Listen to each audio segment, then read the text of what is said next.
Ladies and gentlemen, esteemed guests, and distinguished speakers, welcome to day 2 of the International Conference on Solar Thermal Technologies. We have a packed agenda ahead filled with insightful discussions, expert panels, and invaluable networking opportunities. First and foremost, I kindly request everyone to silence their mobile phones to minimize disruption during the session. We want to ensure a smooth and uninterrupted flow of discussions. With that said, let's embark a journey of learning and collaborations and innovation. The first session today focuses on supply chain intricacies for concentrated solar power projects in India. I would like to welcome Mr. Siddharth Sharma from Cargo to please come up on the dais. Very interesting. Good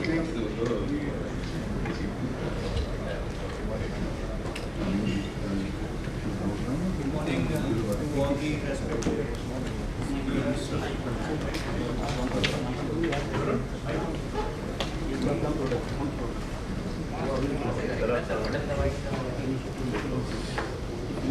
Hello. Yeah. So good morning everyone, to all the respected seniors, industry delegates and dear friends. Thank you for giving me this opportunity to share the insights on supply chain for CSP projects in India. So let me take you with the project presentation that we have made. So we are developing a 25 megawatt CSP project with 9 hours of thermal energy storage in district of Kutch, Gujarat. The growth story of CSP in India is unfortunately not the same as PV. As we all know that PV scaled to gigawatt levels due to the reduction in module prices, whereas CSP lagged behind. The thermal energy storage is not installed in India, and we were the only developer to come up with thermal storage in Gujarat, for which we had signed up the PPA with state of government Gujarat at a levelized tariff of 9.29 rupees. But unfortunately, the project got shelved due to the lack of government support. However, we are looking for the off-takers to complete the project execution. What CSP technology offers in terms of value creation is unmatched in the sense that it can deliver power generation, cogen, steam supply, energy storage, which can supply the dispatchable power according to the grid demand, and unlike the other renewable energy technologies mentioned over here. Coming to our project, these are some of the salient features of our project. We have acquired almost 480 acres of land in Rapar Taluka in district of Kutch. The annual DNI recorded at site is close to the range of 1900 to 2000 kilowatt hour per meter square, which is one of the best in the country. The anticipated PLF is 50% at P90 levels. And the current project status is that the engineering and procurement of long lead items is complete. The construction and commissioning is yet to happen. In addition to our plant, we have also set up thermosol glass parabolic mirror manufacturing facility, having state-of-the-art world-class equipments, including the testing facility, which is meant to cater the in-house mirror requirements for our project. So this plant is commissioned and fully operational and empaneled under MNRE as well. These are some of the selected photographs of our site. As you can see that the land development activities is already complete. We have procured the steam generators from Aalborg, Denmark, which is received at site and currently under preservation. We have also ordered the steam turbine to GE Italy, which is ready for shipment, and that is also kept under preservation. We have also carried out the global benchmarking of our project in comparison to all the international projects. The most important thing to note here is that even though the project cost per megawatt is more or less similar to the other CSP projects, even then they are able to offer a lower tariff, and we have struggled even at a higher tariff compared to that. The reasons most likely are the scale of the project, the hybridization option with PV and other renewable technologies, and a very low rate of interest of funding, the longer PPA tenure of up to 35 years, and the advantages of carbon credits as well. So as we talk about hybridization of CSP, it is very important at this juncture to include other renewable energy technologies into the energy mix, for which we have also carried out the study for our project. So we have done the study to include PV, wind, biomass, waste to energy, which makes the project viable. The PV power can be clubbed into the CSP and can be dispatched in conjunction to that. Also, the point mentioned by the Godavari team yesterday, that the auxiliary power consumption can also be offset using PV. So this provision should also be included in the hybridization option.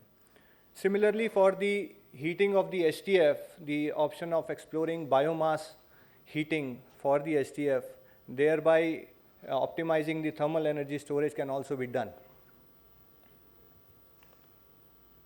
This is our land layout, which shows that we have some of the spare land available, on which we have planned to set up PV, wind, and other renewable technologies to make it an integrated renewable hybrid park, which makes the project cost competitive. Plus, the location is also blessed with good wind, so there is a good potential for including wind in the energy mix. So as Varshney was asking yesterday, whether the wind can also be included, yes, it can be done, especially in the district of Kutch, which is having good wind, and you can optimize the thermal storage as well. Coming to the applications of CSP, we all are aware that the various solar thermal technologies can be adopted in process industries having temperature requirements starting from 50 degrees to 400 degrees. And a lot of solar thermal technologies are available, which we are going to discuss in the next session also. So the industries such as food processing, dairy, textile, pharmaceuticals, automobiles, etc. Can adopt the solar thermal technologies in their system. Some particular applications could be solar thermal desalination, wherein the seawater can be used using the multi-effect distillation. The enhanced oil recovery can also be done in the oil and gas sector using the steam. Another important hybridization could be solar thermal with the coal-based power plants. Just as NTPC Dadri has installed the solar thermal for increasing the for preheating purpose. Similarly, if assuming 1% of the solar thermal is allowed of the total installed capacity, the total solar thermal potential would be close to 6 gigawatt thermal, which could generate mirror requirement of close to 20 million meters square. And such hybridization can lead to coal savings up to 8 lakh tons per annum and offset carbon emissions as well by 21 lakh tons CO2. Just to summarize that, Cargo is looking for partnership.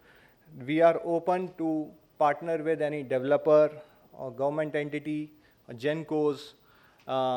Just like my senior yesterday voiced out, that we are also here to offer our facility and our assets for the R&D and for the demonstration purpose.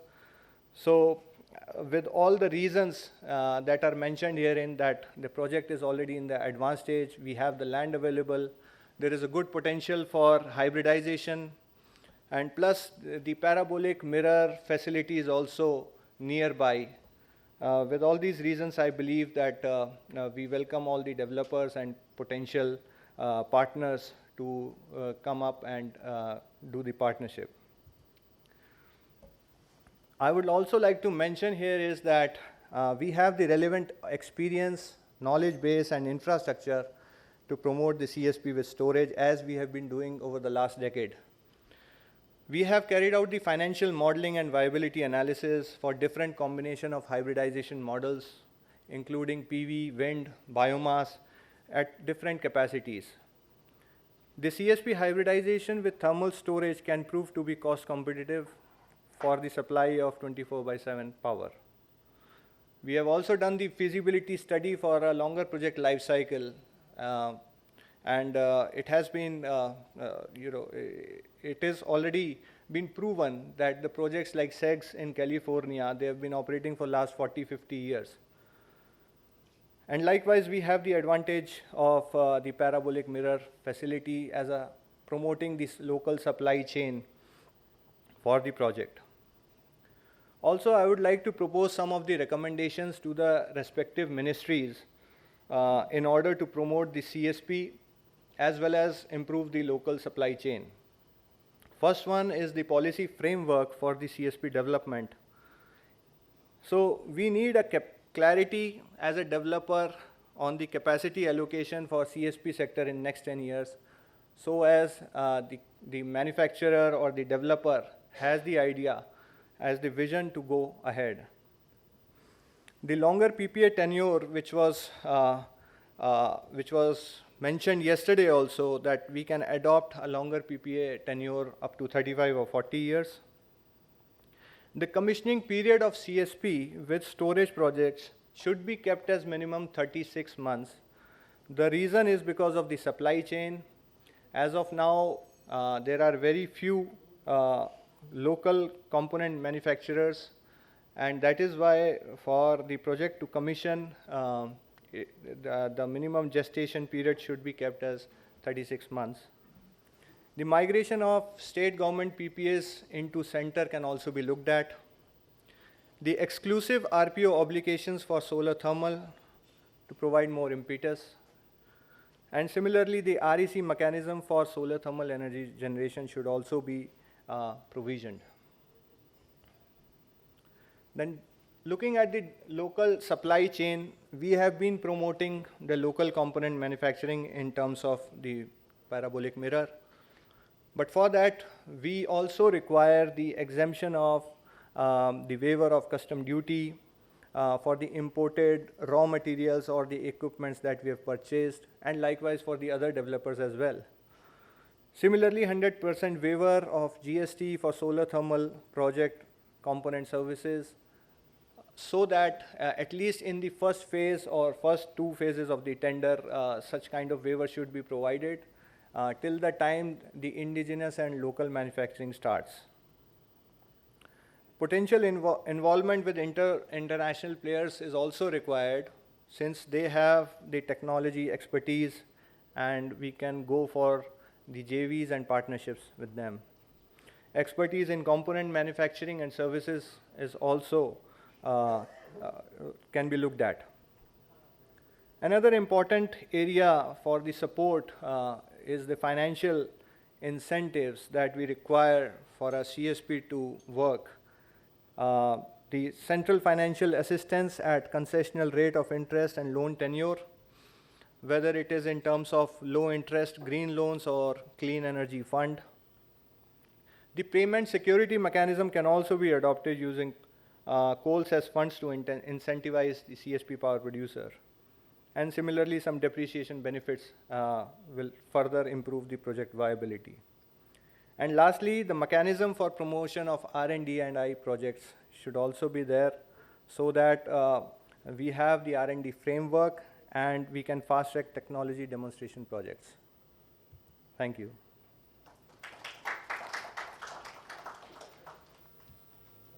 Any questions? Almost well.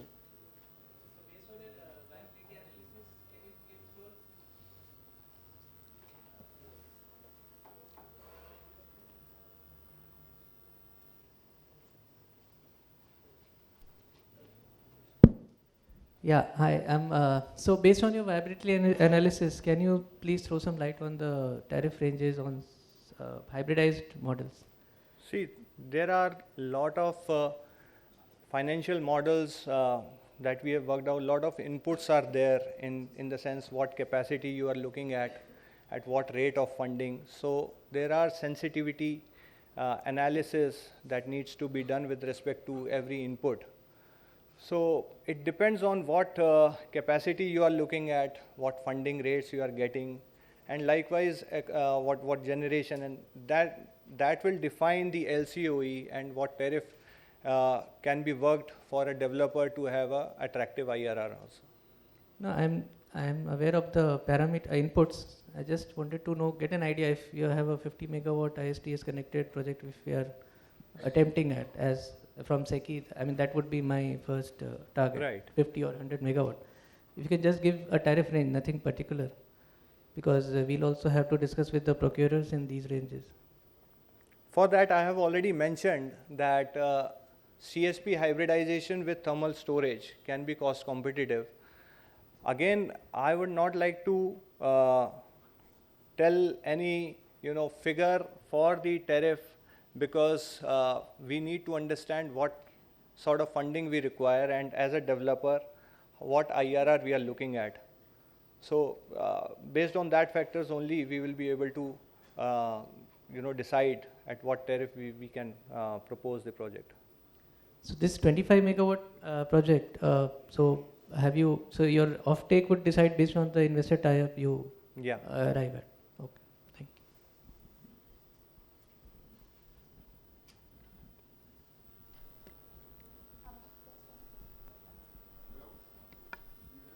Yeah. Yeah. In your business model, in your financial model, can you tell us how you treat inflation? Do you push it towards the tariff to be adjusted, or you take it internally in those price projections? No, we have taken those projections in the model itself. So the tariff or the LCOE, it could be a flat. It would be flat. Yes. Okay.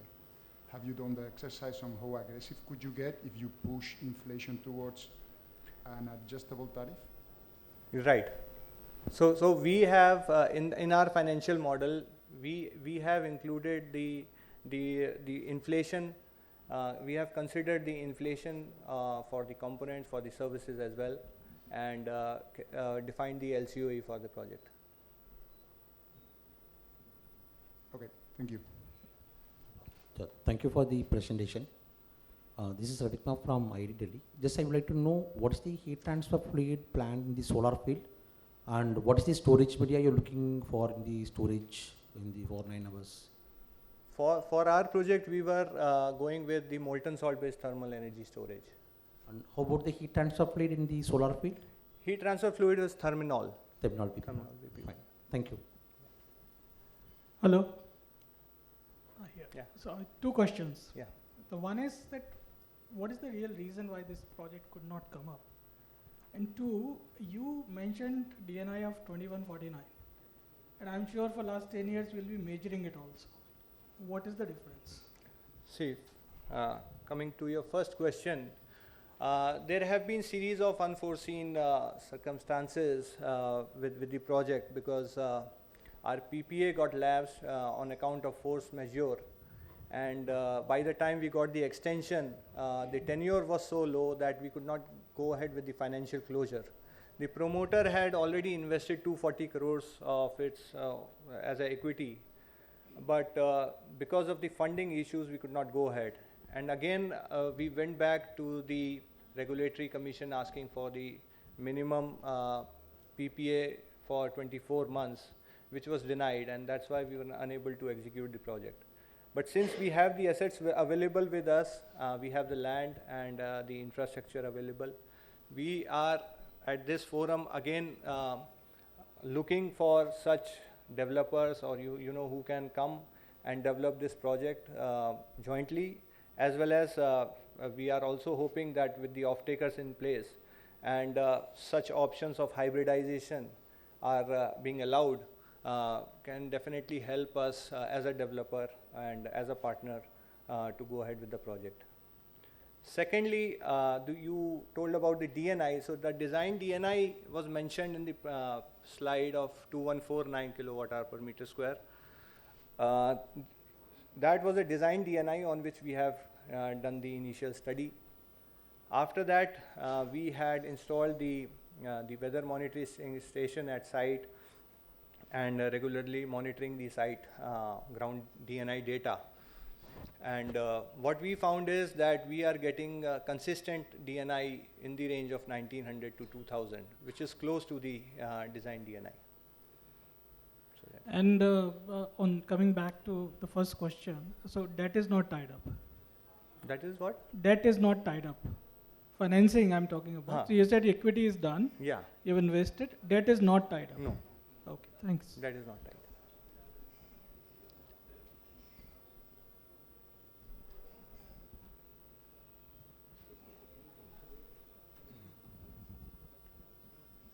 Yeah, just a question on the sizing. So this 25 megawatt with 9 hours, so was it just on a pilot project or an experimentation basis, or was there some logic behind this particular sizing? See, at that point of time, we hoped that we start with a small scale, and that was a budding technology at that point of time. So that time we decided to go ahead and install the thermal energy storage. So basically, if you see the capacity, it is almost equivalent to 60 megawatt, considering the PLF. So that was the idea, and that was the reason. And additionally, we set up this glass manufacturing unit as well, because we had the vision that more CSP projects will also come up, and later on we can scale on the capacity of the plant. Yeah. Thank you. Thank you, sir. Thank Okay, you so thank much, you. sir. We'll now move on to our next speaker, Dr. Peter Griffith, CEO of YBG on cost-effective heating of HTF. Dr. Griffith, do we have you online? Yes, I'm here. Um, Can you yes, hear me? Yes, sir, we can hear you. Okay, good. Thank you very much. Good morning. Good morning. I'm Peter Griffith, CEO of YBG Group International, the promoter of Brown's Gas, HHO, oxyhydrogen, clean and sustainable technology. Brown's Gas, HHO, oxyhydrogen is a special gas made from water. It uses electricity to unlock the hydrogen and oxygen in water, changing it from a liquid to a gas. When this gas touches metal, it gets really hot. At YBG Group, we are geared up to decarbonise coal, gas, diesel and biomass-based plants, including thermal power plants, small-level boilers in the manufacturing industry, gasifiers, cement plants, and in any plant where any fossil fuel is used. Brown's gas oxyhydrogen reduces CO2, SOx, NOx and particulate matter for existing coal plants. It not only makes sense economically, avoiding CapEx and OpEx on FGD and NOx control system, but also makes sense environmentally, especially for a country that is seeing extreme air quality levels in the severe category in most of the cities of India. India's aim should be to decarbonise existing coal plants so that the carbon intensity of the economy reduces and even exceeds India's COP28 commitments. Excuse me, sir. Yes. Sorry to cut you. Are you presenting anything or? Yes, there's the video coming up shortly. Oh, okay. Sure. Okay. Thank you. Okay, thank you. Initial Brown's gas installation orders have been negotiated based on only 5% deposit, 25% on contract signing and 5% at the time of installation.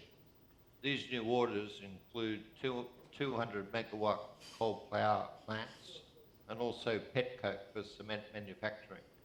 We have a large order pipeline for delivery within 6 months. So we're exploring manufacturing in India itself, but we are in the advanced stages of discussion. Regarding concentrated solar power plants, we can make them productive even during winter, rainy season, or low sunlight times. Let us not lose focus that CSP plants can deliver lower levelized cost of energy with HHO oxyhydrogen enhancement in all weather conditions, irrespective of the sunlight, at much lower capex than coal plants. And I'll share this video with you now.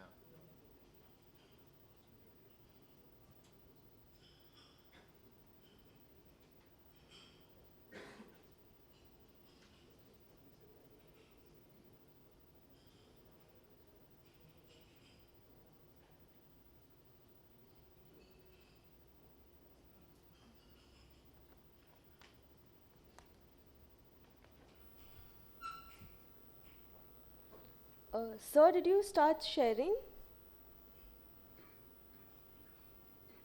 Hello? Are we audible?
Dr. Griffith? Hello. Hello. Yeah, we can hear you now. Sorry for the technical difficulties. Can you restart the video, please? We could not hear any of it.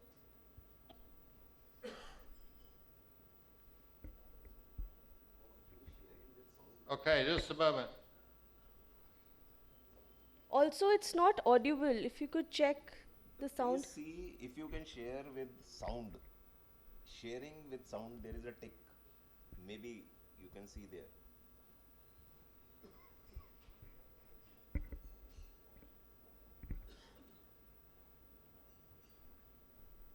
I'm sorry, I couldn't hear you. Could you please reshare the video? We could not hear any of it. You want me to restart the video? Yes, sir, please, if you could. Oh, The audio okay. was not working. Oh, your audio was. Okay. I'll get it back to the beginning for you.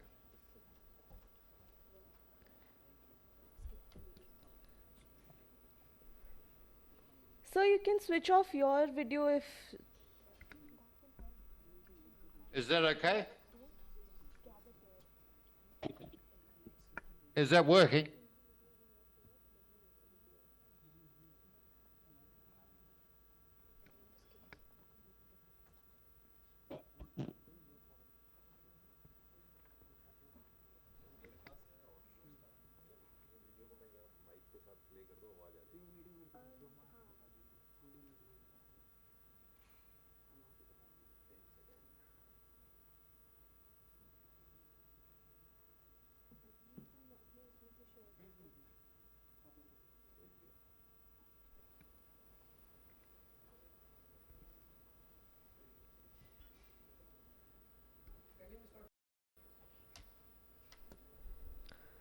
Dr. Griffith, we have your video. So Yes. we'll share the video and maybe you can comment on it. Yeah, I'll comment when it finishes. Yeah, we'll just share the video. Give us 1 minute, please. Yeah, okay.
Jesus. So you can see that's a deep burning. Burning for this parts here. Hydrogen and oxygen, and now we have a clean burning fuel that's renewable and reusable, and when you burn it, it goes right back to water. This is a piece of pure tungsten steel, 100% pure tungsten steel, and it takes 6,000 degrees centigrade, close to 5960 to sublimate, which would take approximately 10 times more than what it takes to weld aluminum. Without any adjustment of this flame, I'm holding my finger there, we can sublimate tungsten steel instantly, go right back to gas. Brown's fuel is also different because the temperature of its flame varies depending on what it's burning. The time to say the flame. Detonate. Point to the unit. We're going to detonate a spark plug, which is going to cause the gas to implode. And please note the area down here where the water is located. I'm going to go down there swiftly so we can see how it works. We're going to detonate it now.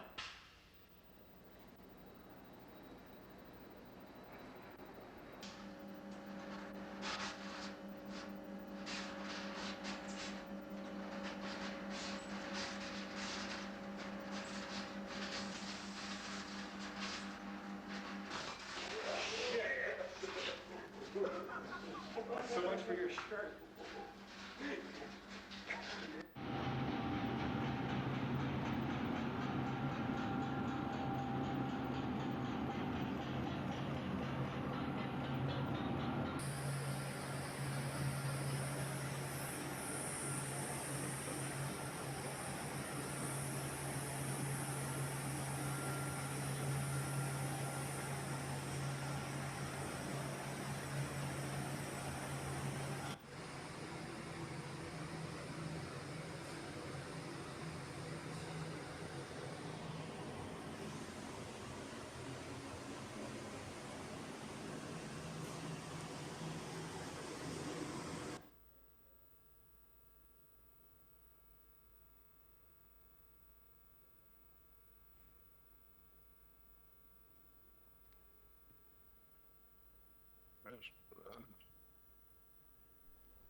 Dr. Griffith, we watched the video. You can please continue. Oh, thank you. I thought, yeah, I'm having a lot of trouble with the connection here. Okay, thank you very much. Thank you. Yeah. Okay, so our oxyhydrogen gas can be used to heat any transfer fluid, including ceramics and molten salt, for thermal storage for electricity generation. As seen in the video, we have installed our oxyhydrogen machines with industrial furnaces and biomass boilers in India, and we are keen to venture with a vendor in India to help us develop this application with solar thermal in India. The idea is that normal PV cells can be used to provide low-cost electricity to run our oxyhydrogen machines, which can multiply the heat of molten salt with the oxyhydrogen flame many times. I'm sorry, I'm having a lot of trouble with the Zoom here. It's I've lost the camera, I think. So fundamentally, 10 units of electricity from PV are used to generate oxyhydrogen gas, which yields about 50 times or more units of oxyhydrogen. A biomass boiler can also be used to augment the thermal storage for solar plants, and oxyhydrogen reduces the volumes of biomass fuel needed to be burnt. You do not need hydrogen or coal when you have Brown's gas oxyhydrogen. If you have any questions, and I do apologize for the problem with the video. No worries, sir. Do we have any questions from the audience? We don't have any questions as of now, but we'll definitely let you know. And Okay. thank you so much, Dr. Griffith. Let's move on to our next speaker, Mr. Y.B.K. Reddy from Everend. Sir, I would request you to please come on the dais.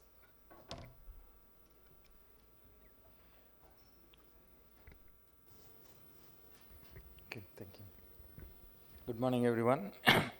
First of all, I thank NSEFI and SECI for bringing this CSP conference or workshop in the right juncture. Why I am saying right juncture is that all the DISCOMs now, they changed their mindset. They are looking for the firm power.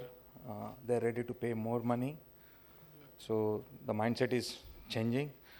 They're not exclusively looking for 2 rupees or 2.5 tariff. They're looking for the better energy. So this is the right time to take up CSP also into the energy mix. What I feel is that the CSP can give the real solution or real FDRE. Why I'm saying real FDRE is that because I was also there with SECI 5 months back, and I was instrumental in working on this FDRE concept. But again, I'm questioning myself also here. What is the current FDRE construct? We are working on the overcapacities because it is also proven construct globally also, because storage is expensive. We have to do this. But in this, what is happening? We are deploying more, almost 3x in AC terms, solar and wind capacities, and we are providing the whatever the DISCOM requirement, and rest of the energy will be exported to the grid. It is around 20 to 25% as per our calculations right now. Okay, and the tender also allows some import of energy from the market. Okay, and this complete construct is not having any flexibility in operating. Let us say DISCOM don't want to have some power in some duration per the given schedule. We cannot literally shut down any plant. We have to divert the power somewhere. Okay, that is the thing. There is no flexibility in the plant itself. Might be in the construct we may have the flexibility to schedule it to market like that. But if we see critically, it is just a construct actually. It's a math only. It is not the proper science are here. And intermittency is there at each node, at all 3-4 locations where we develop wind, PV, okay, plants. That is one thing. And one more thing, if we see here, we are developing almost 3x of transmission system at all to get the power from all the locations for catering 1 PPA. So 3x transmission system cost is there. It is hidden cost here because ISTS waiver, whatever we call, but there is a hidden cost here. So this we have to see that can CSP with PV can replace this, give a better solution like that. As earlier speakers also saying that they're all planning for hybridization. Globally, people are planning. Recently, some news is there that in Chile, they are almost beating their gas prices. Gas prices in Chile is very low, 2 MMBTU like that. So their gas tariff is very low. Even solar PV plus solar thermal is beating their gas prices there in recent auctions in Chile. Okay. So this will be the future. We can also work in India. What are the advantages here? We can have only 1x at one location. We can have a 24/7 power solution by hybridizing solar PV and solar thermal. By simply having 2 multiples of solar thermal and 1 multiple of solar PV, we can plan here. Only thing we need to do is that we need to oversize the thermal energy storage system. That too, not to meet the flat generation. If at any point of the time DISCOM don't want to schedule the power, they don't want the power, then plant should be flexible to absorb that power in some form, so it can store that power. For that purpose, we need to slightly oversize the heating system. No excess energy, no export will be there compared to the earlier construct I spoke to you, which is being bidded out right now. No market import is there in this, okay, and it is capable of flexible operation. That is the major thing here compared to other means solar wind hybrids. And best thing is that it will provide inertia also. Lot of industry friends might have aware that I think 2021 August we had a near fatal catastrophe in Rajasthan. Around 6 gigawatt of the PV plants got shut down, okay, because of the grid stability issues. So, because in Rajasthan area there is no thermal plants, there is no inertia in the system. Because of that, this thing happened as per the study. So, this turbine based generation obviously will give the inertia in the system. That is one advantage. So, this conceptually, this is more advantageous than simple wind and hybrid FDREs. But what we need to see is that is it really cost effective or something.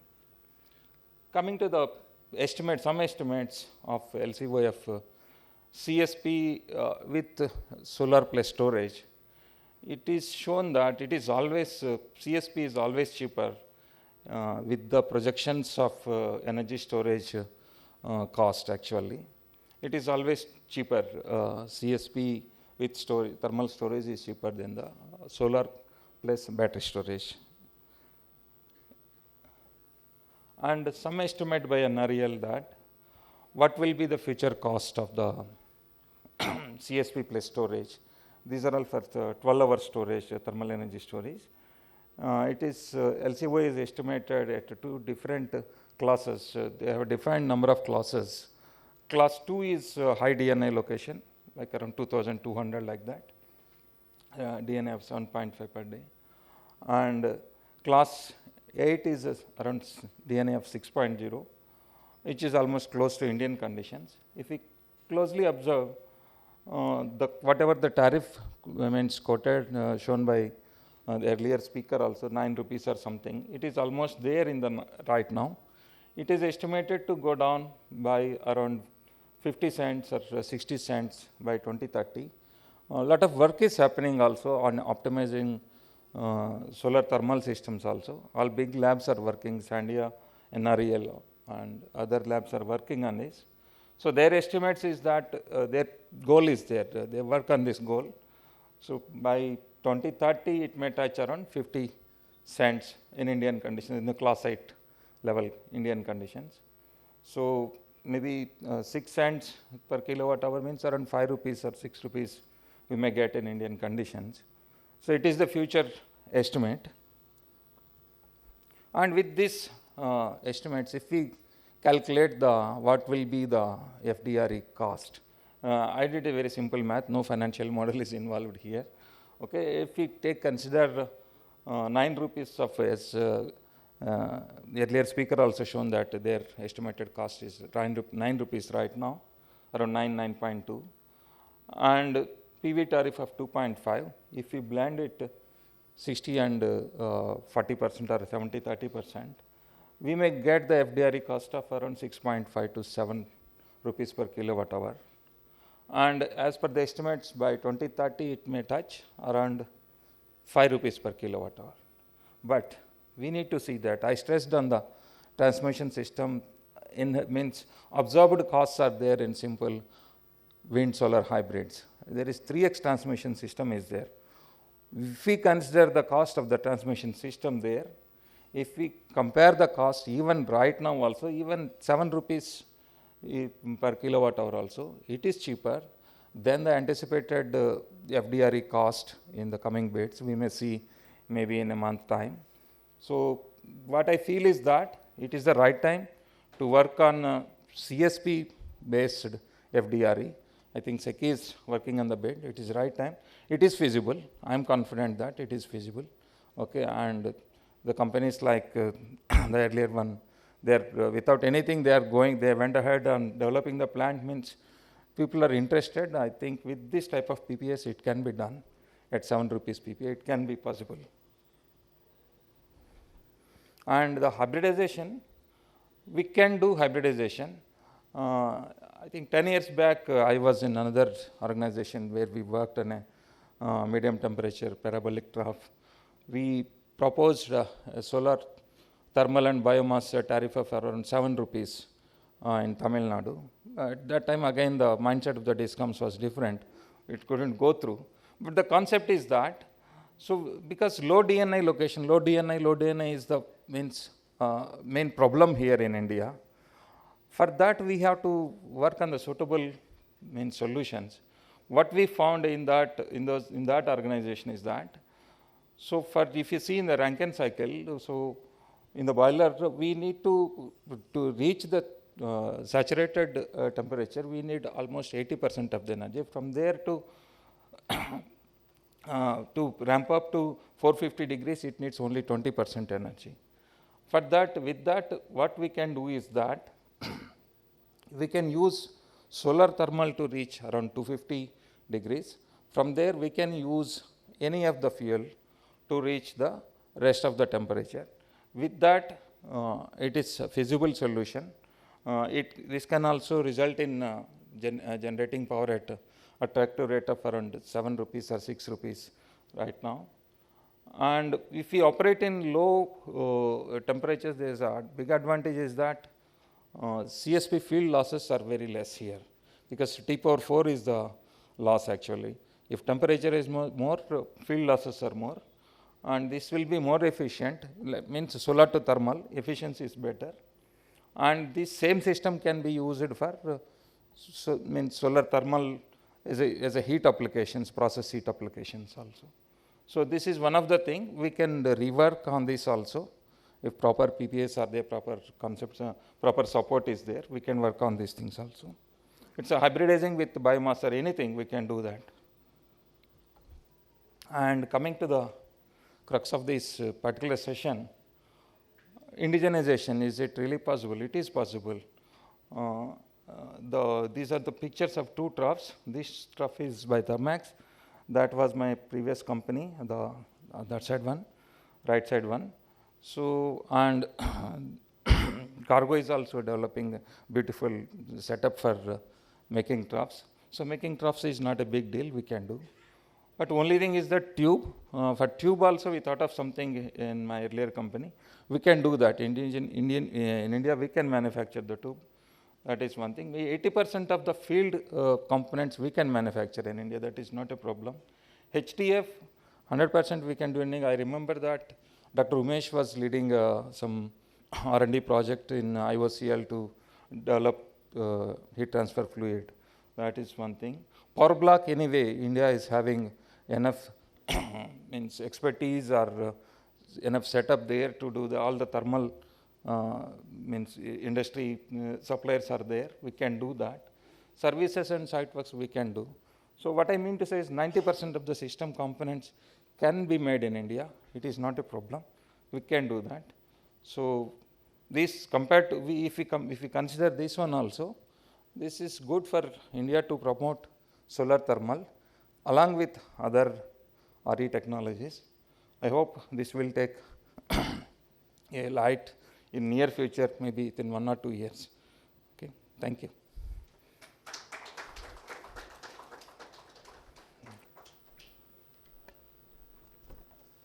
Thank you, sir. Do we have any questions?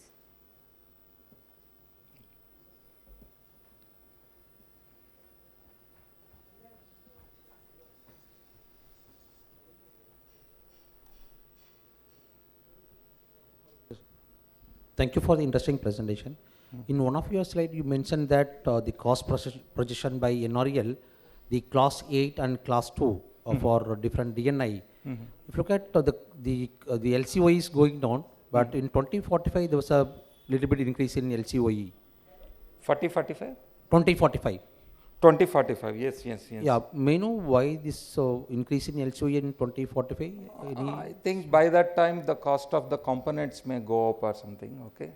It is not the single plant tariff, it is the estimation of the tariff at different junctures actually. Okay. By that time the cost of the components may go up, that might have taken there. Sure. Okay. Thank you. Thank you. Sir, thanks for the wonderful presentation. So I have a couple of questions. In one of the slides you had mentioned regarding the sizing of the plant for an RTC construct. So I just want to confirm whether that was for an RTC sort of a construct, wherein you said that 2 times CSP. It is a type of RTC only. Let us say we need to go for 90% or 85% of PLF. We need to break that PLF into 2 components, solar thermal and solar PV. 2 times of solar thermal, 1 times of solar PV, we can work out. Okay. And sir, also, what is your view regarding the usability of this for a FDRE construct wherein there are a lot of seasonal variations? So let's suppose current FDRE constructs that have been floated, there is a lot of variation. So let's say 100% PLF is required in some of the months, and some other months only require 30-40% PLF. So what are your views on utilizing this technology for such seasonal variations? Seasonal variations, it was worked on DISCOMs requirement actually. We can work this type of FDRE for flat RTC also. Seasonal variations, in those constructs, seasonal variations are, I think, in developers' favor only, because all the low generation, low requirements are during low wind season there. Here also, if you see in the November, December, we have some problem of DNI, it will go down. Okay, if the variation is there, it is in the low generation time, low solar radiation time, it is always good for the construct actually. Thank you. Thank you so much, sir. It was really interesting, especially about the Indianization of manufacturing of CSP and everything. Now moving on to our next speaker, Mr. Obaid Iqbal from ACWA Dubai on erection / QA, QC and O&M. Do we have Mr. Obaid Iqbal online? Sorry, sir, we are unable to hear you.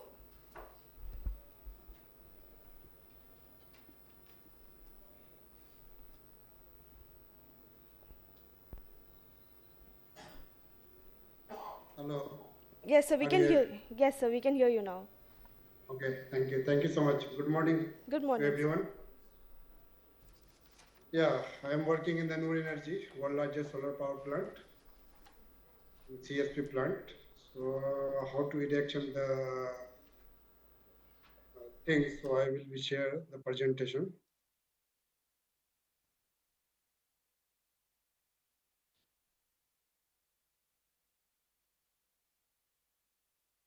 So my slide is working. It is visible. My slide is visible. Yes, sir, it's visible. Okay. So first of all, introduction of the concentrate solar powers. Concentrate means we have to focus on the one particular area. So Mr. that means the Mr. Iqbal, could you please show it in the presentation view? sorry. Could you please show it in the presentation view? The I already shared. F5. It's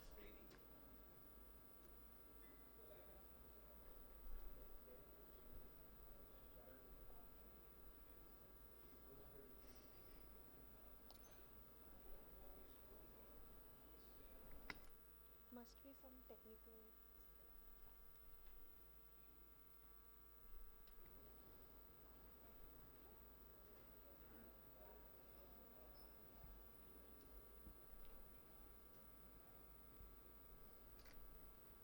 Hello.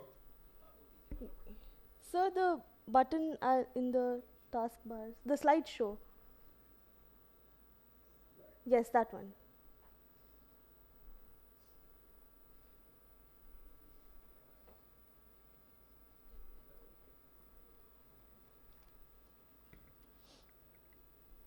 Thank you so much, Okay. sir.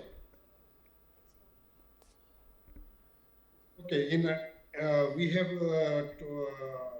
two technologies in here, Nur Energy one. We have the CT and PT. CT is the central tower, PT is the parabolic trough. So first of all, I will be introduce about the CT, how it will be work, and what is the main components in this plant.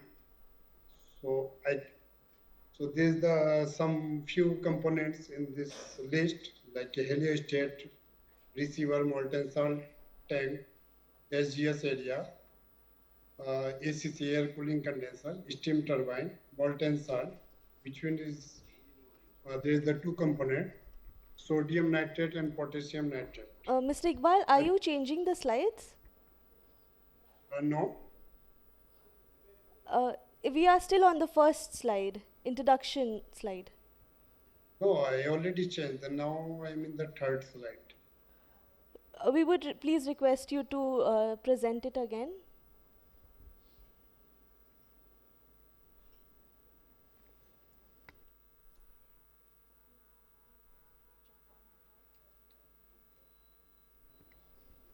Just a minute. Mr. Obed, could you please click that, double click that slideshow button? From here we can see that it is not clicked, it is not in the full screen mode.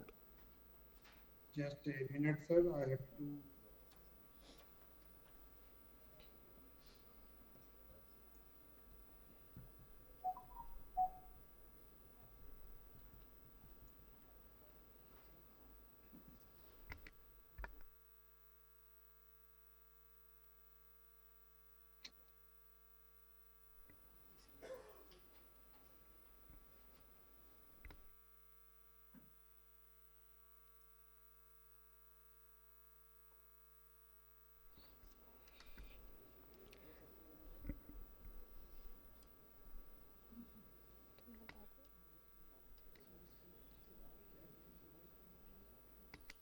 Now is visible?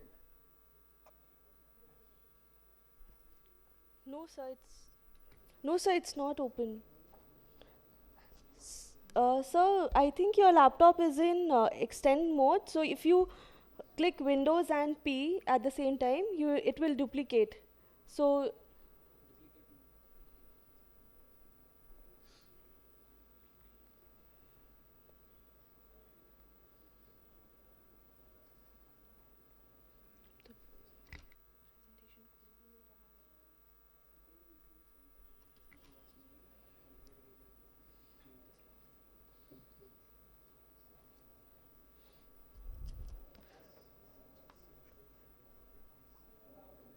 So you can also send the presentation to us. We can share it and you can speak along with it. You can share it with Vashne, sir.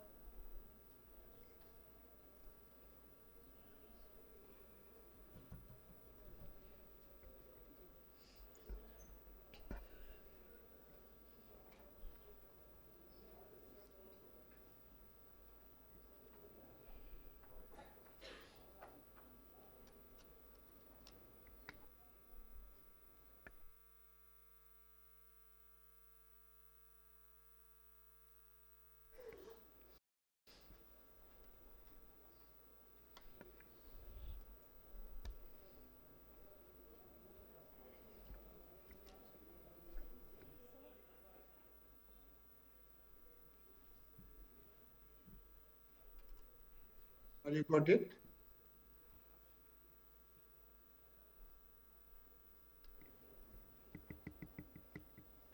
No, not yet, sir.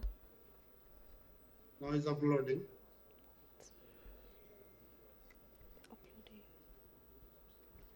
Have you got it now?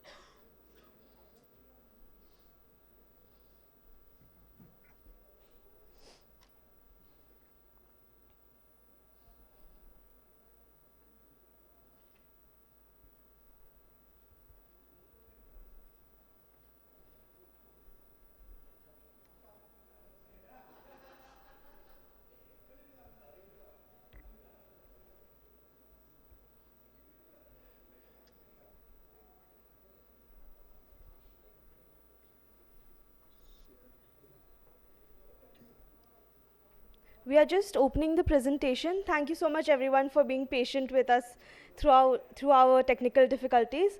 Sir, just give us a minute. We are presenting and you can cue us to change the slides. Okay.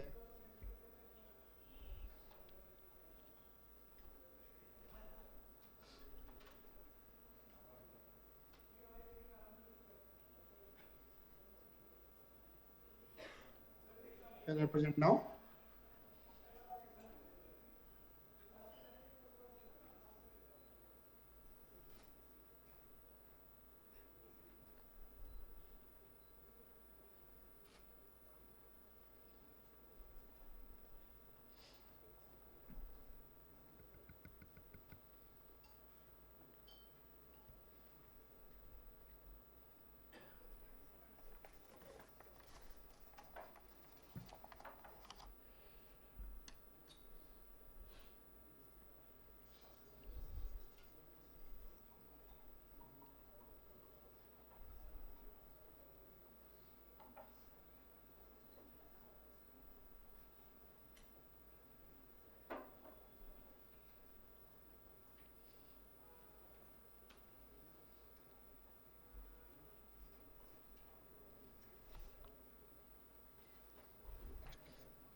Mr. Iqbal, is it visible on your screen?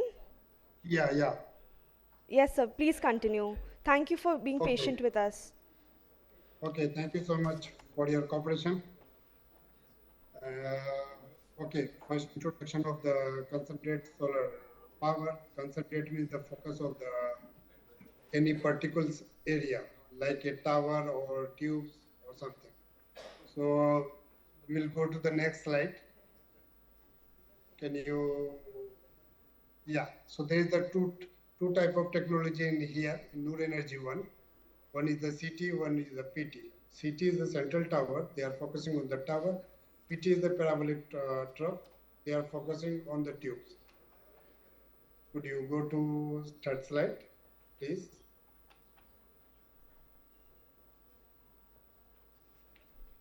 Okay, these are the main components of the central towers, like equipment, like heliostat, receiver, molten salt tanks. There is the two tanks, hot and cold tank, SGS, ACC, air cooling condenser, steam turbine, molten salt, which one is mixing with the sodium nitrate and potassium nitrate, and wireless heliostat control modules. So these are the components and how it will be function.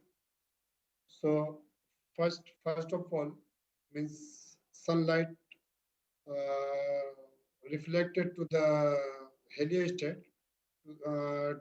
towards the receivers. So receivers, once he got it the sunlight absorber, then molten salt it will be heat. Cold tank molten salt going to the up to the solar panels. So there is the tubes. So tube will be heated and it like it 564-degree temperature. Then it will be returned back to the hot tank. Then hot tank sent to the SGS area, and SGS will be generate the steam. Means there is the tubes. Inside the tubes, the molten salt goes to the tubes, and surrounding the tubes there is the water. So water will be converted to the steam. Then steam goes to the direct steam turbine. Then steam turbine will be rotated, and it then after that generator will be rotated, and it will be power generated. Can you go to the next slide, please?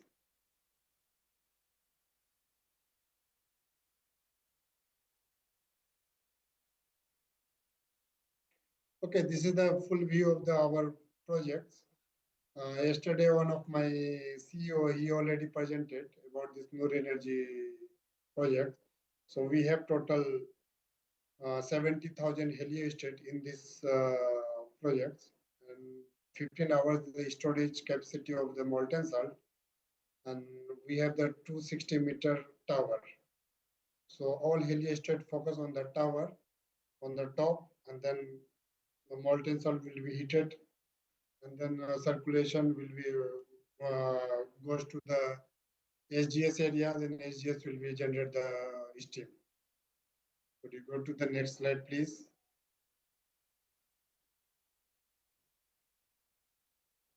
Okay, this is the introduction, means definition of the central tower. Basic principle of the solar energy is convert to the electrical energy. So heliostat focus on the receiver and top of the tower. In this molten salt, we have means in the tower there is the capacity 300 degrees centigrade to 565 degrees centigrade to the heat of the molten salt. So 365-degree temperature will go to the means molten salt heated and goes to the hot tank. Then the storage for the 15 hours capacity, and we have 70,000 heliostat wireless connection. They are connected with the APU, and they are monitoring from the DCS room and control through the control through the APU. So one APU converted to the 1,000 heliostat. Could you get to next slide, please? Okay, this is the tower, means receiver, which is very difficult to erection, and we have to keep it in the top of the tower. So John Cockrell, they are the supplier of the tubes. So all the heliostat focus on the tubes, and this is the a special coating of the materials. So all heat are absorbed on the tubes, and tubes they will be means molten salt will be heated through the tubes, and it goes to the outer tank. Then outlet tank will be transferred to the molten salt tank, hot tank. Could you go to the next slide, please? So this is a tower. This is the top. I already explained you which one is the receiver, which is the heliostat, and we have the wireless connection. The all wireless connection with connected with the APU. Then APU will be given to the signal to the all the heliostat, and all the heliostat are rotated 360 degree towards the sun. If we need the sun from the east side to the west side, so it will be moved through the control of the APU. Could you get to next slide, please? Yeah, so this is the APU, means each APU can control 1,000 heliostat as per our design in this project. Maybe another project has a different technology or different designs. So we are in this project we have the 1,000 per one APU. So all APU are controlled. The 10 means 100 means 1,000 heliostat. Then they are focusing on the tower. Go to please next slide. Okay, this is the cleaning truck of the all the mirrors and very important for the cleaning. If we are not clean the proper, so our reflectability will be very less. So we have to clean daily wise, but we cannot control the 70,000 heliostrate in the one day or one night. So we have to particularly like a two 200,000 we have to clean the each and every heliostrate, then focus on the reflectability will be proper clean. So there is the spray. This spray will be direct goes to the heliostat, and there is the buffer wheel. So buffer will be clean on the heliostat. Okay, we have the new means second technology in the parabolic trough. There is the two types of we have storage tank and we have the STF. So we can generate the power during the daytime through the STF. And night time we have to store on the molten salt storage tank, and it will be 12-hour capacity in this project. Like STF, we are heating through the parabolic trough, and there is the one tubes that call is the SCE tubes. And SCU tubes inside there is the STF fluid. So this STF fluid is mixing with the diaphragm and biphenyl oxide. So this sunlight will be reflected to the parabolic trough, and parabolic trough focusing on the tubes. Once tube will be heated, then STF will be hit, and they are going to the direct SGS through the in the daytime, and SGS is convert to the steam, and also we have the bypass line, so it's goes to the molten salt as well as so daytime also molten salt heated. So daytime we can use the direct STF, and nighttime we can use the molten salt. We have the 12 hours storage capacity in this project. Go to the next slide, please. Okay, this is the during the construction we have the each set, we have the four set in this project. We have the ACC, turbine, SGS. So I already explained, we have the 530 loops in this plant and 12-hour storage. And in this PT1 means parabolic trough, we have the three blocks in here. So each block has the 200 megawatt power generated and 12-hour storage capacity of that tank. Go to next slide, please.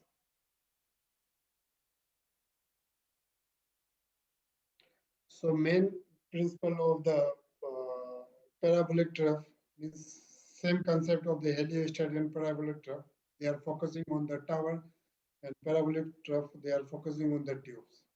So they are generate the heat, and they are heating to the STF fluid, and STF fluid is temperature 390 or 400 degrees centigrade to the heat of the STF, then they are transferred to the SGS. Then SGS will be uh, converted to the steam generation, and as well as they are transferred to the molten salt tank. That storage tank capacity means capacity is 12 hours, so we can use as in the night time as well as. So this plant will can work that 24 into 7 hours. Go to next slide, please. Okay, this is the transportation. We have the manufacturing means assembly point in this project. We are not assembled in the outside of the country. We are assembled in this project, and we have the transportation. How we will transport the parabolic trough and install on the field, solar field. So this is the transportation. We are using the truck, and be careful by the road. Road is fully plain, so cannot like a zigzag. Then if it will be zigzag, then mirror it will be damaged. So this is the SCE tubes, which one Rio Glass already presented yesterday. I show this presentation is given to the good presentation. And we have main facing, we have to do the welding in this between the two tubes. So we have to connect the each tube. So there the thickness is very low, like a 6 mm thickness. So we have to monitor heat input during the welding. Can you go to the next slide, please? Okay, we have the automatic machine, and first we have to align the tubes. How we will be align the tubes? So we have to make like a stand-wise, and there's no, fit up will be fine. So there is no any deformation between the two tubes. Then we will set the machine, and then it's automatically welded on the tubes because thickness is very low, means 6 mm, and we cannot control the heat input. So we have to maintain the heat input as well as during the welding. And we have the ball joints because collector between the two collectors there's the connection with the through the ball joints. So ball joints is rotating through the ball. So once collector will be rotated, then it will be slightly this type of rotation. So this is the molten salt tank. We have the heater. If like due to the weather condition, if not is the proper temperature in this tank, so we can use the heater as a auxiliary. So heater will be maintain the temperature for the molten salt tank, molten salt, not tank. Okay, please. Okay, now I'm going to the QA/QC parts. Could you go to next slide, please? Okay, we have the critical equipment like SGS, MSR, or HEX means heat exchanger, turbine. So we have to do the full inspection. If we have the third party, they will be conduct with the third party and then expert and quality team. He will be check all the procedure ITP, and then they will follow each and every procedure and activities. If all are compliant with the standard, then we can inspect these things. If quality will be approved, then it will be transferred to the metal at site. So once we'll be bring the site, so there will be erection of the site. We have to check the erection, what is the procedure, what is the method of statement, how they will be erect, they are following which standard for the erection, and we have to control of the inspection. We have to ITP, as per the ITP, we have to follow each and every steps. Once construction will be finished, then we have to go to the turnover package, TOP, means for the commissioning. If once we will raise the punch list, if punch or we are making the different categories. So if we have the major categories, so we can hold it this TOP. We can close all the major activities, then we can go to the commissioning. Once we will commissioning will be finished, then we can go to the erection completion certificate. Then after it goes to the warranty. Can you go to next slide, please? Okay, this is the first we have to check the design approval, all the requirement for the technical specification or project specification, or what is the standard, which standard they are following. First, we have to check each and every drawings. Then we have to make a ITP and procedure. We have to follow the each and every ITPs, and we have the different parts, and we have to follow each and every means erection like a civil, electrical, mechanicals, INC. So each and every parts we have to follow as per the ITB procedure. If they are not following during the construction, we raise some deviation, or we can say the punch list, means minimize the control of the site. If there is some major critical issues, so we can raise like a NCR non-conformation report.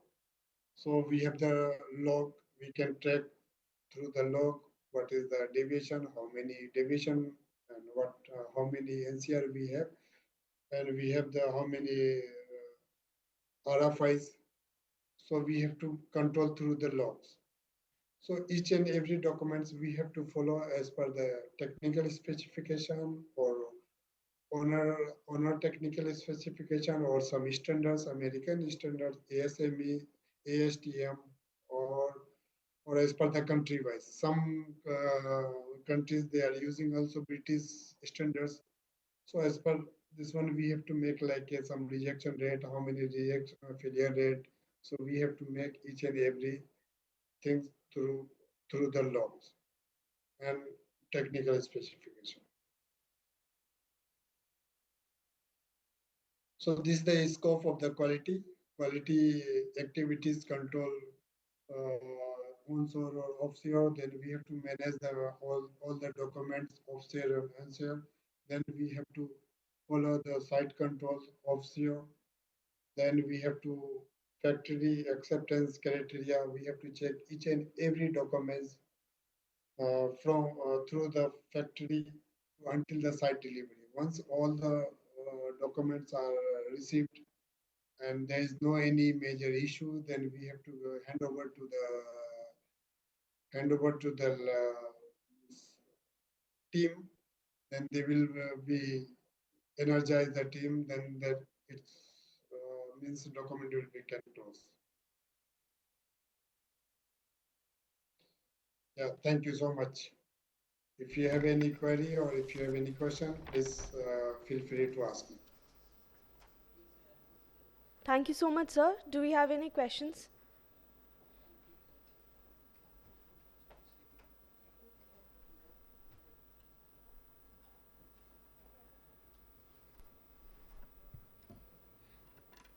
Could you?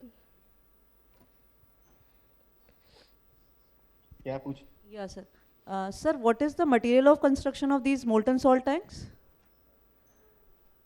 Material of construction of molten salt tanks. MOC. CS, carbon steel. Okay. Thank you, sir. 106 metals. Thank you, Mr. Obaid Iqbal. Thank you so much. Moving on to our second session. This session has insightful presentations lined up on the demand for solar power and thermal applications, particularly for achieving net zero targets. We have only 10 minutes each for this session. So I would really request you all to be please quick. And the first speaker is Ms. Ritika Gaur from SoHitech, who is speaking on CSP to hydrogen. Thank you. A very good afternoon, everyone. My name is Ritika Gaur. I'm the project marketing head of company SoHitech. Unfortunately, our CEO and co-founder of the company, Saurabh Tamburne, is not present today due to other work commitments. So I'm presenting on behalf of the company. Taking you through the company, we hold the world record in terms of producing the green hydrogen with 10 plus years of research and development and 150 years of the combined experience of the core dynamite team sitting in Switzerland itself. We have come up in the market with a groundbreaking invention that is known as ARB. Talking about further, as we all know, the world is on the transit mode from conventional fossil fuel to new renewable source of energy, that is hydrogen. Green hydrogen is one of the cleanest fuel and the fuel of the future. As we all know, that 96% of the hydrogen has been produced by the burning of the fossil fuel and is centralized. So what is SoHitech is bringing up in the market? So the SoHitech has come up in the market with an artificial tree that's known as ARB. ARB in Latin, it is known as a tree. So one ARB is equivalent to 3,000 living trees. Let's go much detailing and deep inside this technology. How does this technology work?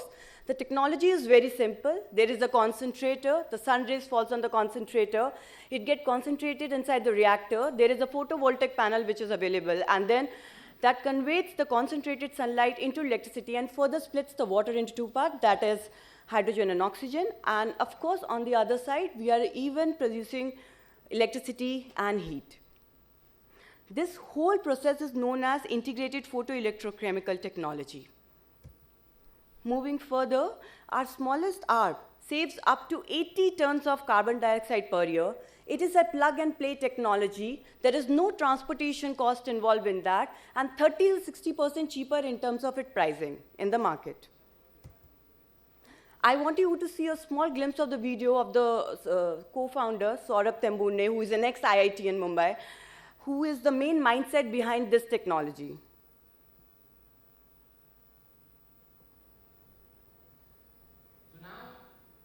Let's dive slightly deeper into what makes this innovation of the technology interesting.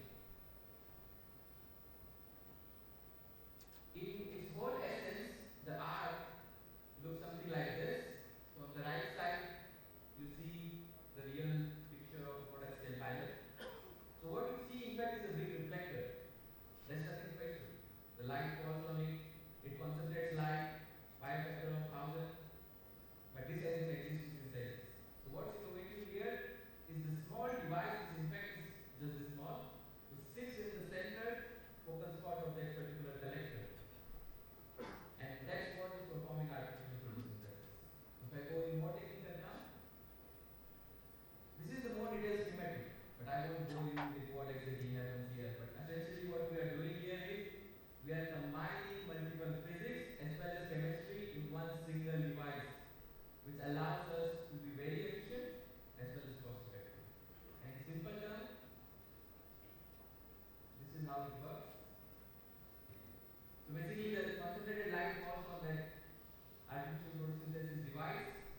We simply put water into the device, and using the sunlight, the water is broken into hydrogen and oxygen already separated.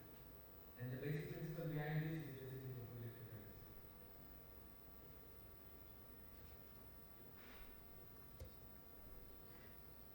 So now, let's dive slightly deeper into what makes this innovation of the technology interesting.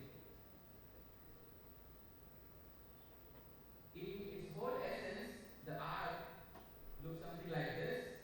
So on the right side, you see the real picture of a product scale pilot. So what you see, in fact, is a big reflector. There's nothing special. The light falls on it. It concentrates light by a factor of 1,000. But this hasn't existed since the 80s. So what's innovative here is the small device, which in fact is just this small, which sits in the center focus spot of that particular collector.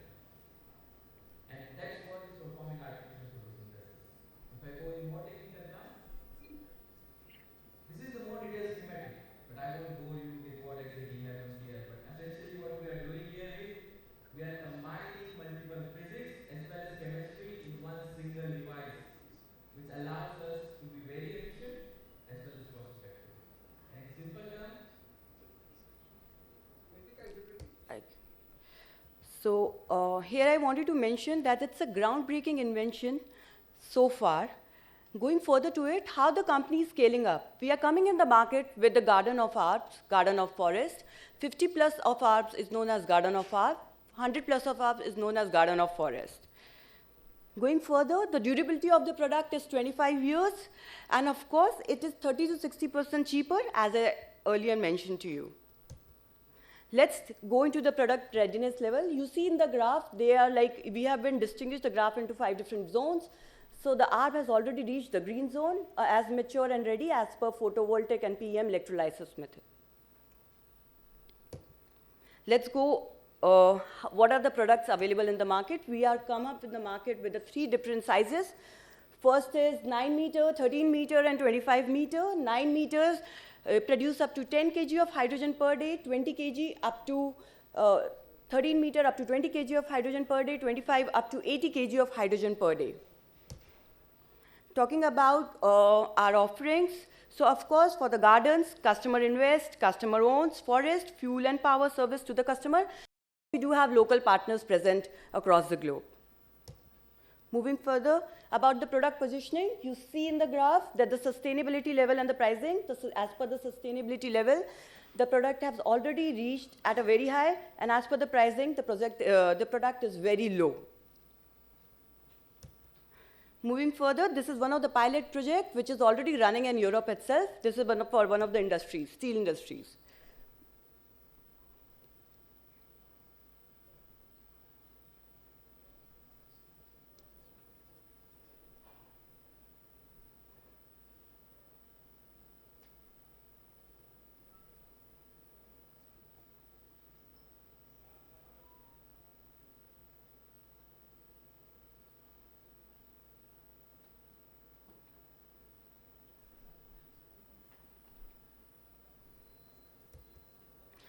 So, as I told initially during my slides, that we hold the world record. Of course, recently we even awarded as the world bestest invention so far. And here is about us. It's a Swiss technology, Swiss-based company. Of course, the whole manufacturing and developers, everything takes place in Switzerland itself. Moving further to the slide, this is the dynamic team and the dynamic mind setup besides, who are sitting besides this technology, the major minds besides this technology in Switzerland itself. Of course, there is the big announcements from the company itself that the that the chairperson of Europe, ex-chairperson of Hydrogen Europe, has already joined the company as an advisor. And of course, in the end, I would like to mention our mission is to empower nature by making today's the solution of tomorrow. By mimicking the nature, our vision is to create technologies for solving current energy dependency. Thank you. And if you have any questions, let's just take us during the break so that I can align you with the technical team. Thank you so much, Ms. Ritika. The way you spoke about the Arb forest make me remember of the early 2010 times we used to imagine how 2050 would have been. So moving on to the next speaker, Mr. Sunil Kumar Saxena, who is talking on ED Technical EIL. So I would request you to please come on the dais. Yeah. Thank you. Thank you very much. Very good afternoon to all the participants here, and I'm blessed to have so many technology suppliers here. My company, Engineers India Limited, I represent them here, is a very well-known engineering company present in the sphere of the hydrocarbon. For those who do not know, I'll just give a brief introduction of my company.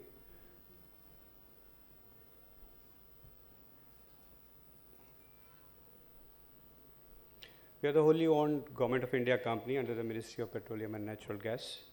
Why I'm trying to give this introduction is just a journey. We started in 1965 as a Bechtel corporation, but in just 2 years' time, Government of India owned it completely. Our journey is not stopped only at hydrocarbon. We incorporated all the sectors, and we were the main player in development of the hydrocarbon sector in the country. But we also imbibed so many other sectors, LNG, green energies, and then offshore, onshore, many other sectors. We have our own R&D center at Gurgaon, which is very close to Delhi, which is capable of developing so many technologies. We own so many technologies ourselves in the hydrocarbon sector. But at the same time, when the pace of the energy is shifting towards green energy, we also have done some work. So before that, just wanted to tell that we are not the Indian company. We are present globally in many locations, which you can see from the map. I will not spend much time here. So coming straight to the line of business, we are present again in the hydrocarbon, fertilizer, mining, metallurgy, biofuel, gas, LNG. Finally, if you see, the last one is the clean energy, where I'm now trying to focus. Just some time back, we have tied up with for a solar thermal power with a company which is going to present their credentials later on this same session. We are tied up with Solar CSP, an Australian company. They will tell about their technology. But my talk is on a different thing. We are not the technology owner for CSP. We have joined with them because our experience is into the hydrocarbon sector and many other industries. So we have a strong presence in that industry. We have a complete know-how, or that rich experience, we can apply this technology with our experience very effectively in those sectors, because considering CSP, which is not straight away from solar to power, it is solar to steam, and steam is one of the major process stream in any chemical industry. Since we have in-depth knowledge into many sectors, we can possibly and effectively integrate this along with the technology supply into the process systems and make effective use of it.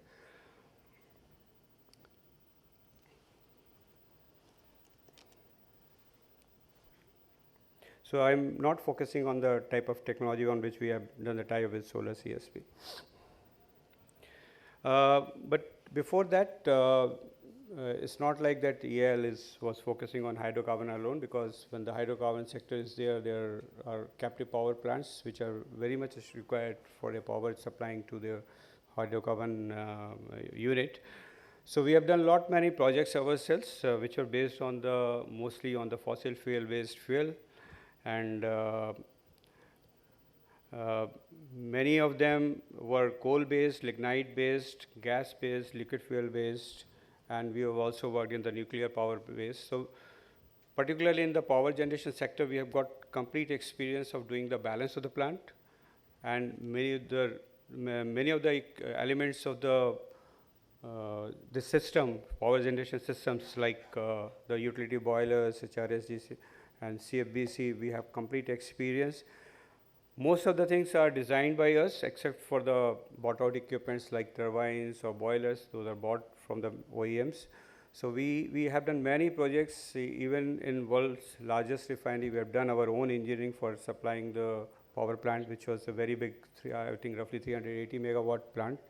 So complete engineering was done. So that rich experience we can combine with the technology of CSP or any other combination. There was a talk on the hybrid technology, which is solar CSP plus the PV plus something else. So any kind of technology which generates steam, we can effectively implement into any process system. Our expertise in nutshell is into many such systems. You can see the deaerator systems, boiler feed water systems, which are actually essential part of the whole ecosystem of any power generation or steam generation system. There's some mention of the FGDs, DNOx technology. Probably that's not relevant for clean technology like solar, but we have done much projects into that area also.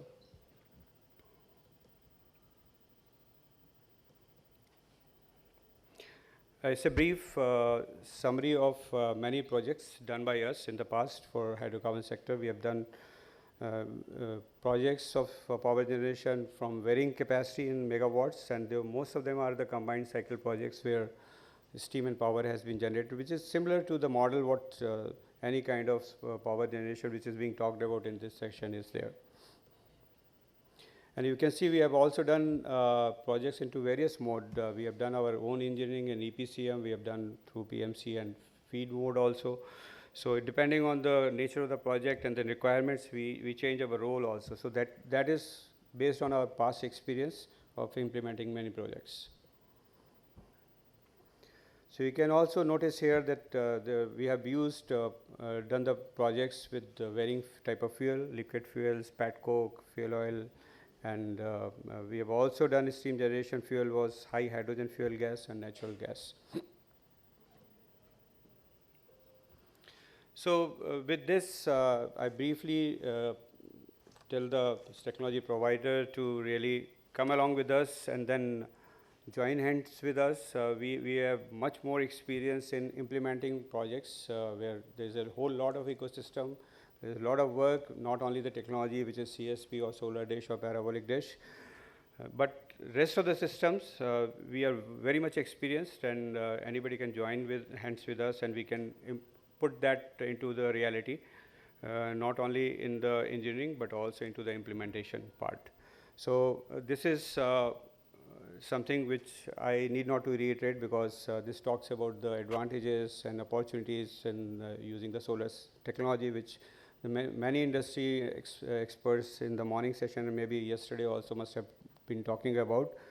So there are various opportunities of utilizing that steam into the any system. Basically, you can use the low-level heat or like space heating HVAC. You can you can use that steam into the boiler feed water preheating. You can use it into any kind of renewable power generation. You can use that steam into many process systems. We have done recently one study where ONGC is having a lot of their gas processing system. So we have also given them a proposal to really integrate this kind of heat into heating of their crude oil, which will not only reduce the fuel consumption but also reduce their carbon footprint. So there are many such things where we can penetrate into that hydrocarbon industry and make use of that this kind of technology ourselves.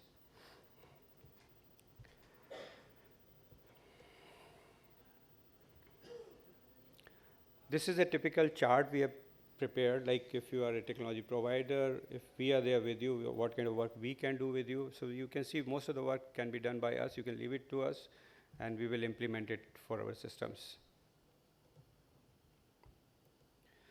With this brief presentation, I thank you all for listening to us. If any query about my company or our work is there, you can always contact us. Thank you very much. Really nice to hear on the vast range of services that you provide, from EPC to solar to thermal. Thank you so much, sir. Now moving on to the next speaker, that is Mr. Prakash Bhalikar from Quadson. Would request you to please come up on the stage.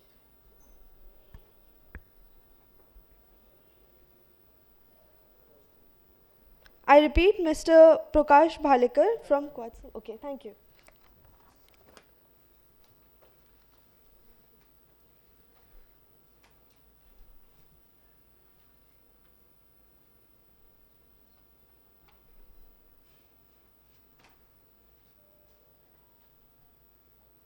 Is that coming?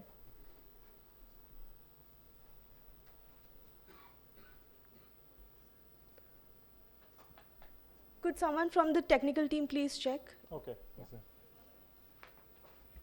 So good morning. I think we are close to lunch, so I'll try to keep my presentation brief, but hopefully you find it interesting.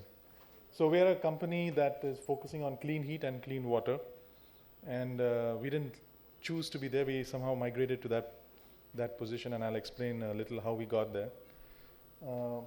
We started with the idea of making renewables cheaper. This was back in 2008 when the solar mission was just being launched. I think we have finally found a place where we can do that and are doing it. We started our journey with this dish-based Stirling engine. We actually installed a few of them in NICE. We tested them, but unfortunately the technology didn't come down on cost, and the Chinese made PVs really drop prices, so we couldn't leverage this technology. Then we tried to convert the dish into a smaller dish and generate electricity by using these triple junction cells. We were generating heat and electricity together, but again, I think the price points that the PV market was hitting, we couldn't compete with. And finally, we pivoted to deliver basically heat, and from heat we've evolved to delivering 24/7 heat at up to 120 degrees with a combination of heat pump and our CST. And along the way, we found the need for using heat for zero liquid discharge. So we've developed a very efficient batch RO system, followed by what we call a convection enhanced evaporator, which reduces the cost of achieving zero liquid discharge by a factor of 5 to 10, depending on what fuel you use. So we solve dirty heat and we solve dirty water. The pictures you see, this is our evaporators achieving zero liquid discharge, stopping the use of a multi-effect evaporator and ATFD, therefore reducing carbon footprint. And this one is actually a project in Leh where we are doing space heating for army barracks. Hopefully this will scale. But if you look at the problem we decided to solve is the heat problem and low temperature heat. So there's a lot of work on the high end, high temperature heat, but almost 51% of heat is the energy is used in the form of heat. Of that 51, almost 30% is low temperature, which we can solve with our product, and that's what we're focusing on. And our goal is basically focus on displacing liquid and gaseous fuels. We don't want to yet compete with coal. We can, but it's not profitable or as profitable. And so this is what we do. This is our dish. It's high efficiency because of high concentration and very high accuracy. Our mirror partners are here. We buy the mirrors from Rio Glass.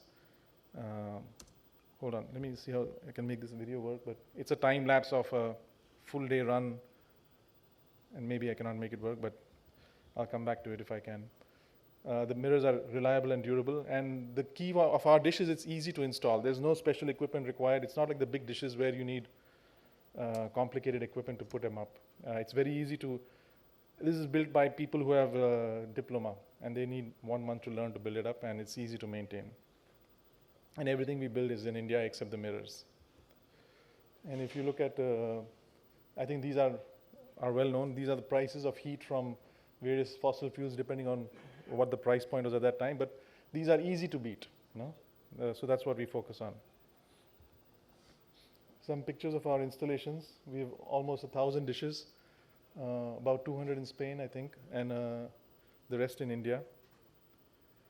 We've been installing for the last 6 years, and I think there's enough, how should I say, experience that we've gained to know how to make these work for the customer. So some more site pictures. Our largest installation is about 360 dishes. This was the site where we hybridized storage, CST, PV, and heat pump, and we completely stopped a diesel-fired boiler. So really decarbonized. We're applying the same high temperature heat pump to cooking. So when we cook, and especially for boiling applications, and this has been a very long practice in India to try to use solar thermal for cooking. But with the hybridization, we can do 24/7 cooking. And the key to that is to get that 120-degree heat pump. And then I'll quickly dwell on water, and you know the energy water nexus is pretty strong. So, and India is a very, very water stressed economy or a country. And what we do is help customers achieve zero liquid discharge. Zero liquid discharge is when the company is basically reusing as much of the water that it draws, right? And nothing is going out of the plant. Otherwise, you are polluting waterways and groundwater. And we do that using our batch RO, which can concentrate to a very high level. So normal RO, if you go to industry, then most ROs are delivering reject at 10 to 20,000 ppm. We are able to concentrate up to 90,000 and then follow it up with our evaporator. So we save a lot of water and of course a lot of energy. Finally, what goes to goes out of the factory is salts, which go to a landfill. I am happy to spend the time explaining this later, but the idea, batch RO idea exists for a long time, but the implementation is simplified, and that's why we are making it cost effective. I'll skip these, but the convection enhanced evaporator is basically mimicking natural evaporation and accelerating it. And of course, after you decide how to do it, you just have to control it. And so we've got the controls in place to read ambient conditions and determine what needs to be done in the machine to still get a reasonably constant evaporation. And this is some of we collaborated with the University of Minnesota to do a lot of the mathematical work here, and we've developed algorithms that allow us to control and deliver very low cost evaporation. Thank you. Any questions now or later?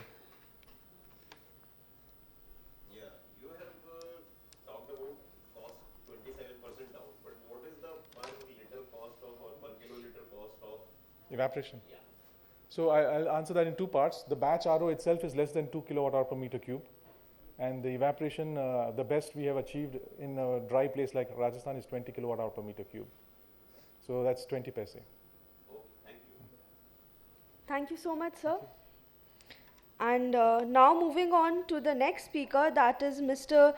Raj Mohan from SR Power. He's not, okay. Sure. The next speaker is Mr. Deepak Gadia from CSP Sunrise. Would request Mr. Deepak Gadia is not here too? Oh, okay. Oh, I'm so sorry. I thought there is someone before me, but it's okay. Can I have a presentation? Yeah, so actually I'm very happy because People can call me the grandfather of solar thermal energy or solar concentrate in India. And I'm going to actually walk you through how solar concentrate technology has evolved in my lifetime. And I'm very happy that I've seen the day which I never thought it's possible. I'm thankful to Rajan and our foundation here, Nesfi, to bring this solar thermal concentrator back onto the main field, because actually it was dying because the cost of PV had gone down so much that people thought that now CSP is gone. But luckily, so you will see that I'm also a partner with EIL. So we have the EIL logo with them. Next, please. Shall I do it? Okay, yeah. So basically, I got into solar concentrator more out of chance than by plan, because when we came back from Germany, we realized that 50% of the Indian population, and not only Indian, but the world population, cooks on open fire. And that existing solar box cooker technology was only able to boil things, could not cook quickly, and was very slow. So we brought a technology of solar concentrator from a friend who was working with me. You just reflect the light onto a parabolic dish, and you have a temperature of 250, and you can cook. But the challenge was that people who could afford it did not want it, and people who wanted it could not afford it. And then a lady provokingly said, you know what, Deepak, you're a typical man. You all sit in the comforts of your air-conditioned office, and you push the woman into the sun. Can you not bring a technology where the sun comes into the kitchen? Next. So again, through Dr. Seifert, can we have the next slide? Can I write myself? Okay, yeah, I can do it myself. So then again, through Dr. Seifert, who was my friend, I met Mr. Wolfgang Scheffler. And then we brought a technology where you can put a parabolic dish outside, and you can reflect the light in the kitchen, and you can cook in the comfort of the kitchen. And here you can see now, very quickly we realized that it's not good for domestic cooking, because the moment you want to do that, you have to have a tracking system, and that adds to the cost. And also the cost was becoming more expensive even for the rich who did not want to spend so much money. So we shifted from domestic cooking to community cooking. And here you can see the system which is installed with 2 parabolic dishes cooking for 200 children in a midday meal program. And then you can see the solar flame there, which is reflected on the cooking vessel, so you can cook in the comfort of the kitchen. And you could actually control the temperature by actually just a flap which opens and closes, and just because of that, just like gas, you can control the light that comes in, and so you can do on, off, high flame, low flame. Next. Okay, I can do that. Yeah, then the challenge we faced was, but we couldn't cook during the day, but what about cooking at night? What about cooking early morning? So we were perhaps the first in India, with help of Mr. Scheffler, to do a solar thermal storage, where we started heating the metal block to 550 degrees centigrade, keep it insulated, and cook at night. This was installed in Institute of Barley in Indore in 2002. And then one day we received an inquiry saying, look, we want to cook for 1,200 people. It was Brahma Kumari. And they did not want to go for these 12 dishes which would be needed, where they will be having 12 cooking vessels and all. And that forced us to think differently, and this is how we developed the world's first solar steam cooking system, where we installed the parabolic dishes on the terrace, reflected light onto a heat exchanger, which is nothing but a tank of water. And because of high flame, the water starts boiling and gets accumulated as a steam in the header, and then the steam is piped to the kitchen. And then either you can directly inject the steam into the cooking vessel, or you have a jacketed vessel through which your steam circles outside. And this is how the world's first solar steam cooking system was developed by us, along with Brahma Kumari and Wolfgang Scheffler and his team at Brahma Kumari. And then we never had to look back. Our company went on to become the world's biggest company. This is the world's largest cooking system we did. After that, this is a system at Tirupati temple that cooks 30,000 meals. Then we broke our own record. This is the world's largest cooking system now, which cooks 50,000 meals per day at Shirdi temple, working since 2009, inaugurated by Farooq Abdullah. And we said, can we now expand the market? Because previously it was all temples. So this is the one system installed at IBM in Bangalore, who wanted to go green, decarbonize. This is to show that the solar system has nothing to do with ambient temperature. This is working in minus 20 degrees. This is the world's highest solar cooking system for the Indian Army. And the biggest advantage what we saw was that besides decarbonizing and saving money for the army, we could also save the health. You can see the kitchen on the left, right-hand side. Above is the kitchen before the solar system was installed. And no wonder 3.2 million women and children die because of the smoke in the kitchen. In the same kitchen, you can see how clean and quick it becomes once it is solar. Then we realized that, okay, metal storage is very expensive. Can we not go for thermic fluid system? So we developed a honeycomb receiver, and then we started circulating thermic fluid instead of producing steam. And now because of producing thermic fluid, you can go at high temperature. And you can see we have a tawa where you can also fry, you can make chapatis. So basically, we just kept on evolving based on the feedback we got. And the whole technology was developed in Germany by Wolfgang Scheffler, the dish, but everything else was done in India, and is 100% made in India, even the mirrors. And we did many projects. We did more than 60 projects. And also we worked on various applications. We started on food processing, we started making bakeries, we started incineration, we did desalination, we did wastewater evaporation, we did sludge drying. And we could have gone and become bigger and bigger, but then the challenge we faced was that this technology requires a lot of space because, and unfortunately, all the clients who would want to install the system, they don't have space because this system was designed for stationary focus, and because of that, it had inbuilt efficiency loss, and also it requires spaces because there were multiple dishes. So we actually then started expanding the dishes because we knew that larger the size, better the efficiency, lesser the footprint. So this is a 50 square meter dish for solar crematorium. This is the world's first and only dish which can burn dead bodies. We have burned animals on it, not the bodies. We are still trying to make it hybrid. And then from heating, suddenly we moved into cooling applications because the cancer hospital where I'm living, they told me, you know what, Deepak, you're giving me heat when it's heating, can you not give me cooling? And normally I said, yeah, but with heat, you can do heat.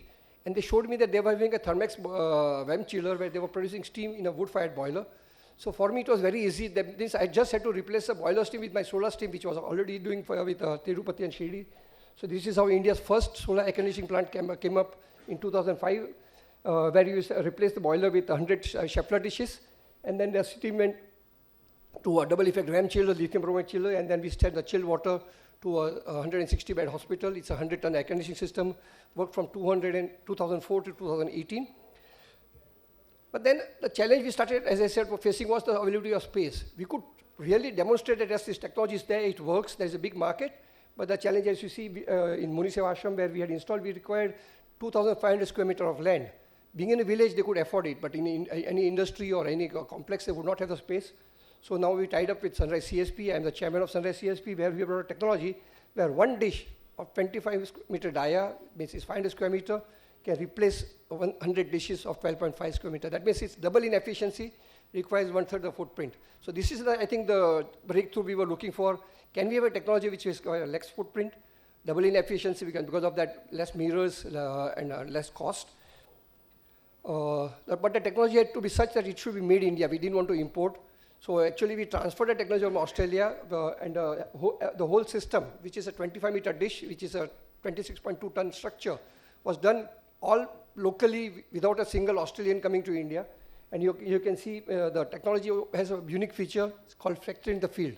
The whole the parabolic dish can be manufactured at site. You don't have to manufacture everything in factory and take to the site. We have a factory where we take it to the site and manufacture everything locally. Even the mirrors, we just buy the 1 millimeter thick mirror because it's not made in India. And then we sandwich it. We are talking with Rio to partner with us, and hopefully we can create big enough market for Rio to come to India. And I'm glad that Rio was open to this idea. So here you see a small time lapse of the whole dish. It is dual axis tracking. And the beauty part is it's having 2000 sun concentration. So even at 7 o'clock in the morning, it starts generating steam. In Scheffler system, we had to wait till 9 o'clock, 10 o'clock, because there was a dead weight which it had to heat. But now, even at 7 o'clock in the morning, because of the high concentration of 2000 sun, the quantity may be less, but we can control the flow of temperature, water, and make sure that you have the same temperature and pressure of the steam. So here you see the time lapse, and it's just unbelievable. For me, it's magical. It's a 7-story building moving in both direction and concentrating all the light and producing temperature of 1070 degrees centigrade. And with that, we can open the world. So the plan now is, can we do more than just producing steam? And because we are already done air conditioning, now we're installing 8 more dishes at this cancer hospital. So first stage, we have done the dish where we are now producing steam for supplying for laundry, sterilization, and cooking and hot water. In next stage, we are now installing 8 more dishes and doing 1,000 ton air conditioning. So this is going to be 3,500 kilowatt cooling with a dish made in India, again in Baroda for a hospital. And in third stage, we will do tri-generation, where we will install turbine, go for extraction turbine, take the steam out of the turbine and use it for process heating and cooling. And because of that, we can achieve the highest efficiency one can think of. But to grow, we require good partner. And we were very fortunate that EIL did due diligence and found our technology to be the best, and we are now partnering with them. So our core competence is to make dish, and then EIA is going to do all the balance of plant. So we have an exclusive agreement with them where all projects about 30 crore rupees, where EIL we have a partner to do the balance of plant, whether it is air conditioning, whether it is for oil industries, whether it is for producing power. And you require a big brother, and we are happy that EIL, and I'm glad that Mr. Sunil Kumar made a presentation where he again showed about us. So this was the great moment where it was a turning point for us and our country, where we have now tied up with EIL. So this was the MOU signing there. And then last week in Goa, EIL had actually displayed a model with four dishes doing molten salt storage. So actually now we have already started working on case studies to do economic evaluations. It's 2 minutes. So the dish is modular, so you can keep on adding number of dishes. This is our global team. So thank you very much. I'm glad to see that at last solar, the day for solar concert has come. And I think sun is, like sun, it has great future. Thank you, Jai Shri Krishna.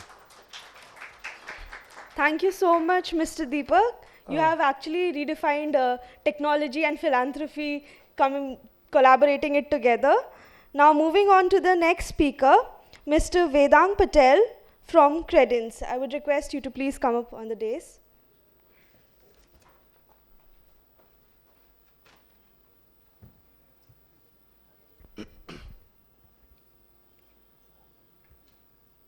Yeah. So, good morning everyone, and this is Vedang Patel from IIT Goa. Like, I'm student in my 4th year of BTech in computer science, and like past 1.5 year, like we are working on green electricity, green hydrogen and zero carbon steams as a startup, Credence Energy. So like yeah, the concept we already know. Like yesterday I have met someone, like he asked me, like, is this mirror or solar PV? It's a module. So I'm yeah, clearing this up.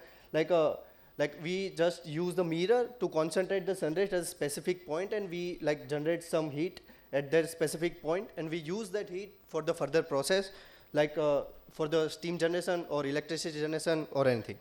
So like we know, like how can we use solar thermal, like we can directly generate electricity from like steam, and like we just integrate SOEC module, which called solid oxide electrolyzer cell. So it will take input as a steam. So like the common electrolyzer, they are using just electricity, right? So we can reduce 25% energy by just inputting the steam in the SOEC. So like overall, the cost of hydrogen will be very low and it will be green. So, and the second thing, the hybridization. With the hybridization, like with solar PV, wind or biomass, or like we can use our module of the CSP, which will like solar like concentrator and the receiver, and we can plug and play with any like thermal coal-based plant, right? So like we can reduce the low LCOE, and like we can reduce the carbon emission. Is it okay? So like there is, like whenever we think about decarbonization of industry, we should think about steam utilization, because like industry are using only the coal for like burning up the coal or the natural gas to provide steam for the industry. So like there are enormous need of steam at the steel manufacturing plants. Like they need to heating up the furnace for the so like we need around 600 to 700 Celsius steam for the steel manufacturing, and the copper production for the smelting and refining, and like aluminum industry, like for the bare process, they will need lots of amount of steam. And like the second one is the oil refinery. Like they need to split up like the that oil, crude oil, for the like many output, and like they need steam for the cracking system, and like for the heating and cleaning also they need steam. For the pharmaceutical industry, there is big market for the steam. So these are the like market for the concentrated solar thermal. And like I should mention that like paper and pulp industry like only provide 5%, like they are emitting 5% of carbon dioxide overall globally due to only the steam, because they are using 80% of energy in the steam only. Like chemical industry also, like there are steam market for the chemical industry, and like food and beverages industry for the like heating and like making food and like cleaning and all. So, and the second thing, like we can provide directly steam. What we can do, like in Ankleshwar, there is one big boiler as a central system. Let's say like we are like talking about all big industry and all the market, but we need to think about, you know, small scale industry. So what they are doing in the Ankleshwar, they put a very big boiler in the middle of the that area, and they're providing steel to the small industry or for the cooking everyone by the just making a pipeline. So like as a grid. So we need to, you know, like provide steam for the such case. And like also Gadiasa mentioned, for the air conditioning we can provide steam. So these are the application of the steam.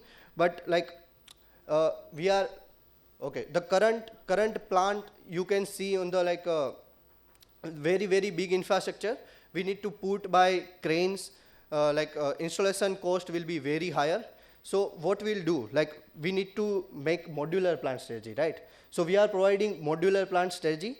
The mirror size will be small, like optimized mirror size, and like it will be easy to install. So that will be helpful for, you know, we can say the farming of the solar. So that concept we should use, like and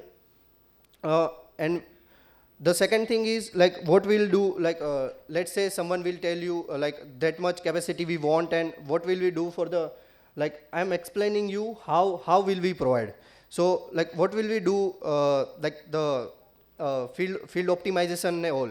So we are providing, like this is our prototype layout.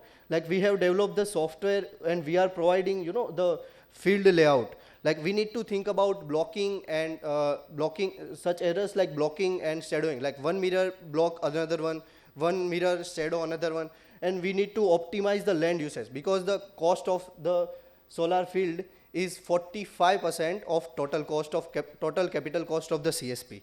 So like we optimize the field design, like we already use the reduce the errors, and we are providing like software for like field design for the any kind of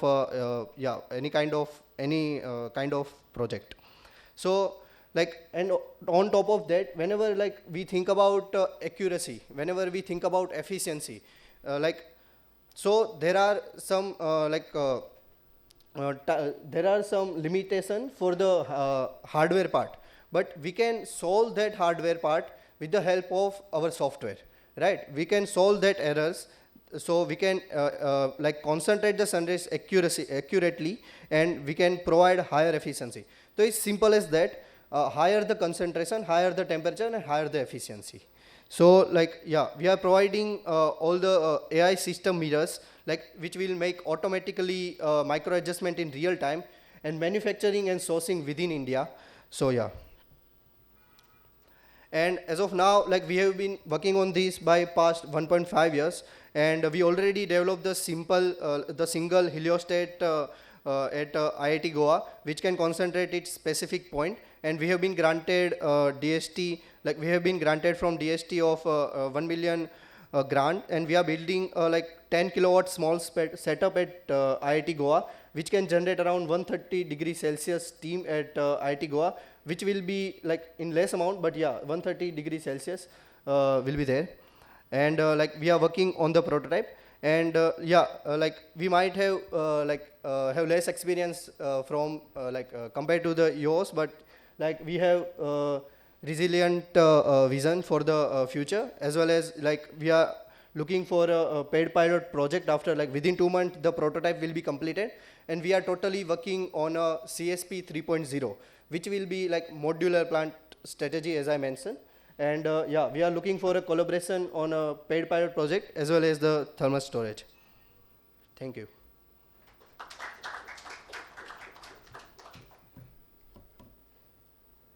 Thank you, Mr. Vedang.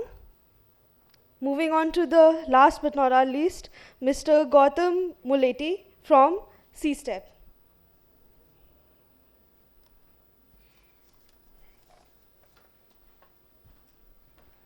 Hi, good afternoon, everyone. I thank NSE5 for inviting CSTEP to this platform. CSTEP is a research think tank, stands for Center for Study of Science, Technology and Policy. So we've been in the market, we've been in the space since 2008, 2010, trying to push policy change through evidence-based research. This looks into various aspects from air pollution to renewable energy and climate sciences, all these things.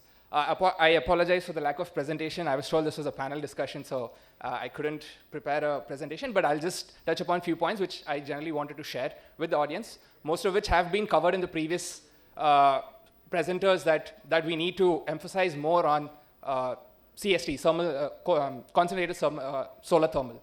So at least in what we saw in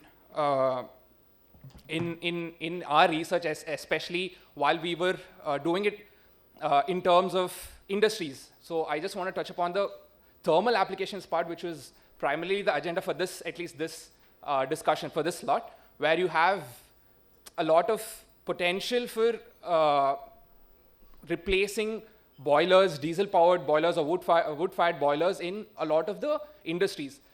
You have bigger industries, as my previous presenter said, in iron and steel, or pulp and paper, or pharmacy, pharmaceutical industry, food industry. All these things have a requirement in terms of we need to provide steam, and most of them are using wood-fired boilers or diesel-powered boilers.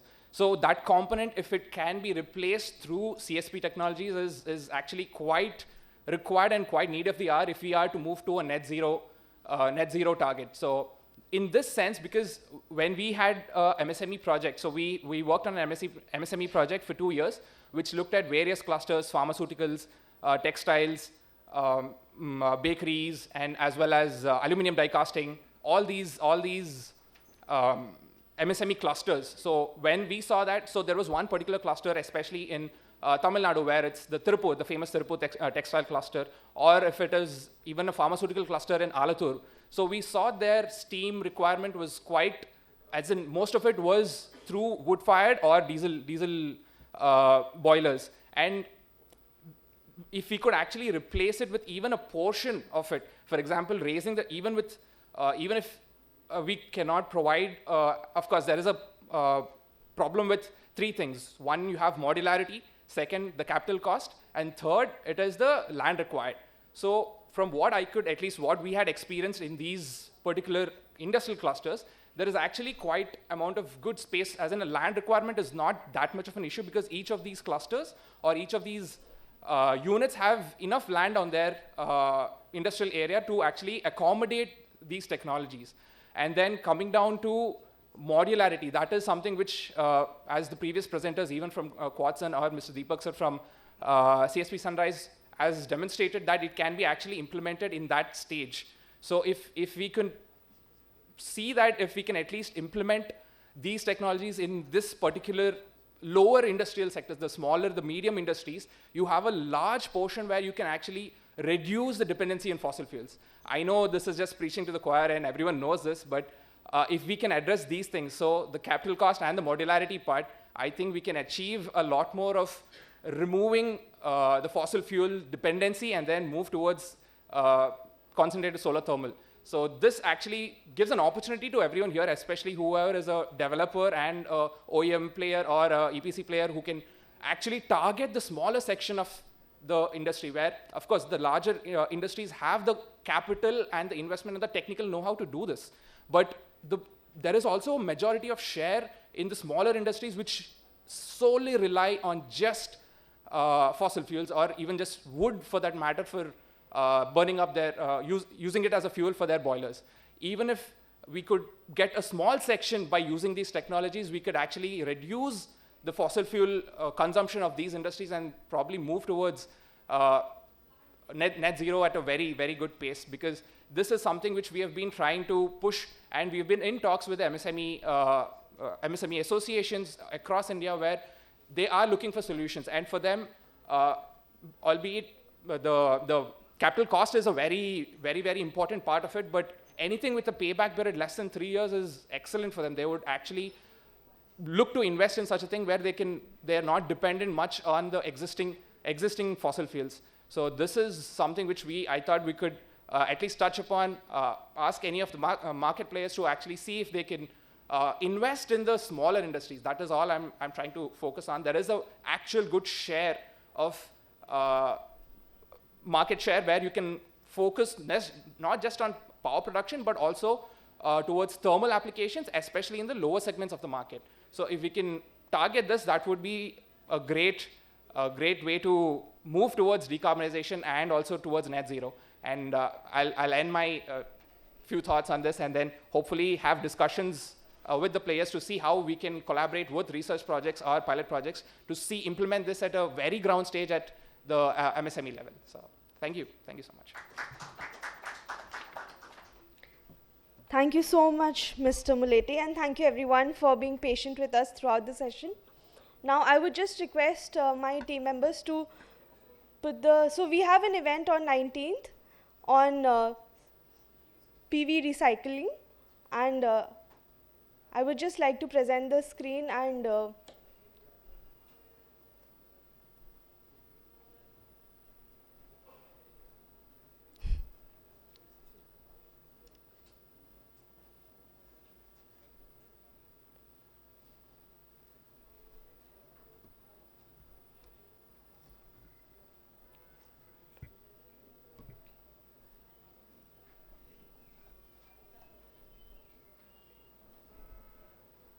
even after the pandemic, apparently all of us are still technically a lot backward. Just give us a few seconds. Yes, so we are having an event on 19th on pathways of solar waste management in India, and it is in Indian Habitat Center itself in Casperina Hall. So if you want to register, you could please scan and register for it. And now let's open the floor for lunch. Thank you so much, everyone, for being patient with us.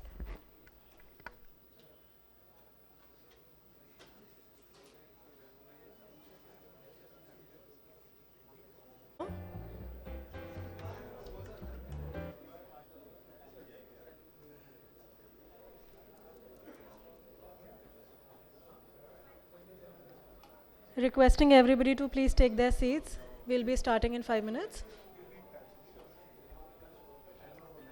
Everyone enjoyed the scrumptious meal. We now move on to the next session, focusing on the financing mechanisms for CSP projects in India, with insights from industry experts and stakeholders. To begin this session, I'd like to invite Sri Alok Kumarji, former Power Secretary, to address the gathering. Over to you, sir.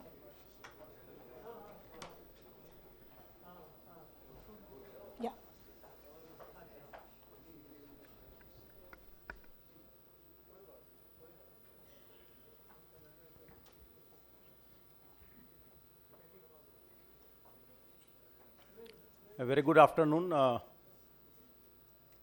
very happy to become part of this movement that we are going to support technology which was with us, which is with us and should be with us in a larger scale in future. I'm told that there are many experts in the room who know this technology far better than I know. And also there are people from industry and all who have been working in this field. Friends, this afternoon I will share my perspective as a policy maker and what is the place this technology should get in India's energy transition strategy. All of us know that India being comparatively deficient in terms of oil and gas, India's energy transition strategy rests on 3 key pillars: the energy efficiency, electrification of energy services, and increasing the share of renewable energy, because being our geographical location, tropical location, India is fabulously rich in solar potential, and then comes the wind. So India has been pursuing this strategy for several years, and it has done quite well in terms of climate action. As compared to other countries who have been trying this technology, CSP, in the world so far, maybe to some extent China, but India stands out in one aspect. India will need a lot of energy for its growth. For becoming a developed country, a Viksit Bharat by 2047, our energy requirement will grow by more than 2.1 times. There are very few countries in the world who will face such growing demand of energy. We are doing one more thing. We are going to raise the share of electricity in our energy services. Presently, it is around 18 to 20%, and Niti Aayog projections, they say that by 2047, it should be around 40%. So we will have huge demand of energy. Energy demand will grow by twice, and share of electricity will also grow twice. So the electricity requirement in India will grow 4 times next about 25 years. There is one more distinguishing feature. Because coal is our resource, our own resource, local resource, we depend heavily on coal-based generation of electricity. So you see, India has 3 key features. It has a future which will demand a lot of energy and more of electricity. Large parts of electricity is coming from coal and will continue to come from coal in the future. And India is a country which is endowed with a very good solar radiation. Because of our projected energy growth, there is a huge pressure on India for phase down or phase out with coal-based generation. If you go to any international discussion, there is always a pressure and talk on phasing out. India has been ramping up its share of renewable energy quite well. But there is always a question, you must have heard from Honorable Minister also, from India's position in G20, everywhere, that we have 2 constraints in ramping up renewable energy even at a faster rate. These 2 constraints are, first, large scale of solar PV will require storage in the grid,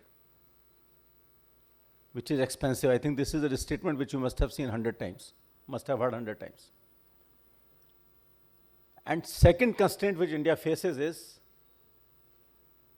most of the material which is required for solar PV, or for that matter green hydrogen, is imported.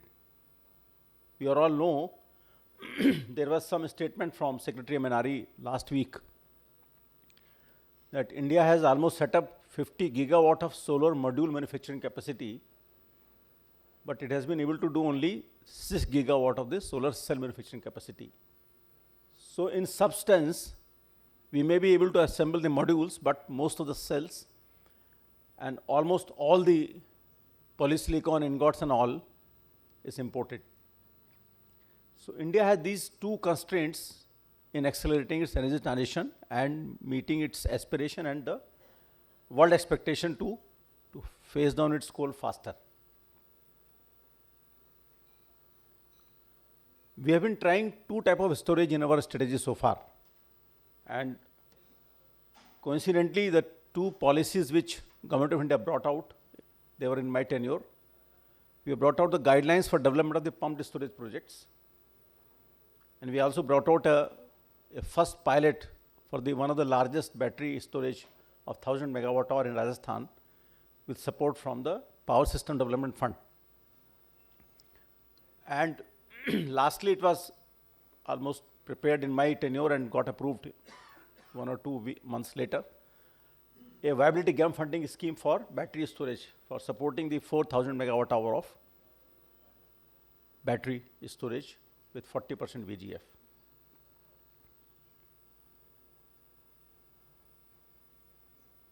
there are again two problems. PSP is very site specific. So some sites may be available, may be difficult to work.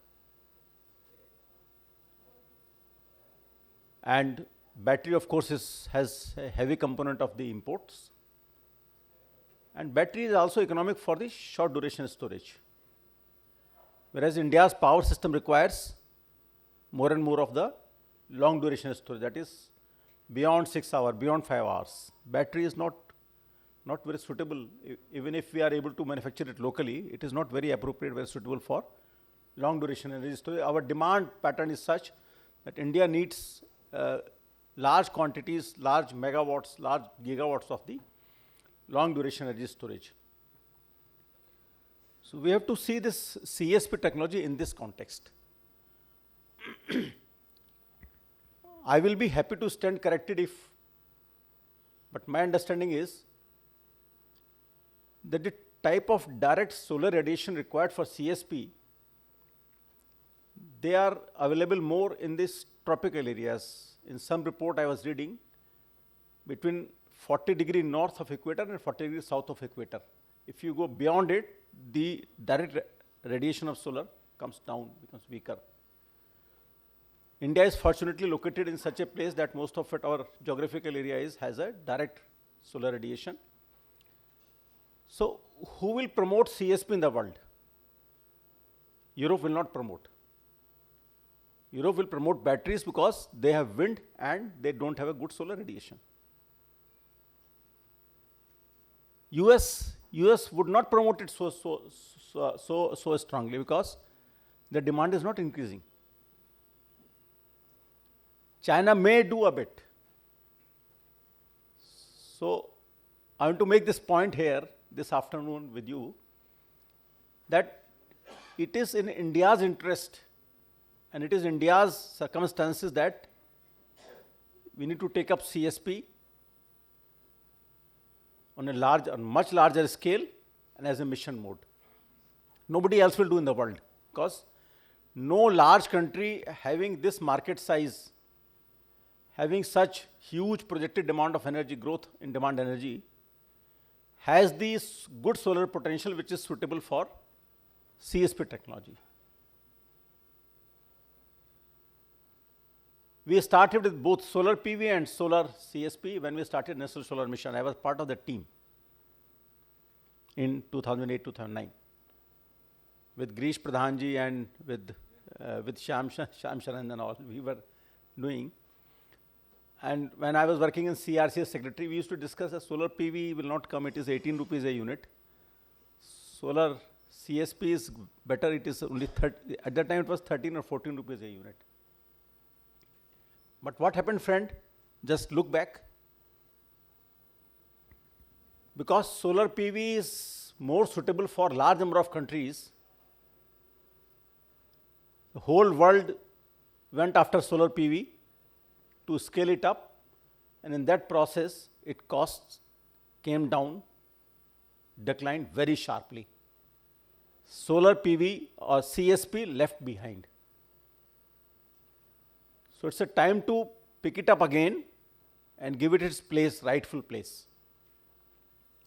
I was sitting with Varshniji and with my other colleague who will speak in this session. We were discussing, often we compare CSP with solar PV. In my view, this is not an appropriate comparison. We should see CSP in comparison to PSP and gas as a peaker. Because if you compare CSP with solar PV, you are comparing uncomparables. Solar PV gives you only intermittent during the day. CSP has an ability to give you power, electricity, when it has a value and it's required during peak, morning peak and evening peak. So it needs to be compared with PSP, with gas as a peaker, and with, to some extent, the battery storage. Battery storage, as I have said, doesn't suit India beyond a point because it can do a long duration storage service and it has a largely It's very expensive. It is import dependent for India. PSP is site specific. I have one more question. Maybe I will see if somebody can answer me. For running a PSP, there is two stages of the energy conversion. Solar radiation to electricity, carries electricity, again run it in the pump. There is a loss of efficiency. I think if our R&D people, our scientific community work together, we can match or even surpass the total energy efficiency versus PSP for the CSP, because we are converting directly solar radiation into thermal energy, generating electricity right at that place. I was given another report. Mr. Varshne sent to me. One of the plant which is working in Rajasthan, there was an assessment of that plant of the CSP. It says two things which are important to note. It had achieved around 60% local content. That is very significant thing for us. We have not achieved so much in solar modules, solar cells, because we still import solar cells. And secondly, it says it is one of the cheapest CSP plant built in the world. Why I am saying so? Because if India gets after a thing with its manufacturing experience, capabilities, large market size, scaling up, and our cheap labor, we can produce the same thing at a much lesser cost than the world can do. Example is the nuclear reactor we are building. You can go to IEA website and see the cost of a reactor per megawatt is one of the lowest in the world. What Europe wants to selling us, the reactor is several times costlier than what we are doing it in our country. So what I am saying, with little bit more push, we have huge potential with us, both for increasing the local content and further reducing sharply the cost of CSP plants. Let us try it.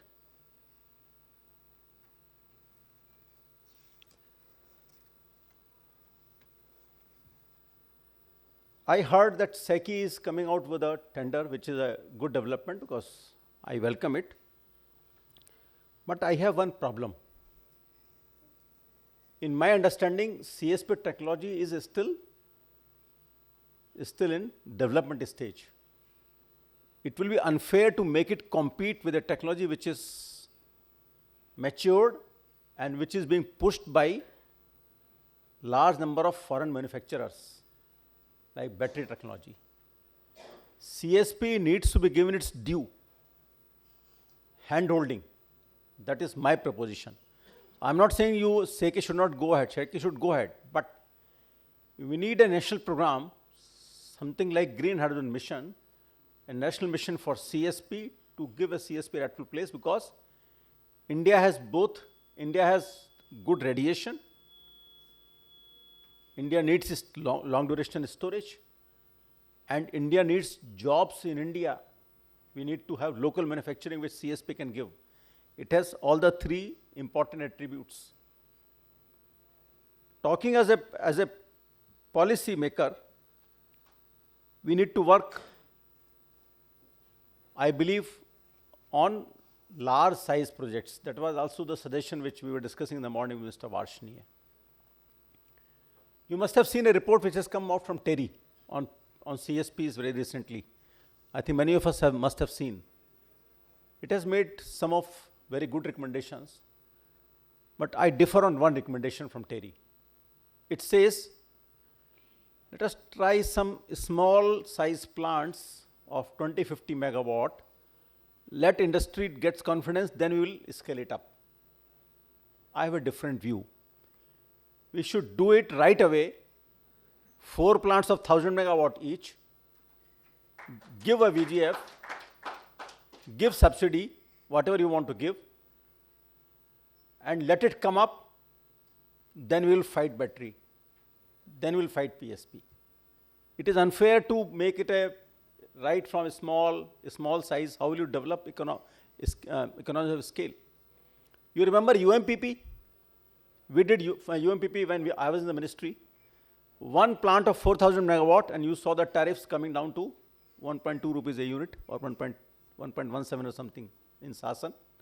So scale is the key, and India has huge energy demand. So whatever we do, it will have a very good market.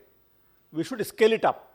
We should do boldly 4 big projects of 1,000 megawatt each.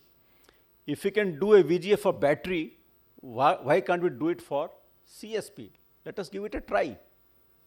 We will not lose anything for a large country like India. So we need a level playing field. We need to give a fair chance to this technology. Let us see it. My conviction is that it will show wonders.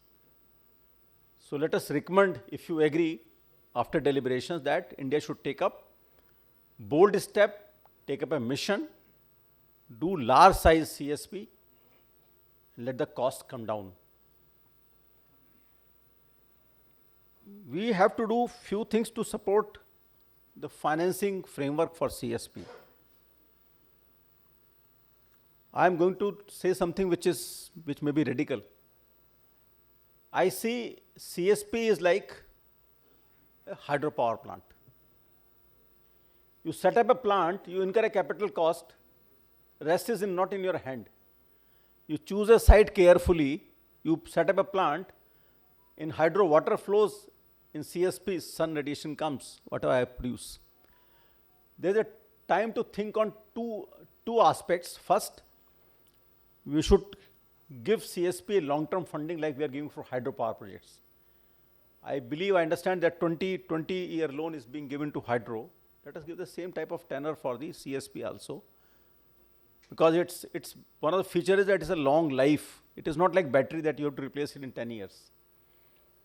I am told it has life at least 30-40 years and going even beyond 50 years.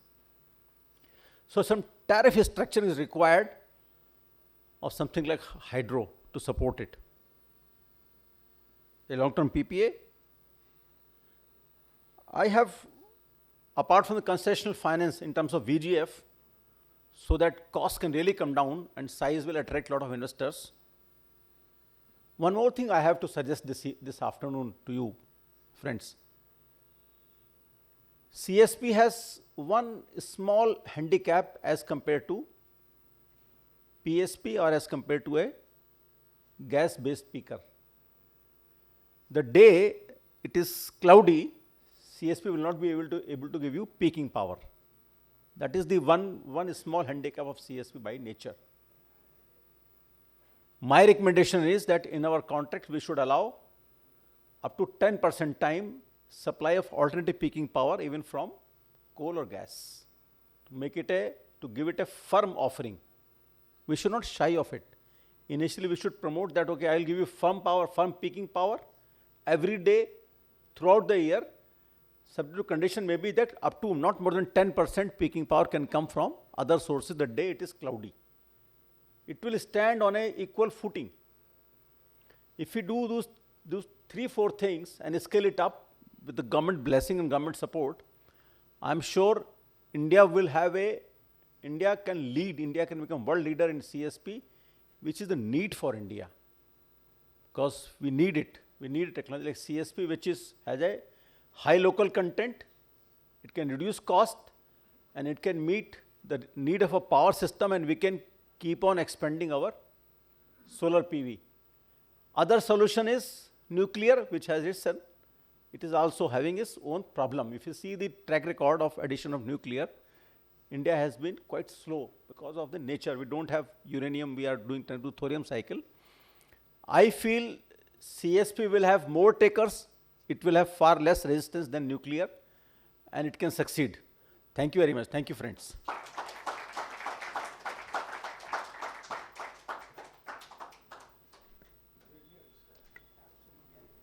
Thank you so much, sir. That was really insightful. Now we have Sri Tobias Winter, Director, Indo-German Energy Forum, IGF, for a small presentation. Yeah, thank you very much. Namaskar, everyone. Sri Alok Kumar ji, my former boss as the chair of the Indo-German Energy Forum, Dr. Kapoor, Sri Vaishnaji, thank you very much for having me here. Financing CSP projects in India, what comes into the mind of a World Bank or a KfW Development Bank? You were mentioning Europe, doesn't have maybe the need, the same need as India has. If we look at this map, and every one of you knows this, the first thing, one looks at what's happening in the world, and Sir has mentioned it. This is the NREL data you all are very well aware of. Right now, we are talking about 1.5 gigawatt under construction, and that's even underestimated. Other numbers show 2.5 gigawatt and around 6-7 gigawatt in operation. I know you know all of this, but as a development bank, you certainly look what are others doing and what is the development. And you see most is concentrated in the regions that Sir has mentioned. And if we could look into the history, and that was exactly what Sri Alok Kumar mentioned, there was a lot of enthusiasm in the beginning, and my colleagues actually put those two numbers together, but we are talking here about 15 years they have shortened, which almost nothing had happened, Then the hype came up, we are talking about 2013, 14, and then a decline with solar coming up. But now we have these two gray bars. Two gray bars. And if you look at it, we see we are talking about more than 1 gigawatt of CSP coming up now again. What happened? Something must have changed. There must have been a need for those kind of projects. Else, who would put money in those projects? And I think this is the interesting part. Look at what others are doing and try to understand why they are doing it. If we look at those plants which are coming up, we see almost all, maybe one, are combined with solar. You may not, solar PV, you may not see this, but this is here all solar panels. All solar panels. So yes, it's not or, at least in those projects, it's always and PV. But maybe the value is not only in the power, it's in the value when we need the power, and Sir has mentioned it. Let's look at the generation profile, and the main advantage, as we are all aware of, compared to battery, is we want to go beyond 4 hours. We want to go beyond 4 hours at an affordable price. So if we look at all the projects, if I'm a bank, I see like, okay, what are my other banks doing? I see all projects, 100 megawatt CSP, plus 9 to 10 times solar PV. Some with wind, but all combined. So CSP 100, solar wind 1000, or factor 9. Next slide, please. Oh, that's already the next one? No, same. This was the first. No, these are the other projects now supposed to come online in 2024. Again, 100 plus PV wind. It doesn't need to be like this, because most of all those projects, as Sir mentioned, are done in the country of the big dragon. And if they want to go with this design, they go with this design, and they go big, times 10, and that may be the reason. But maybe there's also other reasons, so one would have to ask those kind of questions. And then we talk about for me it's like, Sir, you have said it all, so I felt like, okay, no need, let's just discuss right away what Sir has said, Longer dispatch, beyond 4 hours, and reactive power. Main argument. Environmentally less challenging, and you have even mentioned, no, we don't need to import, and so on.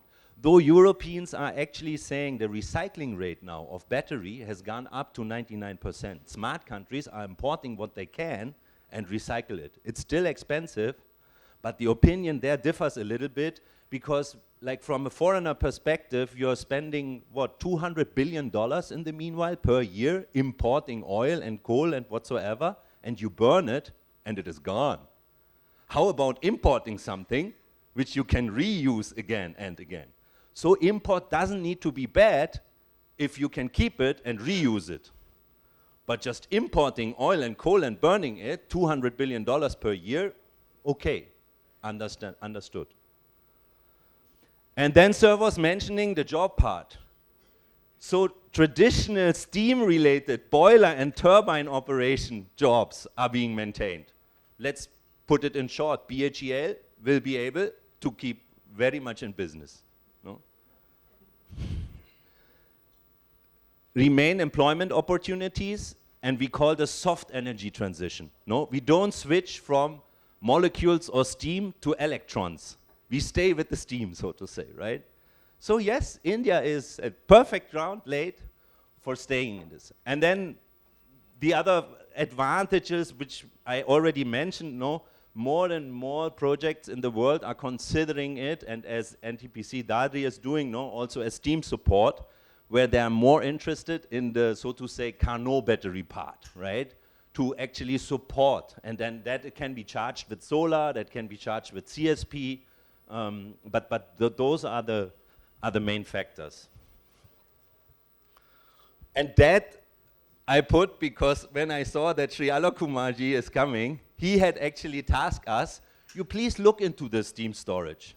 Tell me, Germans, if you are interested in storage and would like to discuss with India on storage, you should also look into thermal storage. No?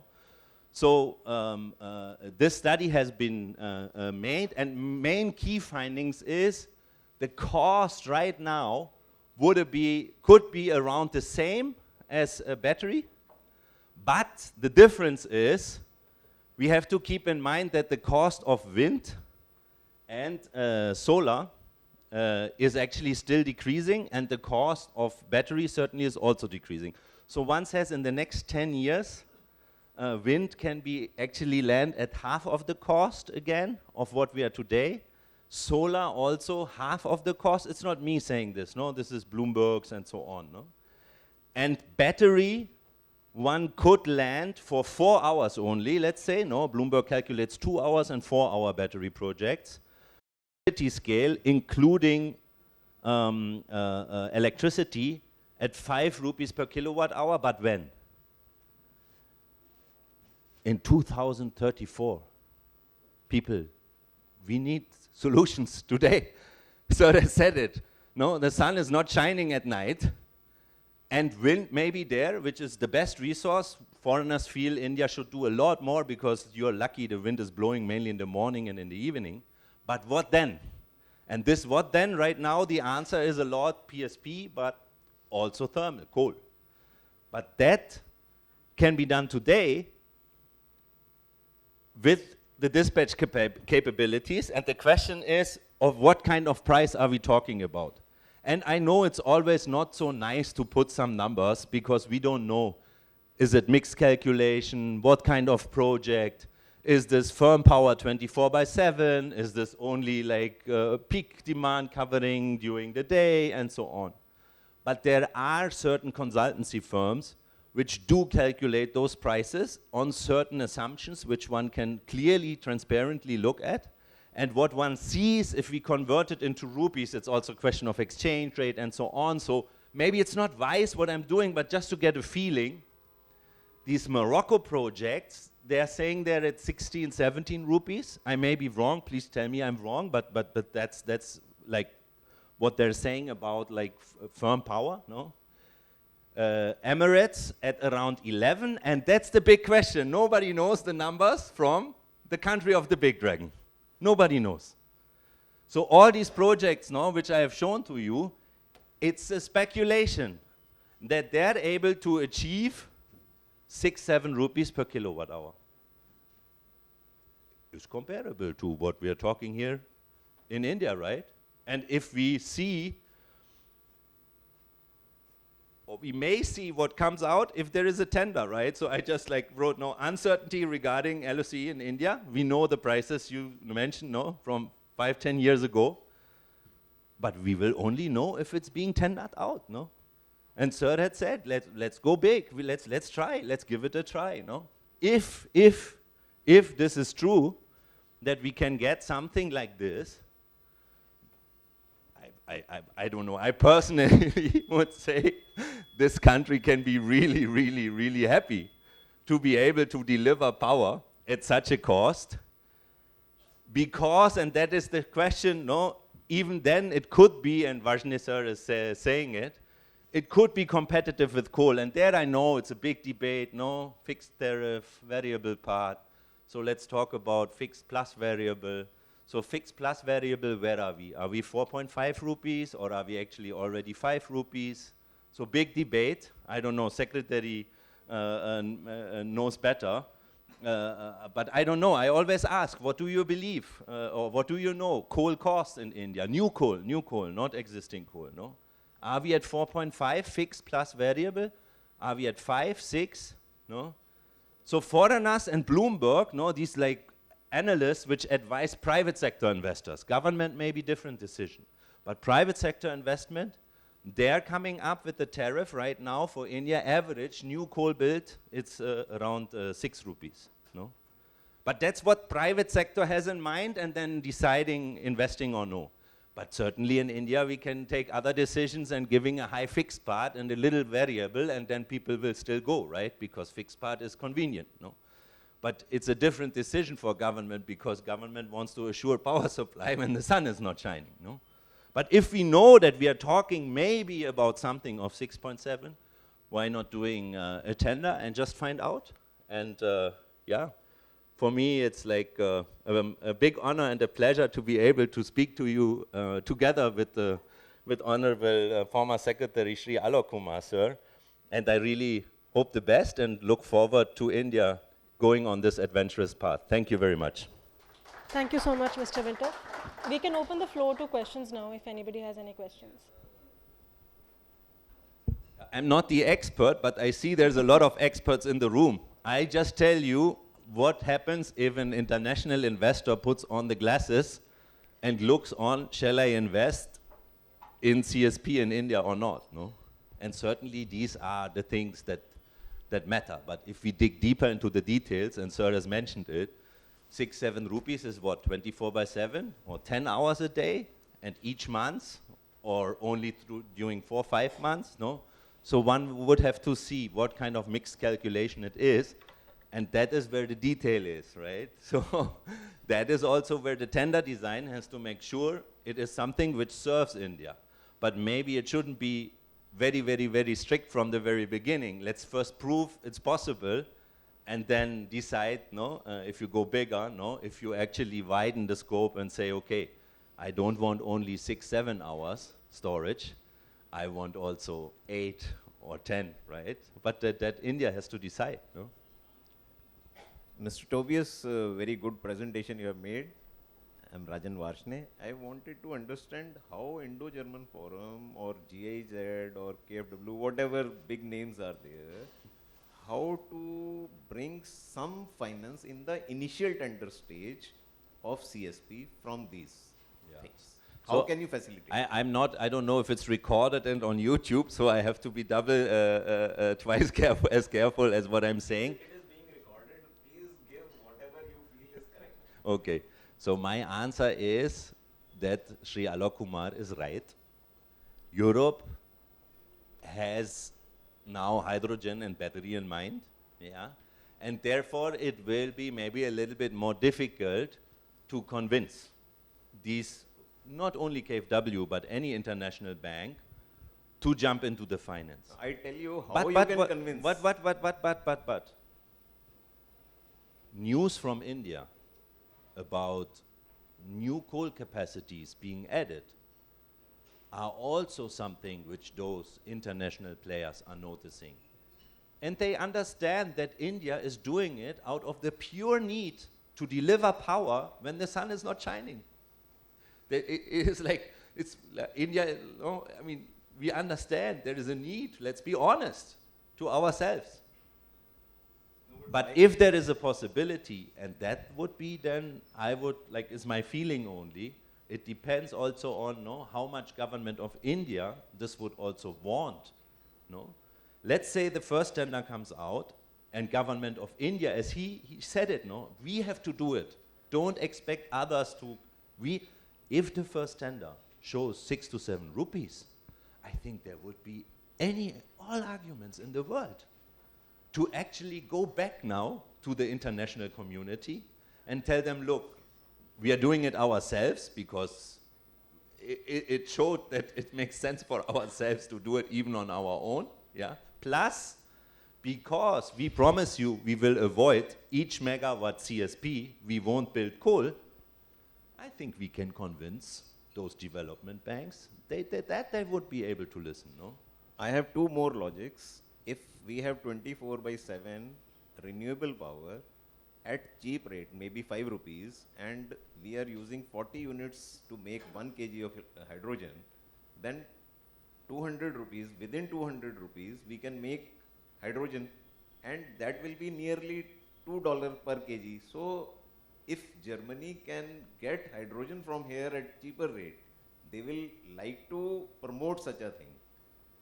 Moreover, even if we are spending 6 rupees per unit on coal-based power, and which will ultimately get stranded or whatever will happen, so we can always pay 6 rupees of power for CSP. It will at least cut 70-80% of the coal-based pollution and other things. So for first tender, I would like some support, should be there, backup support type, if required. Okay, then maybe I'm like one answer to this. There is legislation already in place on EU level that hydrogen has to be made, that gets subsidies, has to be made out of green electrons and not biomass or whatever, yeah? But if you're saying you're delivering green electrons and this is a combination of CSP and solar, I think the legislation right now gives space to actually justify that this is green as what EU understands. So yes, possible.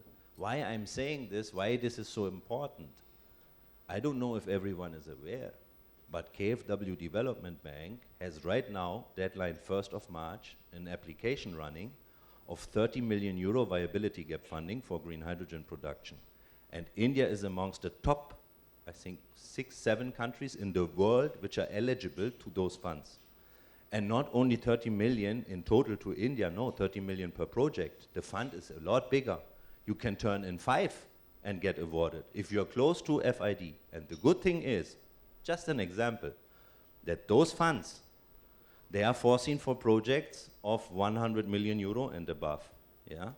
So that fits into, like, let's say 30 million euro, 30% viability gap funding, not 40 or 50, but 30. Good thing is it can be combined with other measures.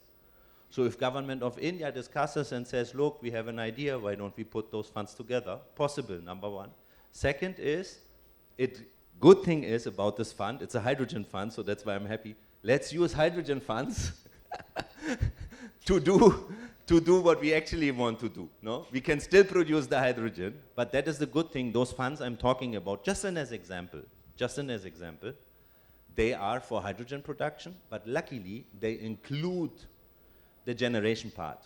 Okay, so the solar and the wind or whatever can be also financed with this. No? So yes, invitation to India, just get in touch with me, or I will just put into Google ptx-fund.de, enter, and you will see the application form. No? So it's possible. Thank you for informing us, and I also knew it actually, but I put the question for wider audience. And one more point is... He had not asked me earlier, no? I would have said I could have prepared myself better, but... And one more thing is, additional information is, this makes the projects bankable. You give me 30 million, and beyond that, lot of banks are coming once I have this base fund. Yeah, the good thing is it can be combined with other instruments. But to be honest, these funds, they have to flow fast. So KfW Development Bank, as one example, is looking for projects which are close to FID. Not, okay, let's think about what we are doing, no? And companies like Indian Oil, HPCL, whoever, no, really has to fill this out quickly. Because actually, you know, Germany, yes, wants green hydrogen from India, but it will also buy the green hydrogen from Australia or Chile, no? So, no, but the combination of public interest and private, plus, you know, making it a little bit, look, each megawatt of CSP, we will commit to build less in coal or something like that. This could bring people on the table. That's my personal feeling only. Thank you. Any other questions?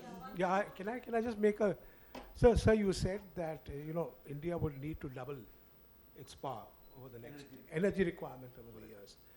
Obviously, we can't have that happening from coal, right? Our objective is to do away with coal.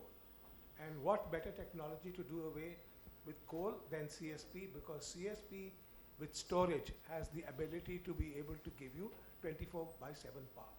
We demonstrated yesterday in the presentation from a German company, Fresnel, that we can do this. At what cost? What are you saying? At 6 rupees, comparable to Tender. the cost. India needs a tender. Yeah. If you commit to 6, 7, one would have to see 24/7 or 8 hours or whatever. This is with 14 hours of 14 hours, okay, thank you. So that means it's guaranteed whether it's January or whether it is May. If right? I get ever But the chance. Again, you know, I appreciate what you're talking about, 1,000 megawatts, but if you have a look, almost all starting projects are in the 100 megawatt range. You have to build confidence. So let's build both. No, it's 1,100 peak plus 900 PV. It's also 1,000. No, but yeah, totally agree. Like if I'm like just as a feeling, no, what and Sir said it. Let's make a tender. Let's find the price. Let's not lose time. Just maybe like from a finance perspective, how those development banks also work, right? We have access to special products which kind of like show us the levelized cost of electricity in the world per technology, right? And I can promise you, in the most important information products that this world has, showing the levelized cost of electricity of each option for each country, CSP is not even in for India. As a development bank, I cannot even like compare or decide because I don't have a price in there. Because whatever you have done, nobody knows actually what was the support and is it subsidized, unsubsidized, what is the actual cost and so on. If something comes and it goes into those databases, BlackRock, everyone will be able to see it and will be able to put in money. So let's put India on the map, I would say. India is not on the map, and either government decides to put it on the map by its own, no? Or starts to put it on the map and have others being interested and invest in it. Yeah, I don't have a question to you, but I must appreciate that though European countries are not doing CSP because of geographic location, but my 80% of CSP vendors are from Europe. Like in this room, Rio is available, Amengoa, so on and so forth. I'm participating in CSP from the first CSP project in India and the latest one also. So, Vashnaji, my suggestion would be, you know, we should focus more borrowing on the technology side from Europeans. That's what I wanted to mention here. Thanks for that. Thank you so much, sir. Thank you very much. Yeah. Thank you for giving me the opportunity. Up next, we have Shri Sanmit Ahuja ji, expert member, C Ganga IITK Climate and Energy Transition Fund. Over to you, sir.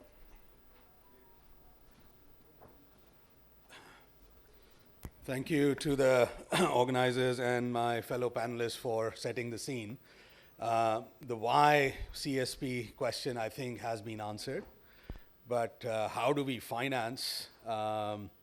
There are some nuances, right? So I'll take you through a few innovative structures on what sort of financing is available and is coming through in India. So just a genesis of sort of who I am, where I sit, and what I'm about to present. So I sit on the board of C Ganga, which is a Government of India think tank on the Clean Ganga mission. It's headquartered at IIT Kanpur. And like all of you from yesterday, I've heard a number of you saying we need to bring technology, and that's the fast way of accelerating our movement to address climate change. The Ganga mission had exactly the same problem, right? Lots of technologies around the world, cost of use per megawatt cost in capex and per kilowatt hour. It's per MLD and per cubic meter in the water sector. So the issues are exactly the same. And when Rajan called me, hey, can you do a presentation on financing CSP? I said, the presentation on financing infrastructure is the same, whether you're financing CSP or water or waste management. And I'll take you through those nuances. So ultimately, every challenging question that you're asking has already been answered somewhere in the country, right? And there are enough good precedences of what's happening. So we started a program on bringing technologies and innovations in. Now that program is more than 60 technologies deep. And I can say that with a degree of confidence that without even blinking an eyelid, we've been able to reduce the cost capex on each technology, whether they came from Germany or Japan, by nearly 50%, right? And that's even without applying economies of scale. So Alok Kumarji, you said, let's bring those technologies. A lot of people have said, let's bring those technologies into India, and India can reduce the cost. Absolutely true, and we've done it. So, I'll just take you through, how do we move ahead and applying the same principles in other sectors, so energy today. And that very statement that Amitabh Kanji mentioned a few months ago, we ran an event during the G20 on climate finance. The need for energy transition finance and climate finance is mammoth, right? So let's not underestimate the amount of capital needed. But how do we bring that capital? And there are answers out there. And essentially, this slide captures it all, right? So it's not the question of how do you finance CSP. If we were having this conference on solar 15 years ago, the question was exactly the same, right? How do you finance 18 rupees a kilowatt hour, right? Exactly the same question, but we got there, right? Now we don't have that kind of time, 20 years R&D time to get to the same point, because the race against climate is very, very challenging. So we need to pick up pace. So I just say there are three fundamental issues that every financing proposal is evaluated from. Is there a technology issue? What are the risks? And how do you finance those, right? So those are the three sort of fundamental buckets that how we look at every proposal. And there has to be innovation in financing as well. So we are saying there are two pillars of innovation. One are what are new investment classes, asset classes that have to be brought in. And I say for technology, the FOAK means first of a kind, right? The first of a kind commercial demonstrator. All of you have said it, right? That we need to put that on the ground. And the structure supporting that is how do you accelerate the affordability and accessibility of the technologies. Second aspect is risk. Technology insurance is a new product that is coming, and I don't mean standard warranties and guarantees, right? It's liquidated damages insurance. If you do not deliver the megawatts that you're promising, right, there is loss of revenue. We need liquidated damages insurance, and that has to sit on the balance sheet of the OEM or combined with the project developer. The government cannot, the DISCOMs cannot take that risk, right, eventually. And then we need cheaper cost of financing. The three new asset classes that are emerging on the financing side, and three new structures on making technologies affordable. How do you create the market? SECI plays that role in solar and PV. But from being an aggregator to a market maker, there's a big leap, right? And then finally, where do we find the trillions of dollars of money to address the particular challenge? So first of a kind commercial demonstrator, right? So we're now setting up an entity which will do exactly that. And that entity is not restricted to just water. It'll do waste, it'll do agri, it'll do solar, it'll do CSP, PSP, battery storage, anything. First of a kind demonstration project in the country, right? And as the gentleman said at the beginning, let's do 50 megawatts, let's do 100 megawatts, and then we scale, right? Why? Because as a lender, right, if I'm wearing a banking hat As a lender, I want to see 5 years of operational data on any new technology before I will even commit money to it.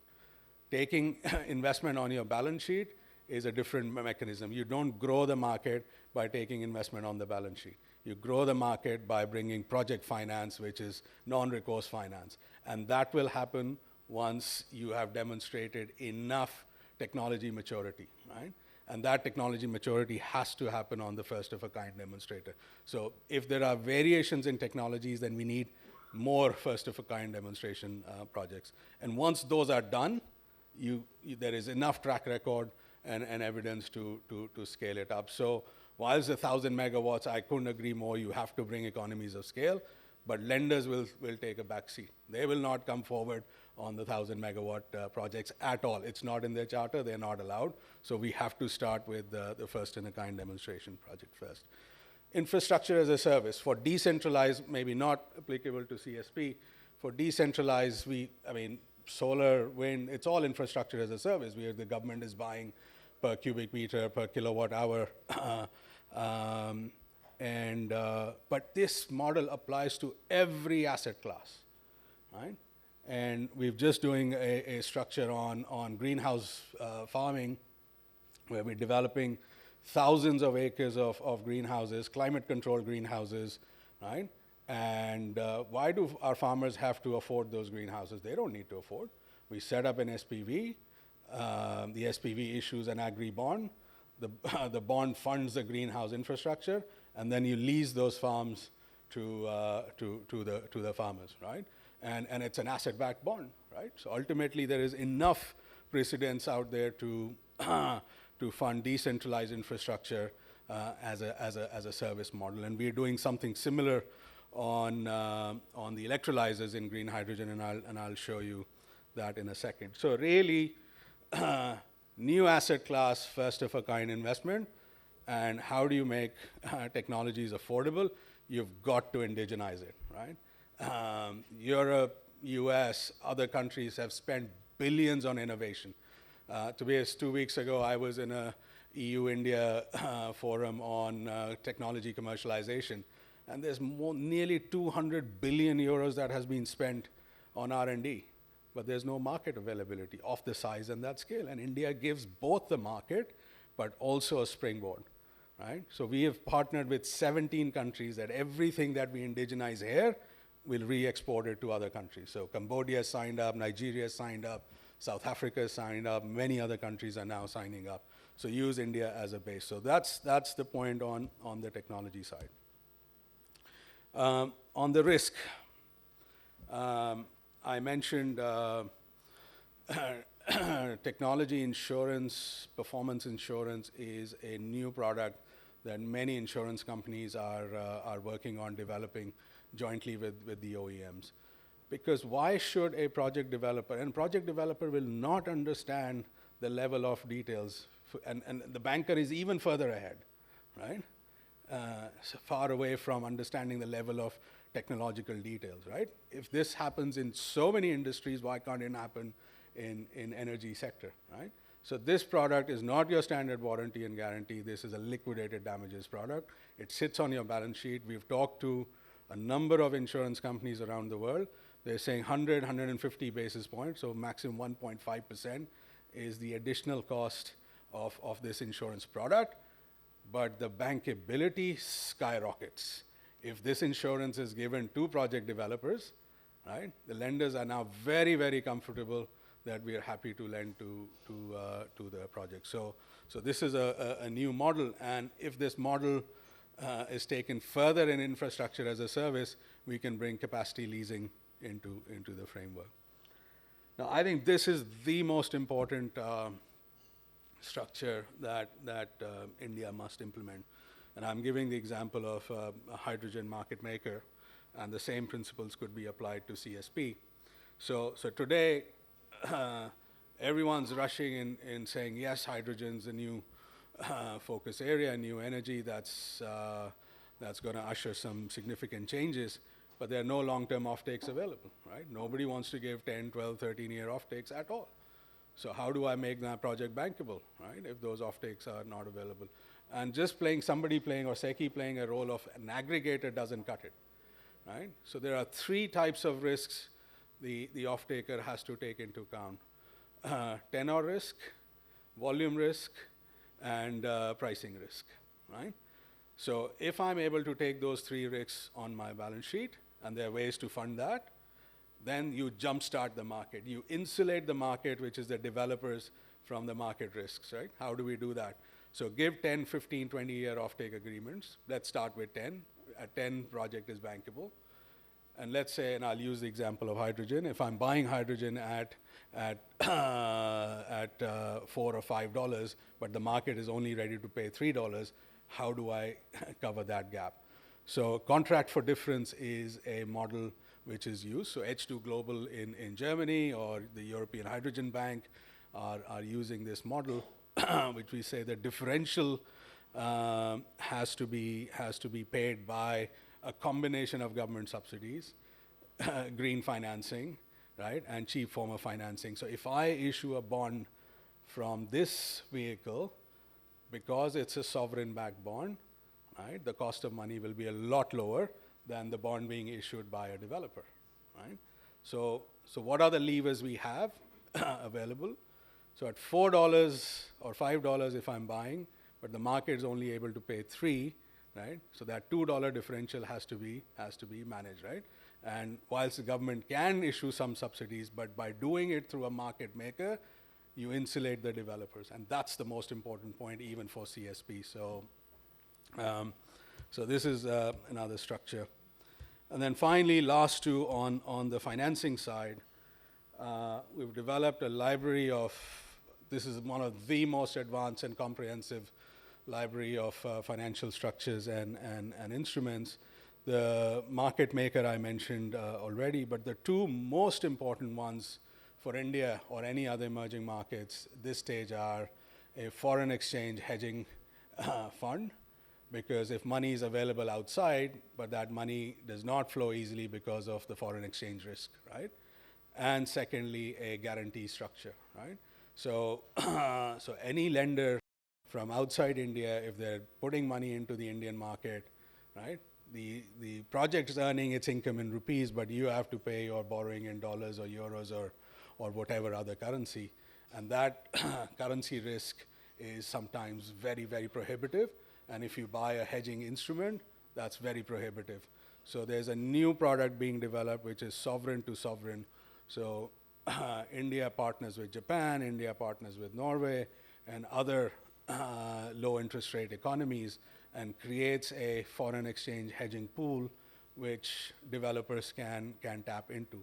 So we've done some presentations and analysis already. We are very close to structuring a facility which at the project level will deliver funding at 6.5% rupee, right? Not 6.5% dollar, 6.5% rupee. And that means you shorten the gap on your green hydrogen or your methanol or your CSP power, because your cost of money is now a lot lower. If the tier AAA rated entities in India are able to borrow at 7.5, but a lot of this other SME developers just don't have a chance. So if we have to scale, we have to bring concessionary finance into the table. And then finally, the very first slide that I showed, where trillions of dollars are needed, the global institutional market, the assets under management are more than $100 trillion, right? And if India needs about $1 to $2 trillion a year, how do we tap into it? Yes, there's domestic market as well, but there's money that is waiting to be deployed outside India. If we utilize those structures and instruments that I presented, then that money can come in. So listed funds is what we call in the finance universe the ultimate pool of capital. Borrowing money or raising money through listed structures on any global stock exchange or even stock exchanges in India and Gift City, we can tap into that the deepest pool of capital markets. So what does this structure say? Get your projects operational, because pension funds and insurance funds want to buy into operational assets, right?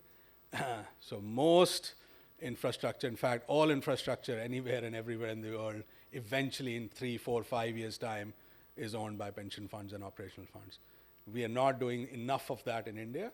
There is a structure called INVIT, Infrastructure Investment Trust, which is designed to bring those pension funds into the market, but the developer community has to work harder to bring more and more assets under this framework. What does it allow? You sell the asset, you carry on doing the O&M, right? The money that you receive by selling the asset, you deploy in more assets, and then the cycle starts, right? Every 3 to 5 years, you're selling more assets, but your O&M income stream remains, right?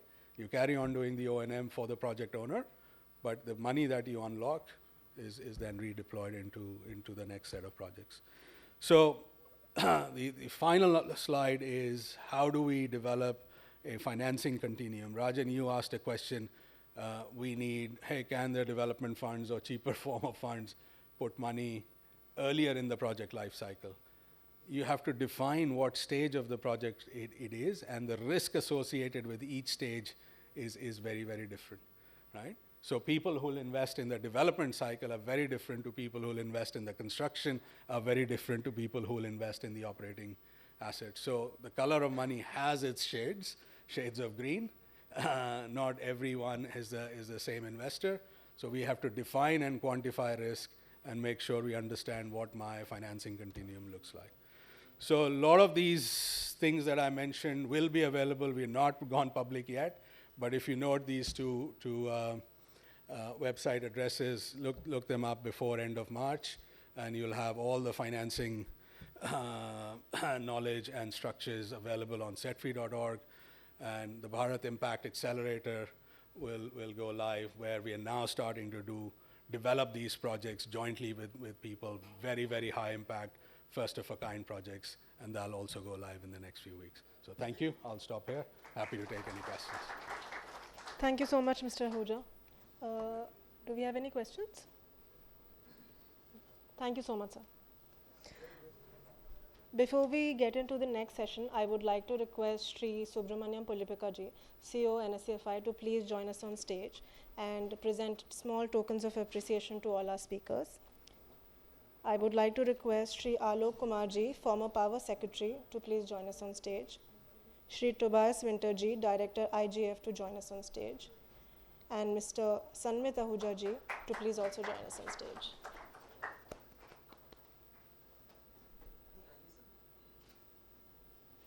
Sir, do you allow that I'm on a photo with you? Why not? Please. Yeah.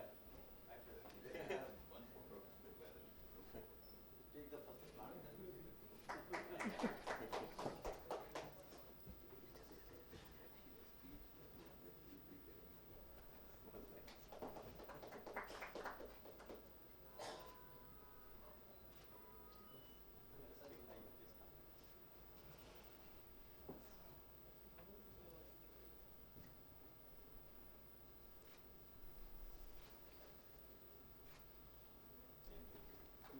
Thank you so much. We now move on to our next session, where we have experts on board who will delve into the technical aspects of CSP and discuss the importance of collaboration between industry and academia. Our first presentation is by Dr. Manoj Soni from BITS Pilani. Over to you, sir.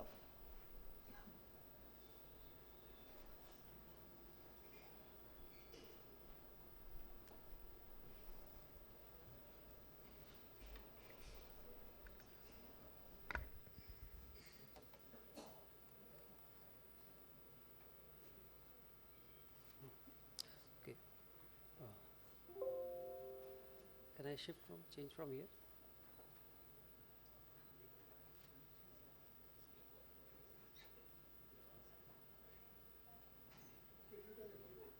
Yeah, yes.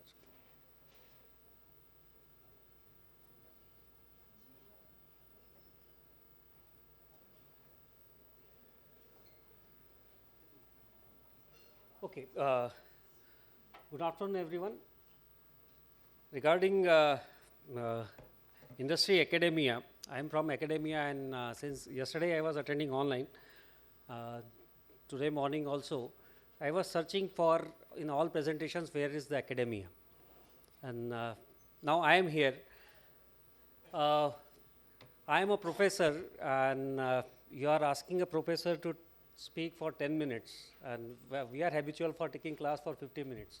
So it's like a torture to a professor, and it's like asking a question, explain in detail and giving just half page to answer. Anyway, I'll try to justify it. Lot of work has been done. I am associated with Mr. Deepak Gadia ji also since 2008 in this domain. I visited many plants, even Solanki ji is here from Godavari Green, Godavari Power. I visited that plant also. We are working with Mr. Deepak Gadia on thermal storage also. So, lot of insights are there. So many things are to share.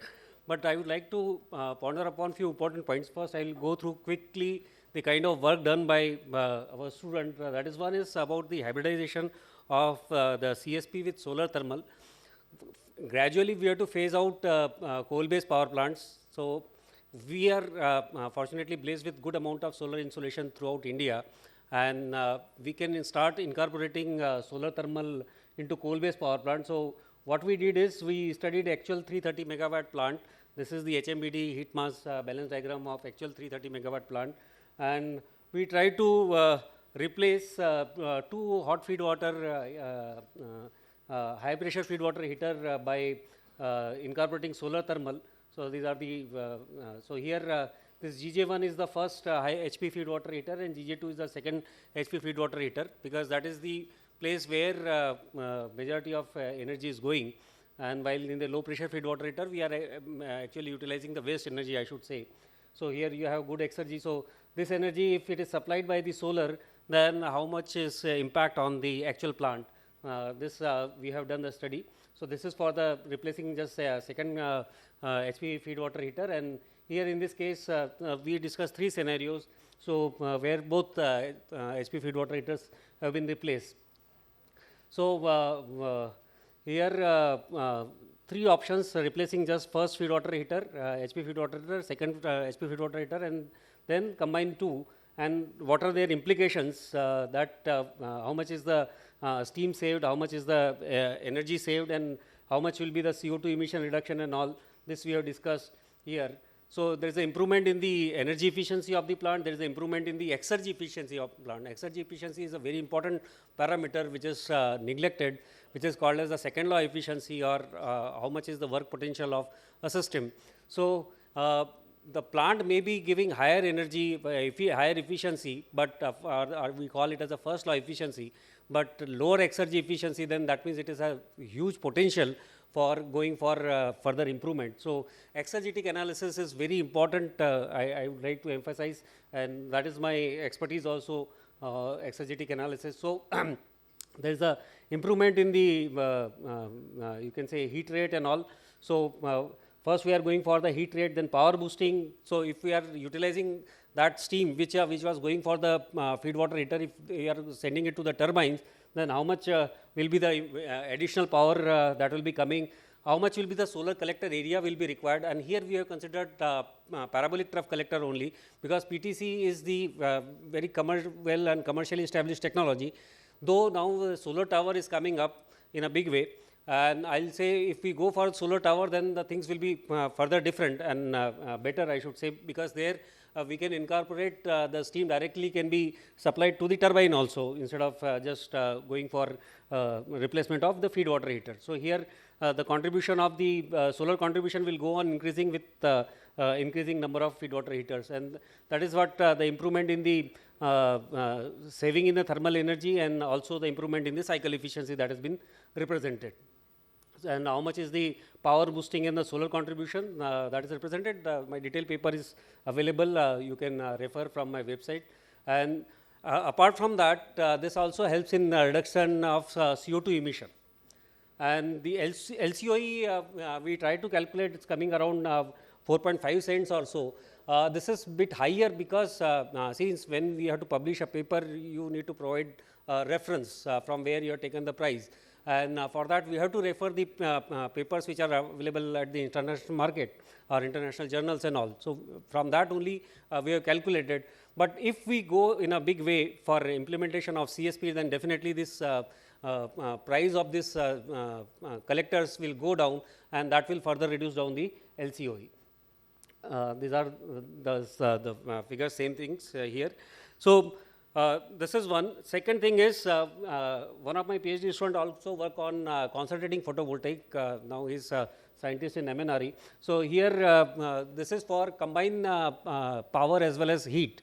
So for CHT system, combined heat as CHP system, combined heat and power, so it gives you power as well as the heat, and that can be used for multiple application, and this is the patent we filed.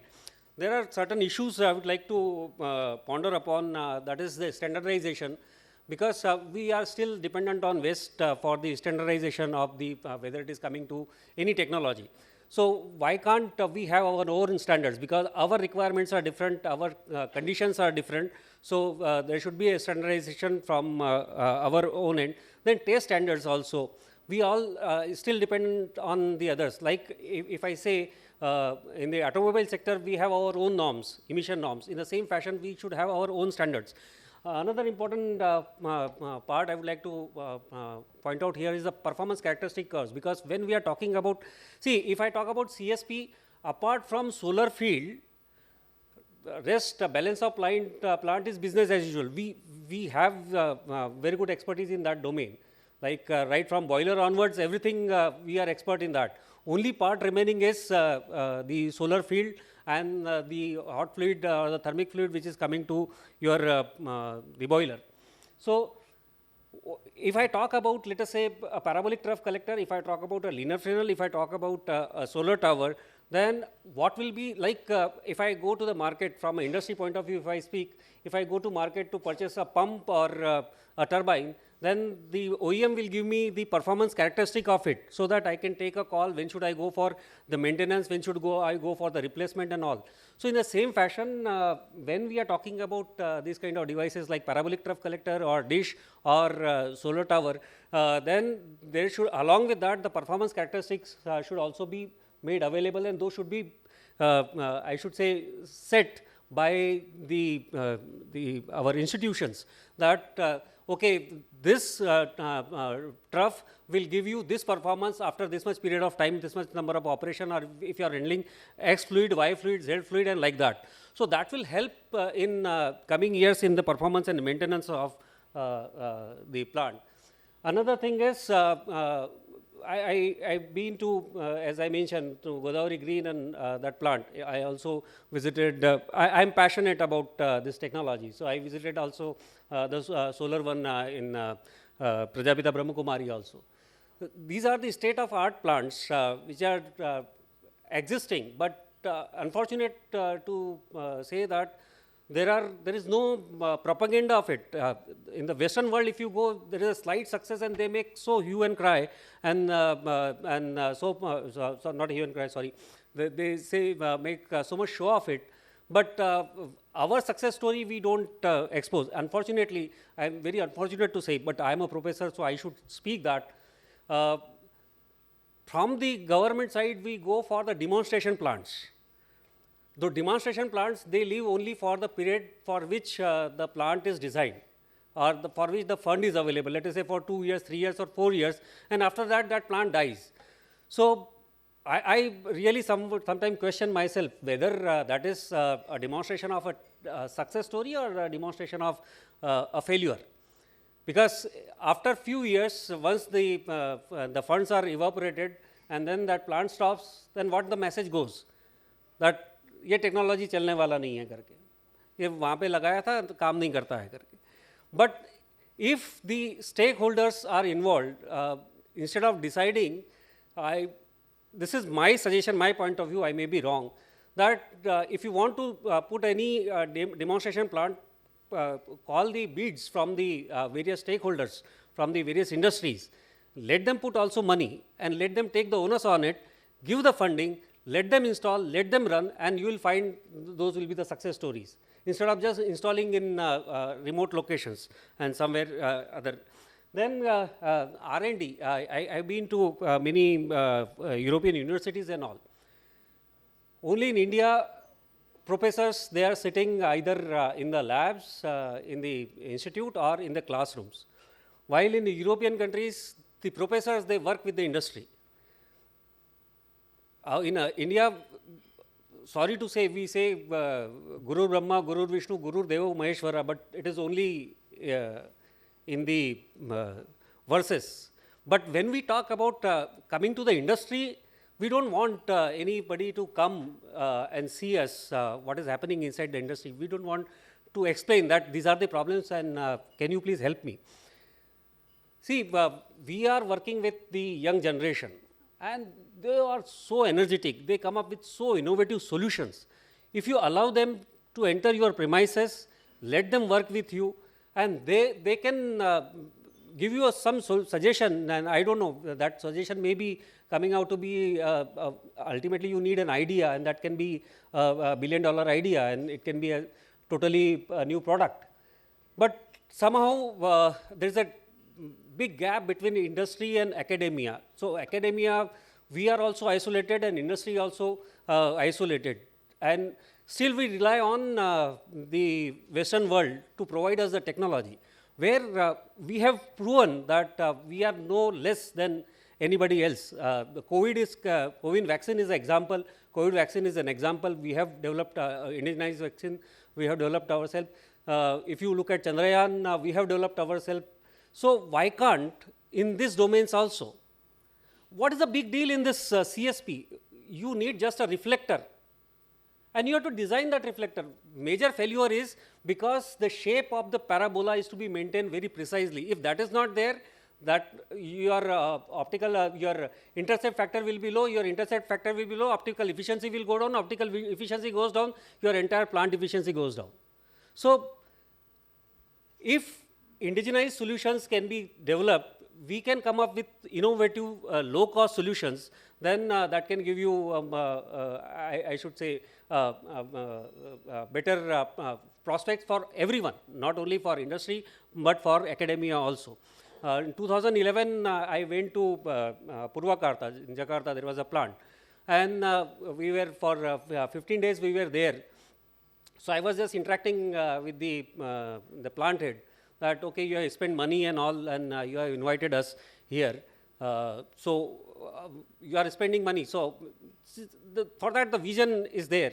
So that the plant head mentioned, sir, we have called you, and we know that we are running plant, and this is the best plant we have in our entire group, but we want some outside perspective to look at the things. And if you can suggest something, that can change and we can save further. And this 5 lakh rupees which we are spending on you, that will recover just within 2 months or 1 month, and that's good enough. And the kind of suggestions we made, our team made, and they immediately called the design head and said, okay, these things to be implemented, and they saved a lot in that. So my point is, involve in every aspect, I suggest you involve the academia also. Just look at academia not just as the professors, but also the students. Ultimately, those are the bright minds. I was in one of the panel discussion of CEO level panel discussion of German Manufacturing Association last year at Tajlands in Mumbai. So we were discussing in a panel, and I told, see, you are from industry. You tell that the students are not the industry ready. You also must be agreeing with that, that students are not industry ready. I am in this profession since last 29 years. I have seen the students right from the NIT institutions to the institution like BITS Pilani, and the transformation looking at the students. My point is something else. You are saying whether the students are industry ready. I say the other way, whether your industry are student ready. Because the kind of generation which is coming now is totally different than the kind of generation which is sitting in this hall. That is tech-savvy generation. They run very fast. They move very fast. They don't go after money. They say, money to aap to de doge, paisa to mil hi jayega mujhe. What else you are giving to me apart from money? So this generation is totally different. So we need to think about these aspects also. So when I say the collaboration, it is not just the industry and academia, it should be the government agency. When we all work together in holistically, then we can come out with a big break. And again, I'm quoting the example during COVID time when the vaccine came out. So it is the combined effort of the academia, industry, and the you can say the government agencies and all.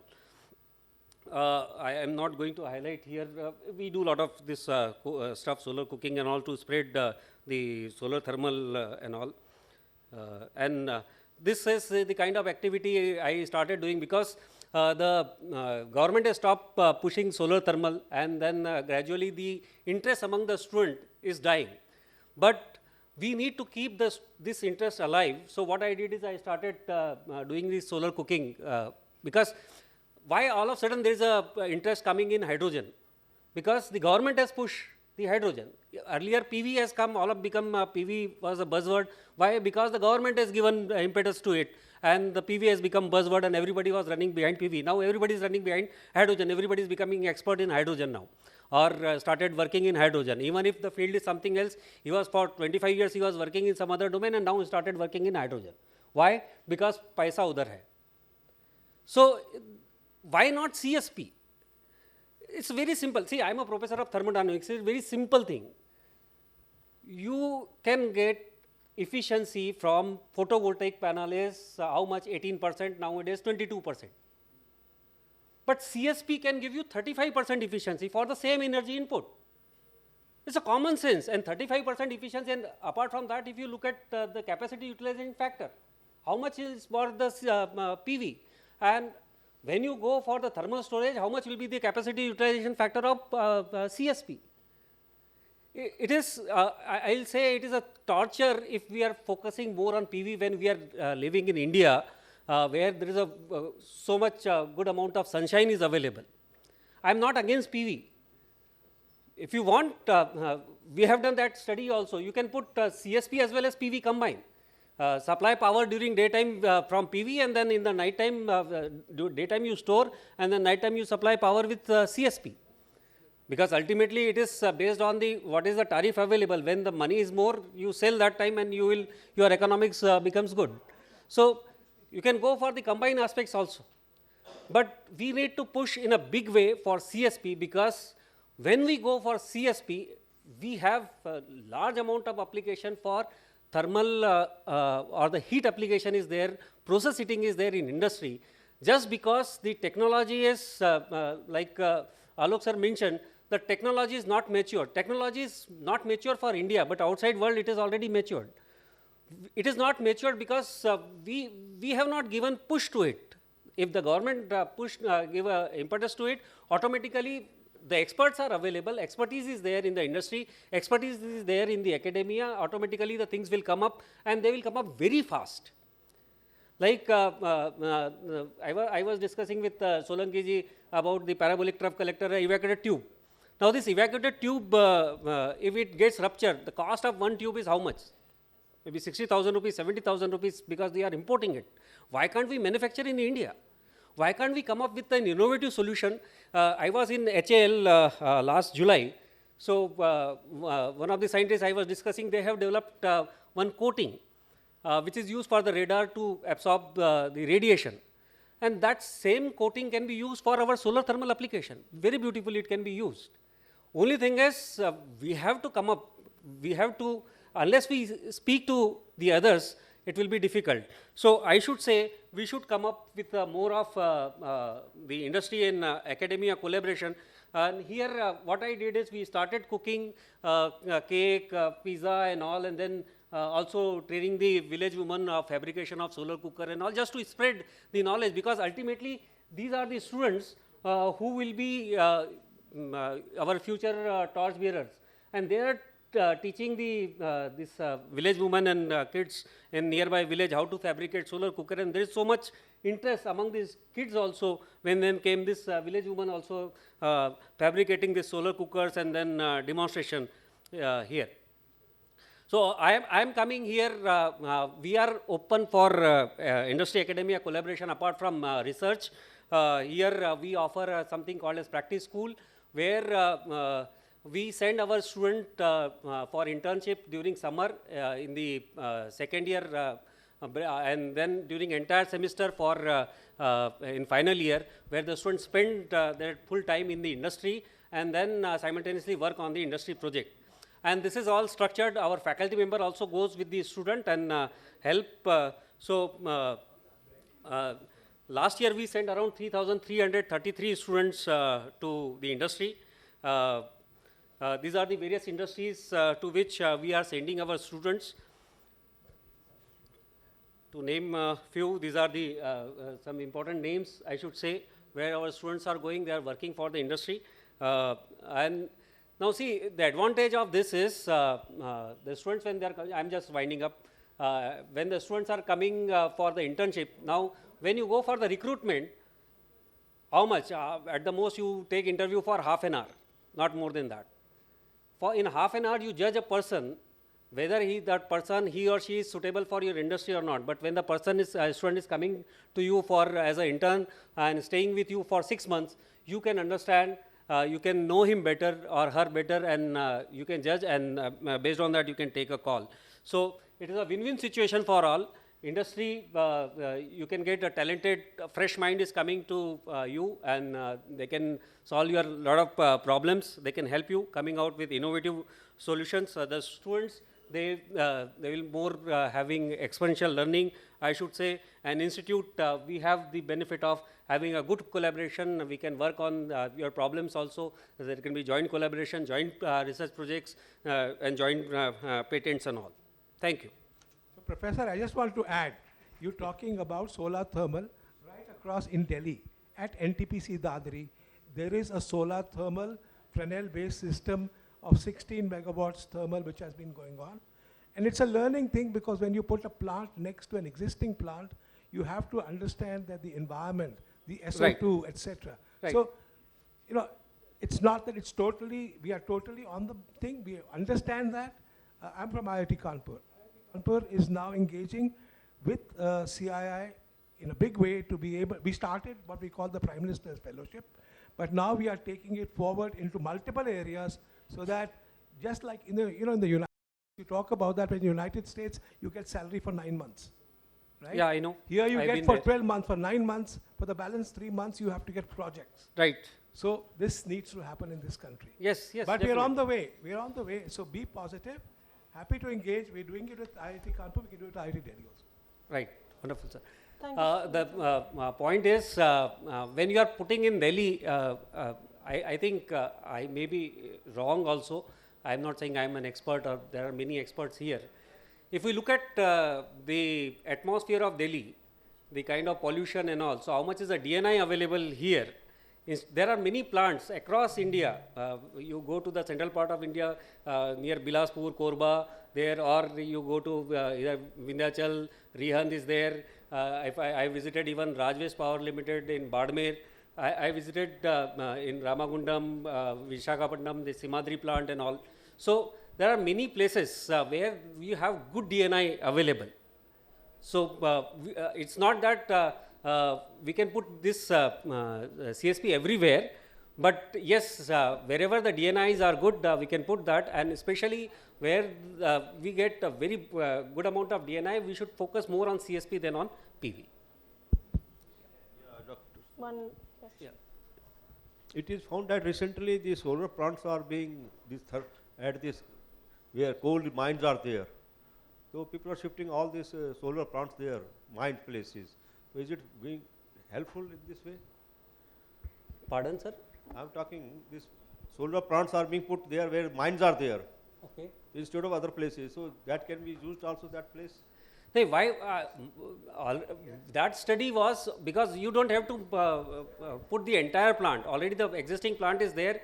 You have to just put the CSP. One of the senior officer from Tata Power, we are working on how to replace the entire coal-based power plant, remove the coal and just put the CSP, because the rest of system is available, and with CSP you can run that plant. Thank you so much, sir. Thank you, Dr. Soni. Sir, we can continue this later. We're running a little short on time.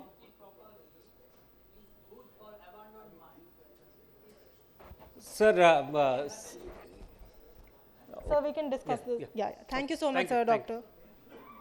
Up next, we have Dr. Ravi from IIT Delhi. Over to you, sir.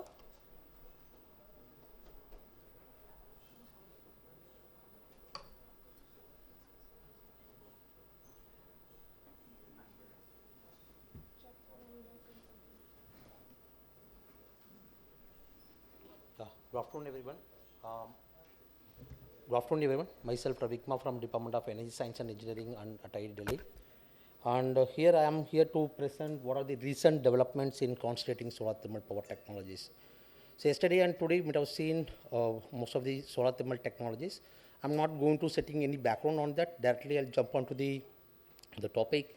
I'll be discussing on what are the recent developments on the CSP technologies. Some of the works what I'm going to present here, it's a part of our research work, and some of the work what I'm presenting is from the existing literature. And so these are the topics I'm going to cover. So first I'll be talking about what are the recent developments in parabolic trough collector, and then central receiver, linear funnel reflector, and then the power generation cycle, and then also talk about the energy storage, thermal energy storage as well. So this slide thing maybe you might have seen in the last 2 days. So we have the various CSP technologies. So linear funnel reflector, and then parabolic trough collector, central receiver, and parabolic dish collector. And also here the x-axis is how much temperature it produce commercially available technology that is given in the bottom of the slide. So coming to what are the research potential in CSP technology. So there are 2 ways if we want to bring down the levelized cost of electricity. There are 2 ways we can bring down. One is we could able to improve the performance of the system so that for the same cost, for the same capital cost, we could able to produce more amount of energy so that the levelized cost of electricity comes down.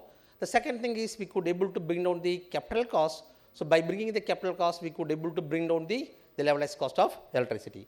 If you compare, if you look at what are the avenues we have, so one could able to start or exploring the improving the technology in the concentrator. In the concentrator, we can come up with the altogether different concentrator, and then we could able to improve the optical performance. If we talk about most of the CSP technologies, we could able to lose the energy in the form of optical form, something from 10 to 20% we lose, or even if you talk about LFR, we lose almost more than 20% the optical form itself. So one can think about how we can bring down these optical losses from the CSP technologies. Then one of the component is in tracking system as a part of optical system, how we could able to improve with less auxiliary power consumption, and then how we could able to improve the optical performance. So the most of the CSP system, the tracking system consumes something between 5 to 8% of what energy we generate from the CSP system. Then the receiver is the hot component of CSP system. If you look at in most of the including the parabolic dish cutter, we get the efficiency of around 80%. If you go with LFR, even comes down to around 70%.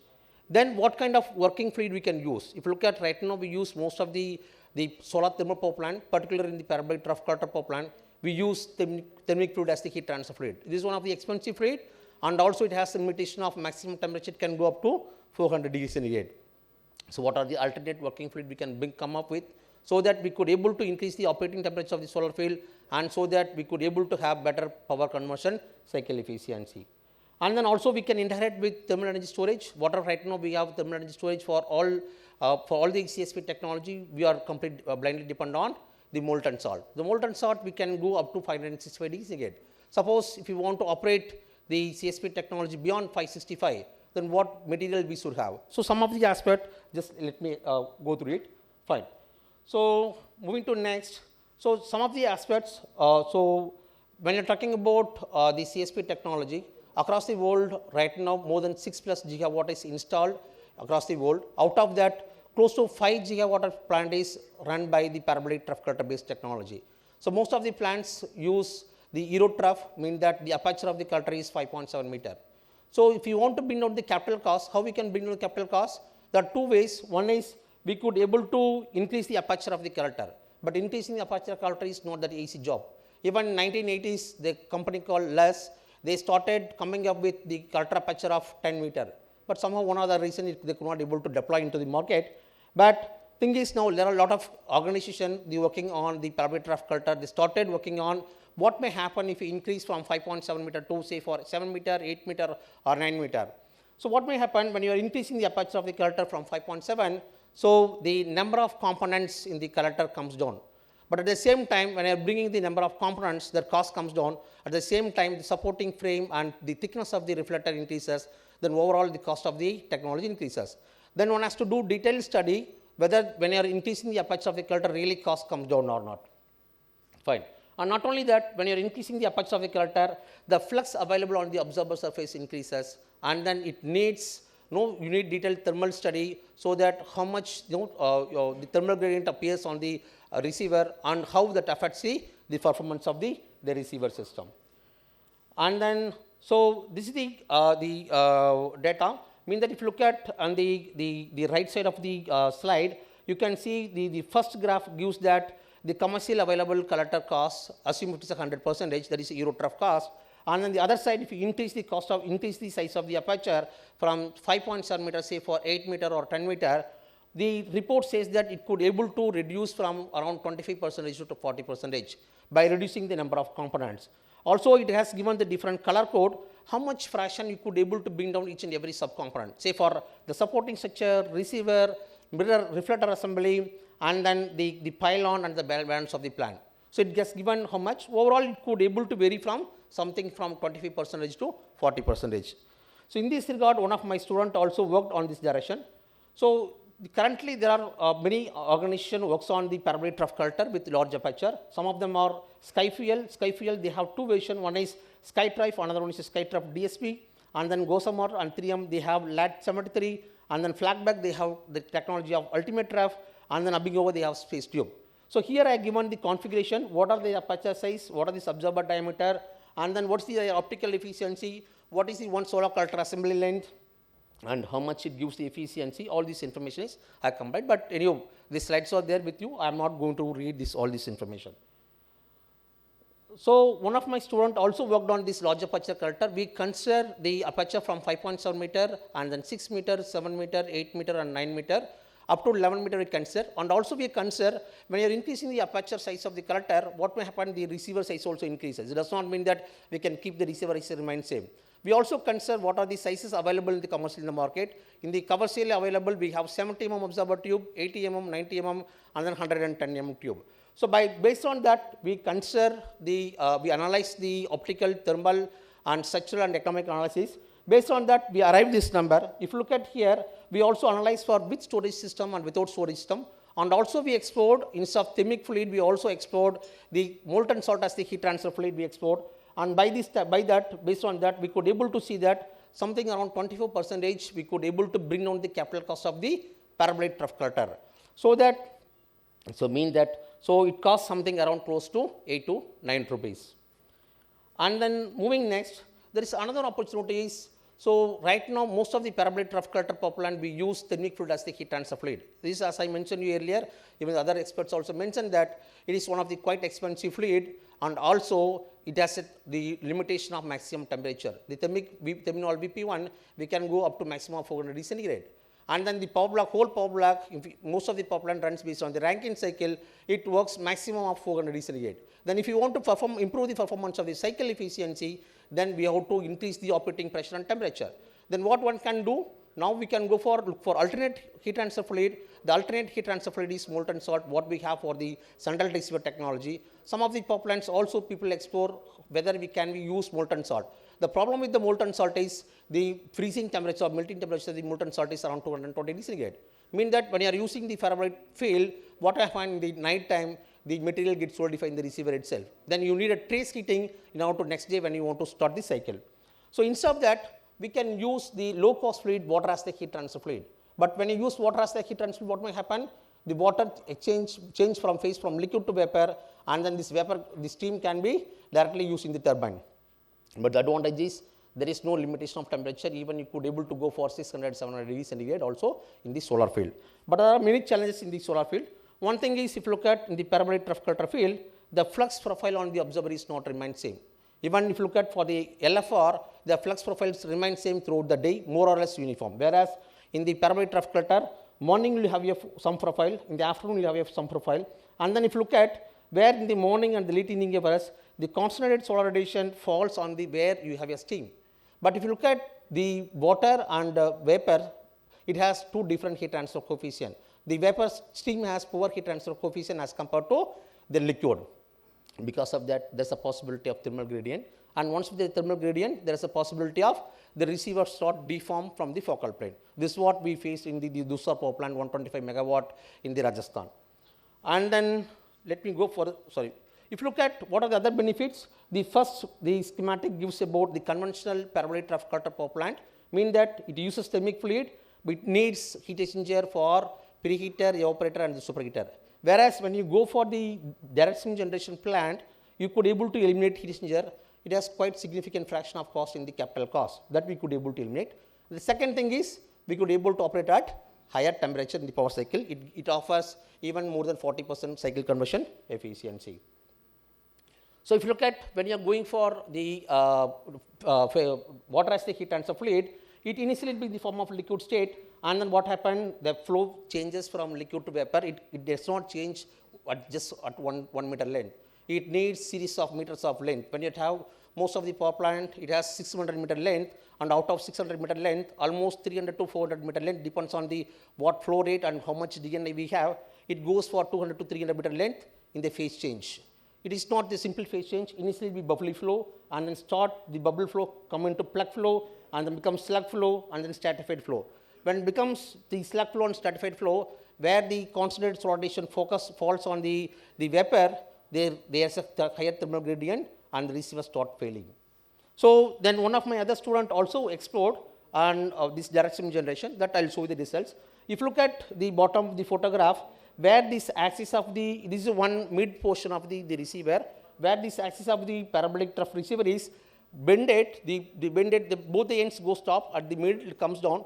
The gap between the observer and the glass cover is just 17 mm. What may happen if it goes beyond 17 mm, it touches the glass cover and the glass cover breaks, the whole vacuum loss, the performance of the receiver comes down. So here we have studied, there are many options for in case we would like to avoid all these issues in the receiver of the parabolic trough collector. People have explored inclined receiver, people have explored bimetallic receiver, people have explored micro groove receiver, people have explored, and then people explore also porous enhanced receiver. So each and every receiver, it has own pros and cons. Just I am not going in detail, you can have a look. And then this, some of our results from the findings, if you have substituting the non-uniform, the flux on the observer surface, if you look at this out, you will get the temperature gradient. The temperature gradient, you will get maximum as high as something like close to 50 degree centigrade. So if it goes something beyond 30 degrees centigrade, the deformation goes beyond 15 to 70 mm. That is not really wise in the parabolic trough collector power plant. So these are some of the temperature contours, mean that if you look at here, the bottom figure, in the late in the evening hours, you could see there is higher hot spot in the figure that creates the bending of the receiver tubes. So this is a small test facility we try to develop in IIT Delhi. This is the 300 kilowatt based capacity. We try to model or mean that experiment the direct steam generation in our laboratory. And then coming to the linear Fresnel reflector, so there are technologies available with the cavity receiver. People are trying with, instead of having the cavity receiver, people go with the cavity receiver with secondary reflector, where we can receive multiple parallel tubes into single receiver tube, where what we are using for the parabolic trough collector. So here the receiver is evacuated, so we could able to go higher optical efficiency. And moving to the central, I'll take another 2 minutes, 2 or 3 minutes, fine. So moving to the central receiver, so in central receiver, if you look at the, even the morning, we have listened yesterday and morning, the tower height goes something like 150 meter to 250 meter, depends on the capacity of the power plant. If you look at, there are some prototype people have developed. Instead of keeping the receiver on the top of the 150 meter, you can keep it the receiver on the bottom. We can have a secondary reflector on the top of the tower. We can bring down all the flux on the constant flux on the ground, and so that one could have better control on the design of the receiver. Not only that, the operational maintenance cost of the plant, something varies from 5 to 8% of the capital cost. So when the moment if you bring the receiver on the ground, we could able to bring down the operational and maintenance cost drastically. And also we have better flexibility in designing the receiver. And this is the one such system which is developed by the Masdar University, and it is developed in 2009, and they have 100 kilowatt capacity they have demonstrated in their campus. And the next one is in the central receiver. If you look at the R&D scope or the recent developments happening in the central receiver, so there are many research organizations they are working on falling particle receiver. So what is the advantage of falling particle receiver? If you look at in the central receiver, we use mostly either steam or air as the heat transfer medium, and also sometimes molten salt. Most molten salt. These are works maybe up to 500 or 600 degrees Celsius. Then if you want to really increase the efficiency of the plant, then mean that if you want to go to gas-based circle, Brayton cycle, then we could able to achieve even 40% efficiency. So in case if you want to operate gas-based cycle, then we have to achieve 1000+ degrees Celsius. How we can achieve? What kind of heat transfer fluid one can explore? So people are exploring the ceramic particle as the heat transfer medium, I mean the solid particles, nanoparticles. These particles spray from the top of the tower, and then in the receiver, when it comes from the top of the tower to the bottom of the tower, within the few meters, it gains the temperature from ambient temperature to 1000+ degrees centigrade. So accordingly, one has to design the receiver so that the residence time of the particle will be relatively larger, so that it could able to increase temperature from ambient temperature to up to 1000+ degrees centigrade. Then it goes to the storage. Then you should have a solid to the liquid or the vapor gas heat exchanger, so that we could exchange heat from the ceramic particle to the working fluid, and then we could able to run either conventional Brayton cycle or supercritical based Brayton cycle. And then recently there are a lot of R&D happening on the power generation cycle. Instead of usually most of the power plant, most of the all 6 gigawatt plant, it works Rankine cycle as the power cycle. So people are also exploring Brayton cycle. Brayton means not air-based cycle. People use super carbon dioxide based cycle, supercritical carbon dioxide cycle. The advantage of supercritical carbon dioxide is the footprint of the supercritical cycle comes 1/3 of the conventional Brayton cycle or Rankine cycle. And also the efficiency of the cycle is you could able to achieve something between 40 to 50%, depends on the what temperature we operate on the solar field. So this is how the supercritical power cycle looks like. So here we can either circulate supercritical carbon dioxide itself heat transfer fluid, or we can have solid particles, and then we can have a heat exchanger. Then rest all conventional, the gas-based power generation cycle. So moving further, the reflector. So this is all from the literature from the 3M company, and then the 3M company they come up with the reflector foil. Most of the power plant we use glass-based reflector. The reflectivity of the glass is something varies from 0.94 to 0.95. So here the 3M company claims that they could also able to achieve the reflectivity of 0.99, but I'm not really sure. So but that's what they claim in most of things. But one of the challenges, since it's a foil, unless until the substrate is not firmly in the concentrator profile, we may lose in the interested factor. And there are some other aspects. We also work on thermal energy storage. If you look at most of the solar thermal power plant utilize sensible heat as the storage media, mean that molten salt we use as a storage media. Here we are also looking for, we are trying to use the latent heat. The idea of the latent heat is, the benefit of the latent heat is, it has higher energy storage density, mean that the storage, the footprint of the storage comes down to 1/3 of the sensible heat storage. In that last slide. So in that we are trying to use cascade energy storage. The other side is we also exploring thermochemical energy storage system. So the thermochemical energy storage system, we have something like the energy storage density of almost 10 times of the sensible heat energy storage system.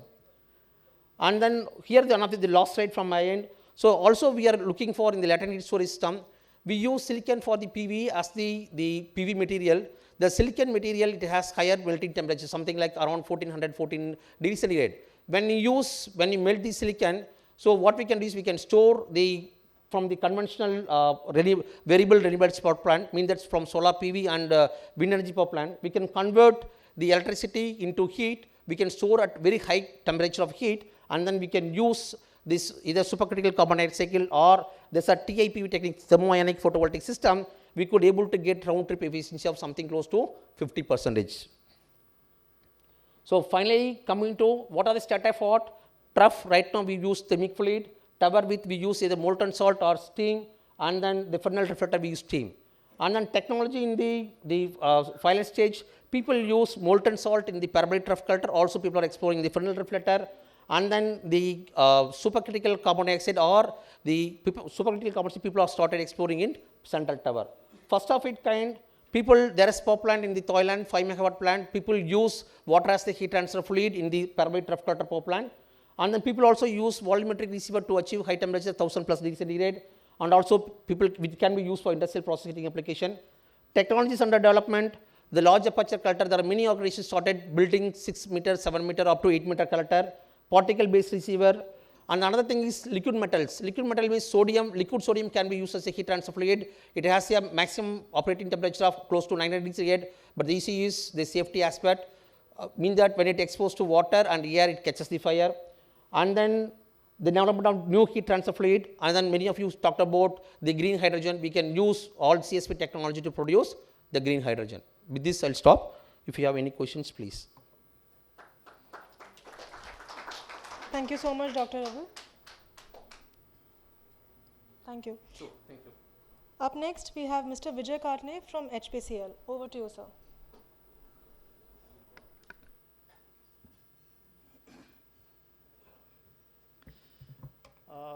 Good afternoon, everyone, or maybe it's good evening.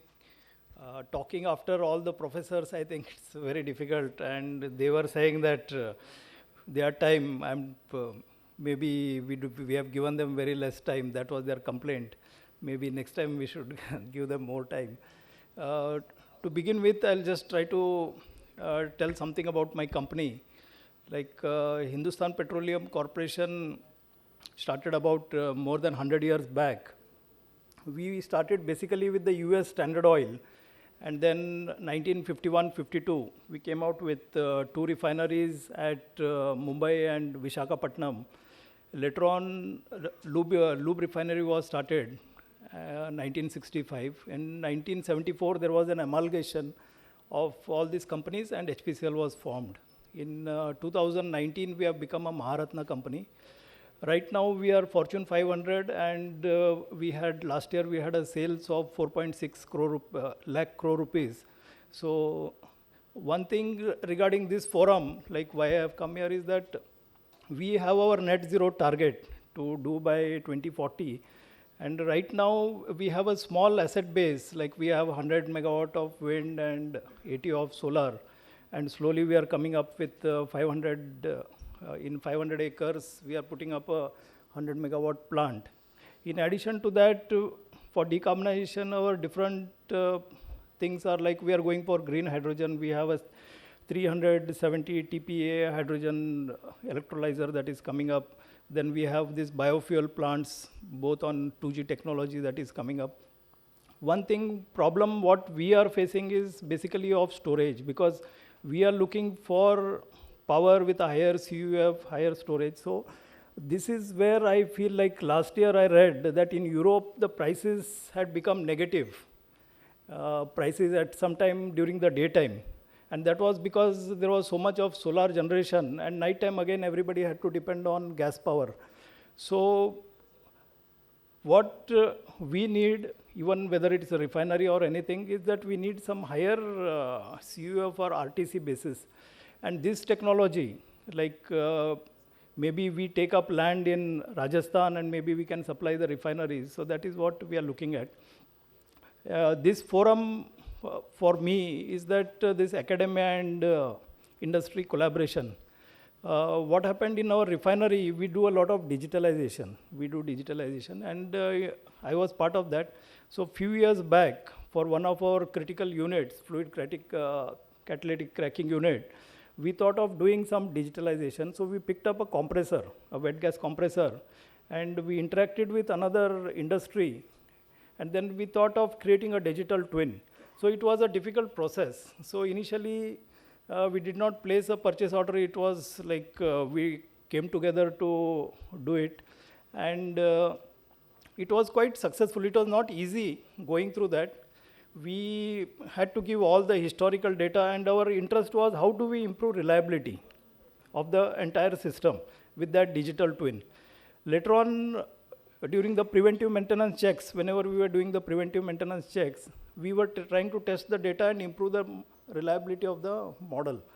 Now here is what, like suppose now we install a plant, maybe in Rajasthan or somewhere, a CSP, and that digital twin is given to the professors and their students. Maybe they can have a project on that, and your students can study. Like you also were saying, there is a lot of innovation that is possible at the college level. So these can be studied. A digital twin, what happens is the variables that are already there in the process plant, the same thing gets replicated here. You don't have a control, but you get always take the feed. You can create that model, and you can change the parameters and operate that. And then with that data, you can always meet the design people or the industry people. Maybe at that point of time, they can make smaller changes which can improve, or maybe in the second design that can be done. So this is where I think the industry and the academic can collaborate further, create a digital twin, and we can do it. That's what I thought I'll just share by the concerns that were coming. Then it came up to me that maybe this type of technology, a lot of things are possible. And even we have started using the virtual reality for training the people. So again, whatever happening in the plant, the same thing can be discussed with the students. So those things, I think if we come up, rather than doing a small project, it will be a continuous interaction that I feel will be useful. And maybe NSFEI can take it as a coordinator. They can become a coordinator between the industry and the institutes, and we can come up. That's what I thought I'll share. And when we go for a CSP plant, maybe we'll try to use this technology. Being in Mumbai, I have an advantage. I keep going to IIT Bombay for whatever issues we have. And maybe this way we will be able to interact. That's what I thought. Thank you very much. Thank you.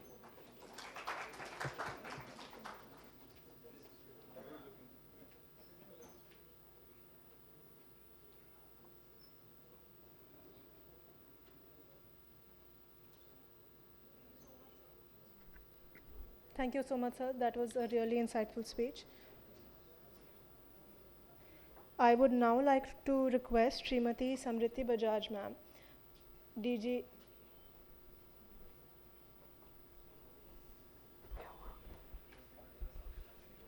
Srimati Samriti Bajaj ma'am to please join us on stage to present mementos to our speakers.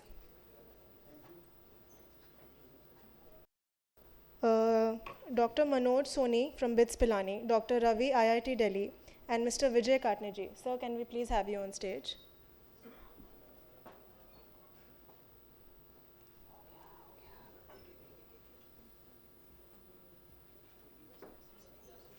हो गए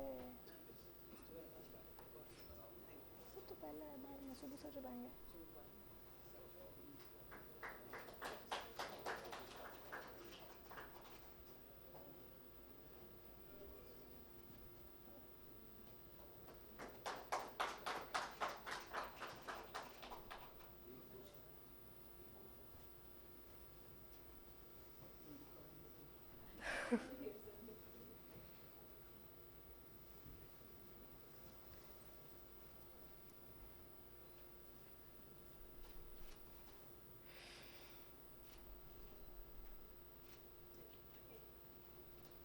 Thank you so much, everybody.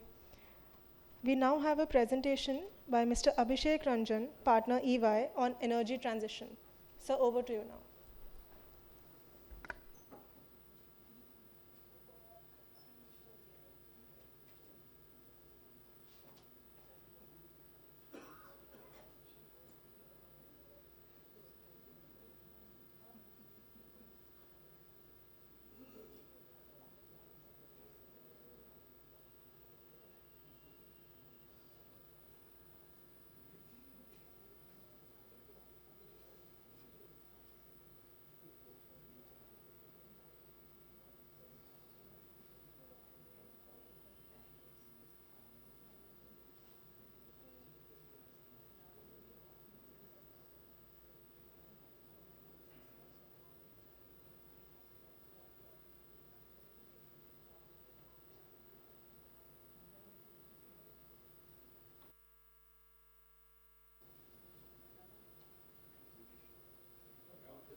Good afternoon, everyone, and thanks a lot to the organizers for having me here.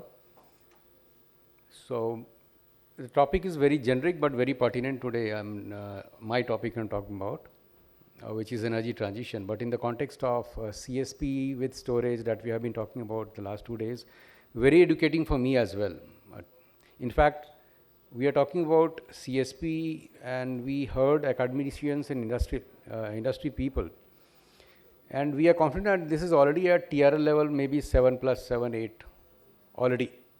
And then we had some bankers and investing agencies telling us that they need 5 years of operational data for a kind of confidence level to invest in such kind of projects. Now, with the kind of projects already there in the country, I could learn from these sessions that they are already there. Some of them are there. We can easily have a 5-year operational data, provided it is collated in a manner and way by a credible agency, maybe MNRE or SECI or maybe some agency identified by them.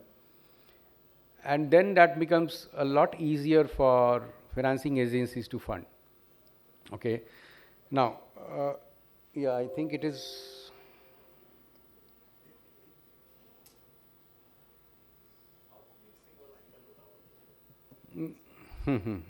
So, yeah, thanks a lot. So, I'll be presenting only on 4 slides, very crisp to the point. And we talk about and start with this. So, this slide on the left I have borrowed from NREL 2022 study. It talks about that flexibility is the key for energy transition. Okay.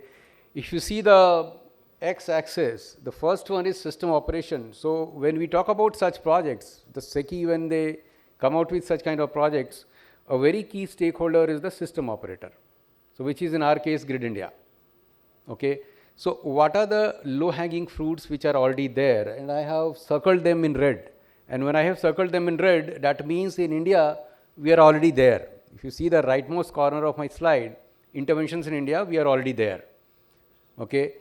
So, if you talk about, say, for example, IGC regulations, Indian Electricity Grid Code Regulations 2023, which came into being in October 2023, it already talks about, say, for example, enhancing of the balancing area, which is one of the requisites over here.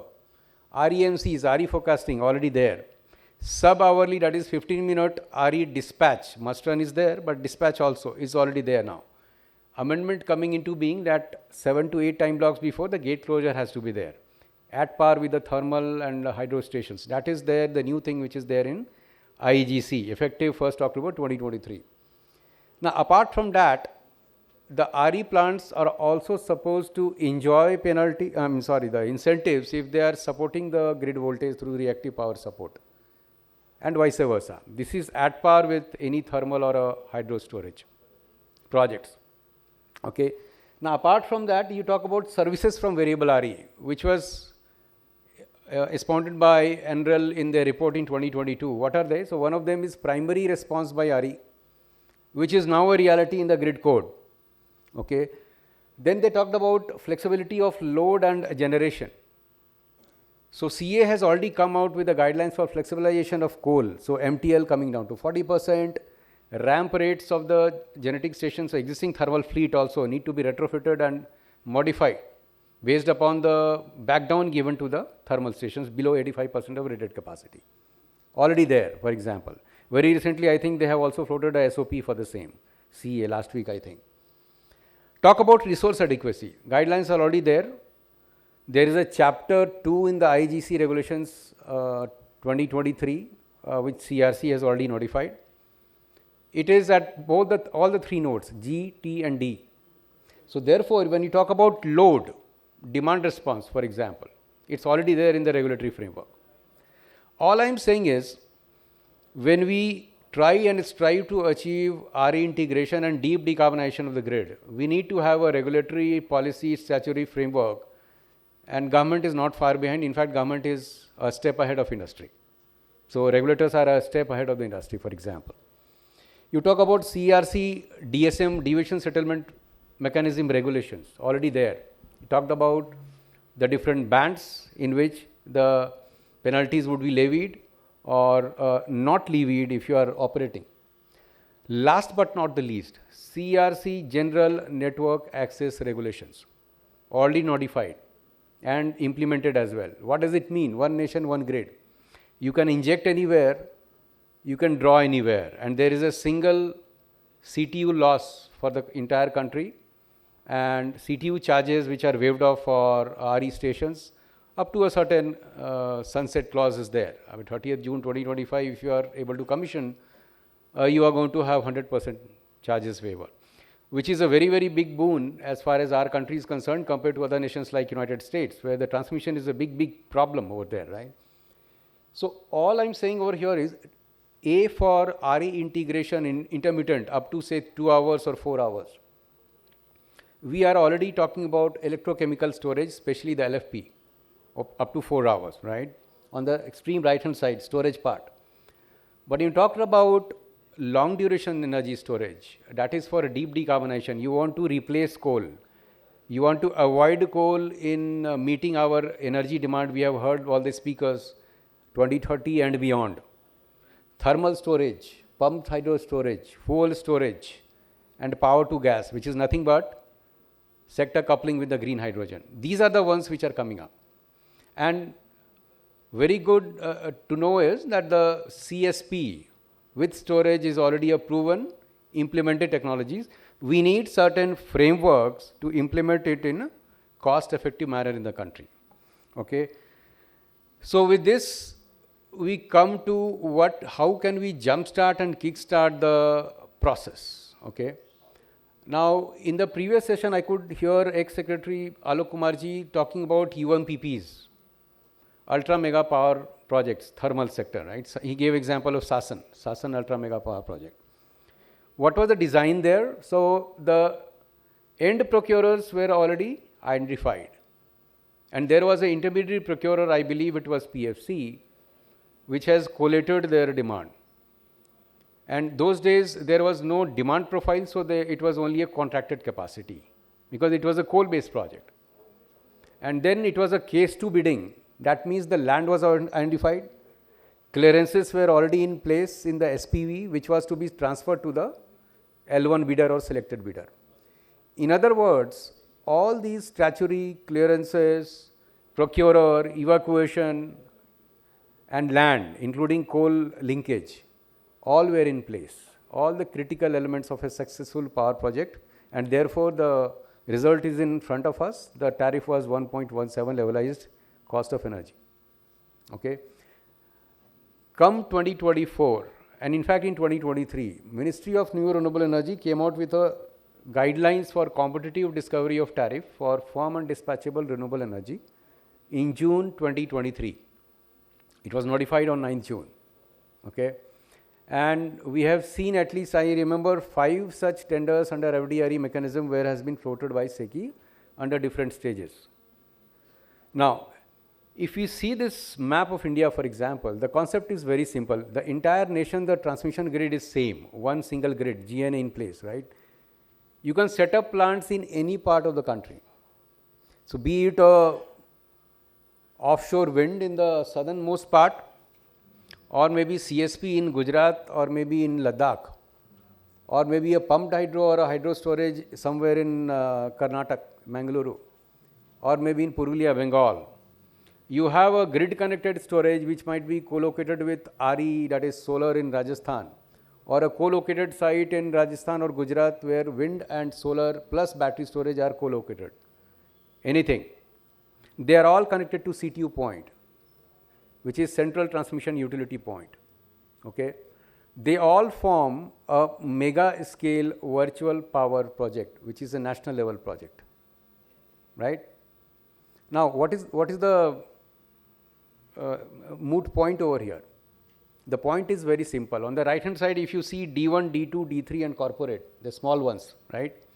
They are nothing but the end consumers or the end entities who are the end consumers, like DISCOMs 1, 2, 3, or it could be a corporate consumers as well. And this is as per the guidelines given in the MNRE guidelines last year in June 23. So what is happening is, some aggregator, in this case maybe SECI, is aggregating the 15-minute megawatt profiles that is residual load profile, and I'll give you an example in subsequent slide, of each of these DISCOM or DISCOMs, which are complementary demand in nature. Okay? And that residual load profile forms the basis for a design of a complete RE product. And how is that RE product being designed? So, RE product is being designed through any renewable sources, including storage. Choice could be left over to, and as per the guidelines also, choice is left over to the investors, to the developers. It could be anything. How costly or how cheaper it could be. Depending upon the economics, overall, you create an RE product mimicking the load profile, which is given in the RFP. And that RE product, the cost or so-called LCOE would be definitely lower than the individual higher levelized cost of, say, storage, be it pump storage or battery storage, or maybe a CSP with storage, or even solar PV or maybe wind. Now, one good part in this particular guideline was that power market is also allowed as a participant in this particular RFP. So, up to 5% of the PPA energy, the developers are free to procure it from the green power market or through other green bilateral contracts. Whereas, if you are having excess out of this whole construct, you can dispose of to the power market, no limit, to any other similar FDRE contract after you have fulfilled the contract obligation within a particular contract, or to C&I, or to DISCOMs on a day-ahead basis, whatever. No questions asked. It is from day one you are free to do so. Okay? So, the complete flexibility in locating your plants and choosing your technology across the country, because GNA gives you that freedom, that is already been operationalized now. And to sell it to any number of consumers which are pre-identified in any combo. So, you have a offtake certainty, you have a evacuation certainty. Why? Because GNA and CEA is already working on strengthening the inter-regional links which is already there in our country. Okay? So, a single virtual power plant, you could have components located in NR, SR and WR, whereas your demands could be in NR, ER and SR, demand states or consumers basically. So, end-to-end kind of relationship. So, this is not an idea, this is already a framework already in place. Technologies or the tenders are already there. When we are now designing for any technology which is having a high cost to start with now, it is a very good way of mixing them and getting to the end product. So, let me go back to the next slide where what I have talked about is a bit of captured. So, step number one is all these entity, the power drawing entity or entities, they can come out with their 15-minute, that is 96 time blocks in a day into 365 profile. Okay?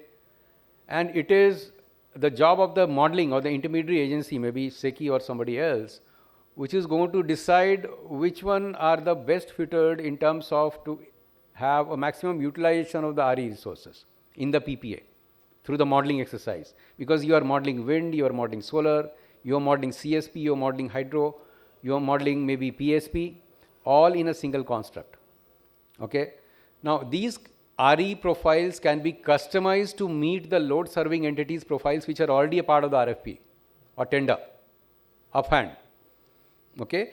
And any residual variability can be made from the power market on a 15-minutely basis throughout the year. The entire simulation of 96 by 365 values is possible in the modeling, and for different years differently. Because as you know, the wind profile is never the same in 2 days. Forget about different years, right? Now, socialization of high cost options, the last point here, socialization of the high cost options including the long duration energy storage through scientific modeling approach is able to bring down the overall RE products cost. So, despite the fact that the levelized cost of CSP plus storage, somebody was talking about yesterday, was about 25 cents a kilowatt hour with the storage, which is very high, 20 rupees, 21 rupees a unit. Doesn't matter. If you are able to socialize it and create an RE product out of it, the end product might be costing you 5 rupees or 6 rupees or even less. your product is sellable. Yeah, so when you are talking about amalgamating different technologies, you are taking care of technology risk. For example, if the sun is not shining in Ladakh, so probably it will shine in Rajasthan. A wind is not blowing in Gujarat, probably it will blow in say Karnataka or Tamil Nadu, for example. So that technology and the weather risk is taken care of by multi-siting of the technology and the plants within a same single construct, and that way you are also able to predict a higher degree of load being met without any hiccups, especially during the peak hours. Okay. Now, this is an example of a residual load profile of a North Indian state. If you see their load profile, they want is mainly during the non-solar hours, right? 6 p.m. in the evening till 6 a.m. next morning. Now, we need to mine such kind of net load profiles across different states, maybe some process industries as well, and combine them, wherein they do not require a power during the day when the sun is shining, but probably during the non-solar hours. Why can't we have a combination of very adequately placed and sited solar PV plus CSP and plus some amount of wind? And how much some amount is there can be brought in through different scenario modeling. Okay. So that's what I have written on the right hand side of my slide. RE construct design through the simulation modeling. What are the things that need to be taken care of is, it is a complete or circular process, just like an IRP, integrated resource planning, where the feedback from the RE profile modeling comes to the residual load profile, and the residual load profile is suitably adjusted. So you start with a residual load profile which is nothing but the total load demand profile for a particular year, maybe 26, 27, the target year, and then through merit order dispatch, whatever the existing PPAs that particular DISCOM or DISCOMs is already having, let it be dispatched through the model. Whatever residual demand is to be met is now to be opened up for RE design, right? So RFP under MNRE FDRE competitive bidding guidelines can happen, and there are flexible guidelines, and maybe some one-time support could be there. For example, concessional land or evacuation, etc. in place. I talked about UMPP projects which happened way back, and Sasan was one of the examples. So that's all from my side, and thanks a lot.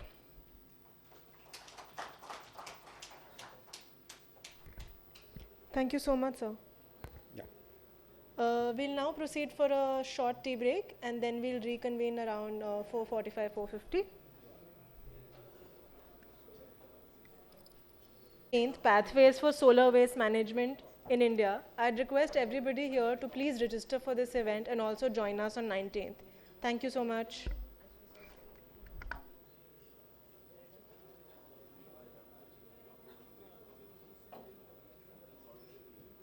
Outside to please take their seats.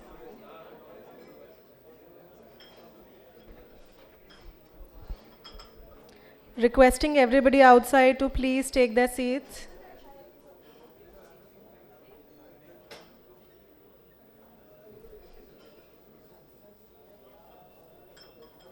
कुछ बदबू थोड़ी मार रहा है। बोल रहे हैं ना कौन? अच्छा यहाँ तो ठीक।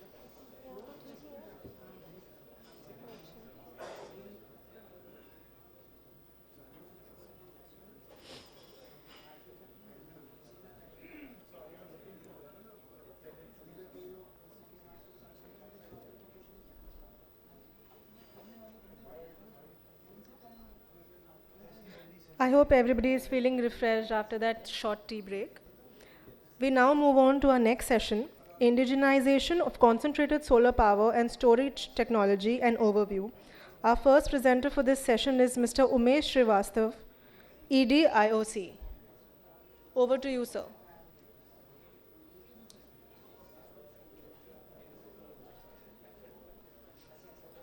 Yeah.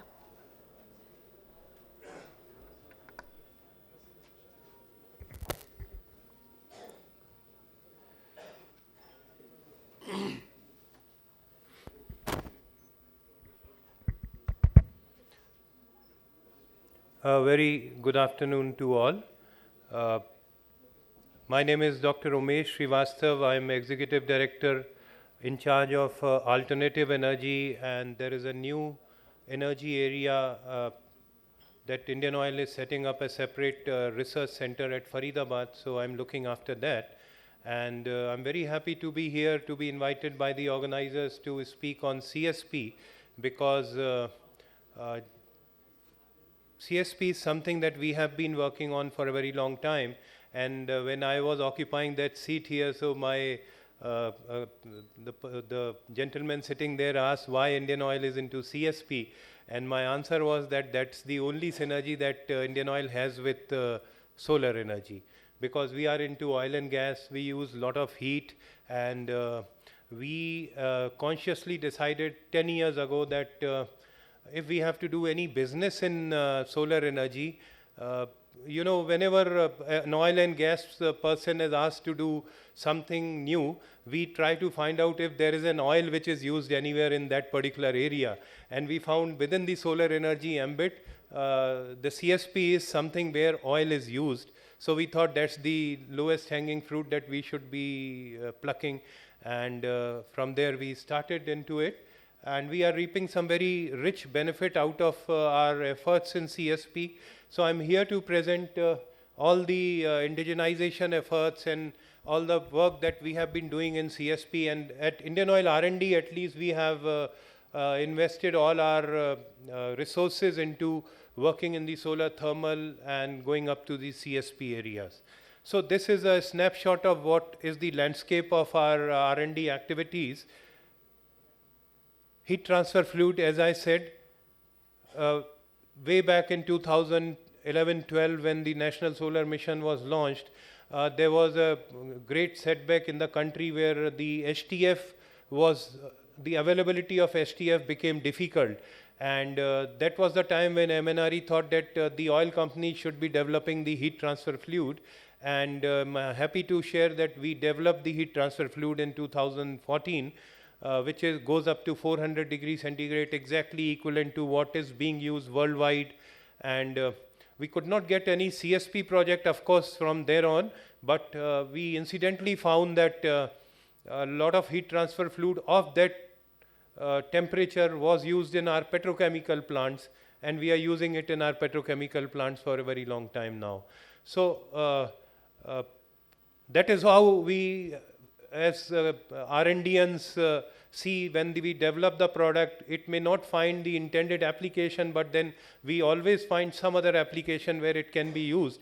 And this heat transfer fluid is waiting for introduction in any of the indigenized CSP plant that can come up anytime in India. We are ready with that fluid. The second thing that we did is working on the thermal storage part. As you can see in my subsequent slides, we've invested in studies of thermal storage. We have developed a number of thermal storage, and a very interesting application we have chanced upon, where the thermal storage material has given us tremendous benefit in terms of developing a clean cooking solution for the country. And the other two things that we are working on is the development of receiver tube of the size and scale which the world is using in parabolic trough, which is the 4-meter length, and of the same absorptance and emission levels that the world is using. We want to indigenize it. We are on course and very close to developing the first prototype, which we'll be sending for certification and benchmarking. And the last is the parabolic dish, which is a very important component to replace the existing fossil fuel from the industrial operation. This is also something that we have developed our own design, and we are now scaling it up and putting it for our own internal application, making it ready for the market. So as I said, we are focusing on process heat, water treatment, where a lot of heat is required, energy is required for the treatment. We want to take it through the components that we are developing for the CSP and the CST applications.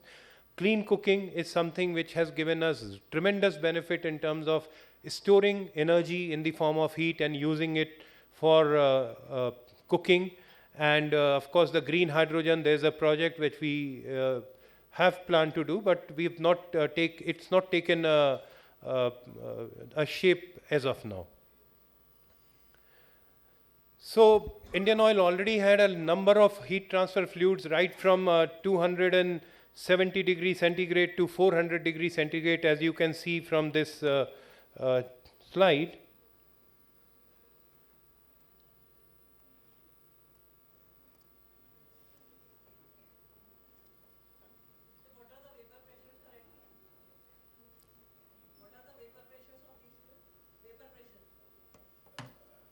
These are all in the closed system. Why there should be? They are under pressure, like the 400 degrees centigrade you are asking, or the other ones? 400 degrees centigrade, it is exactly equivalent to the terminal VP1 which is being used, and under the same 30 bar or the kind of vapor pressures that are used. So, you know, whenever it comes to oil, we feel very excited to develop any kind of oil which comes on our radar, because oil is something that we have been developing for the last 50 years. So this oil, when it was offered to us to develop by the government of India, we could develop it in a matter of 1.5 years' time. So we have servotherm medium, which goes up to, it's wrongly written there 300, it is 270 degrees centigrade. Can I have the, why isn't it working? Pointer? Can somebody help?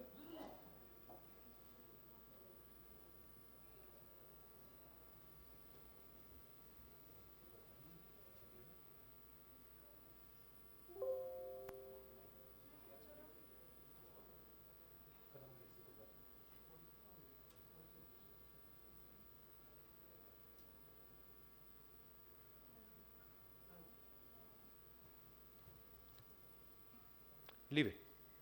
Leave it. So we already had a range of heat transfer fluid right from servotherm medium to servotherm special to servotherm super and servodiotherm. And as you can see from the temperature ranges, it goes up to from 270 to 400 degrees centigrade. These are some of the fluids which we have been doing a lot of business, at least the first 3 fluids for a very long time, since 1970s and all. And servodiotherm we developed around 2014. We have benchmarked it with the terminal VP1, and it's being used in a petrochemical plant under the same conditions where VP1 was used. So it has effectively replaced terminal VP1. And we are also working on little more high temperature fluids using nano routes, where we want to go up to 425, 450 degrees centigrade. The fluids are developed in the lab, and we are in the process of scaling them up to as much level as possible. So these fluids may find application in the parabolic dish as well as in the parabolic trough. In the parabolic trough, all of us know the 400 degrees centigrade oil is required, and we are ready with that formulation and the development. Coming to the parabolic dish, we've developed our own design of a receiver which is little more efficient compared to the other receivers which are there in the open literature. It can fulfill the thermal energy requirement right from 60 degrees centigrade to up to 300 degrees centigrade. Can be used with oil, without oil, air. We will integrate it with the thermal energy storage integration. We have our own patented receiver design that is under review, and we'll very shortly file a patent on this. And of course, the structural part we'll take good care so as it can withstand the wind loads which are there. And this will again be indigenously produced, high efficiency, and as a dual axis tracker. The aperture area right now is 92 meters square. It can take hot water, hot thermic oil, air, steam up to 300 degrees centigrade. The thermal energy component can be 150,000 to 300,000 kilocalories per day, effective to replace about 30 liter per day of furnace oil, which is used in the heat augmentation in the industrial application. And we'll be using it for process heat augmentation, community cooking, water treatment. The first of this system that we are putting up is in our lube blending plant very close to Faridabad and Asauti. We are putting up 5 dishes at of about 92 meter square area, so effective area goes up to 460 meter square. The application is boiler inlet water preheating. It is expected to replace about 6 to 7% of the heat which is being provided through the conventional source, and this will be about 5 dishes, 460 meter square. We expect that it will be saving about 20 lakh per annum in terms of the furnace oil that we are using there, and about 120 tons per annum of CO2 reduction. The system has been designed, it is under fabrication, and we hope by next 2 months' time, the system will be up and running in our Asauti plant. The second component that we are developing is the receiver tube of a 4 meter length, exactly of the same dimension as is being used in the CSP plants.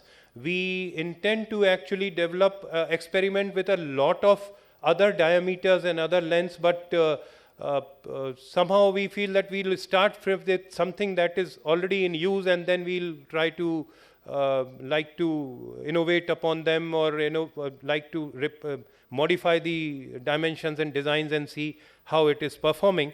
The issue here is in the receiver tube, what we have found is that the kind of coatings that it requires can be developed in the lab, and if you can believe me, there are so many labs in the country who have developed the exact kind of coating which is required on these tubes. But those labs have developed it only on very small pieces, maybe 1 inch, 2 inch kind of not even tubular pieces, only on a flat surface they have developed. So we have collaborated with a lab in Germany where they have an experimental coating line of exactly the 4 meter dimension, and we have developed along with them our own recipe. The tubes have been coated, now we are getting them integrated with the glass tube and all the getters and the other components which go into the tube, and then the question will come how good our tubes will be compared to the ones which are used in the world. So even when we now see that accepting maybe DLR or PSA in Spain, these facilities are not there. So we are collaborating with IIT Roorkee to establish a facility at Roorkee where a receiver tube can be compared with the benchmark receiver tube and see how it is performing under the actual condition. And the recipe is developed, the exact sizes of the tube has been developed. Now we are going to go for integrating the prototype with the help of some of the collaborators like Raja Ramanna Center for Advanced Technology, which is in Indore.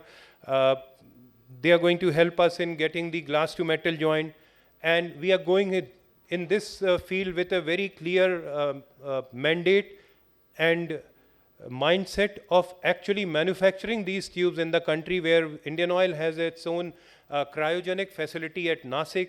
We have the space, we have the wherewithal, and we are ready to manufacture these tubes by actually getting all the machinery which is required for making these tubes in the country. There's always a provided word involved there. We see if we see a market, and I'm in that context really very happy to see that again some talk has started on CSP, and we feel that any of these developments the Western world has actually reached to a level only because they have taken big risks, only because they have done big things. So we also feel, and in fact there was a time when we had a clear understanding with at least Solar Energy Corporation of India that there should be a 150 megawatt or a 100 megawatt plant comprising of all the components that can be developed in the country, starting from receiver tube to the heat transfer fluid. And these are the only 2 A-class components which are used in the CSP parabolic trough. Otherwise, most of the other components are simple mechanical ones that can always be available in the country.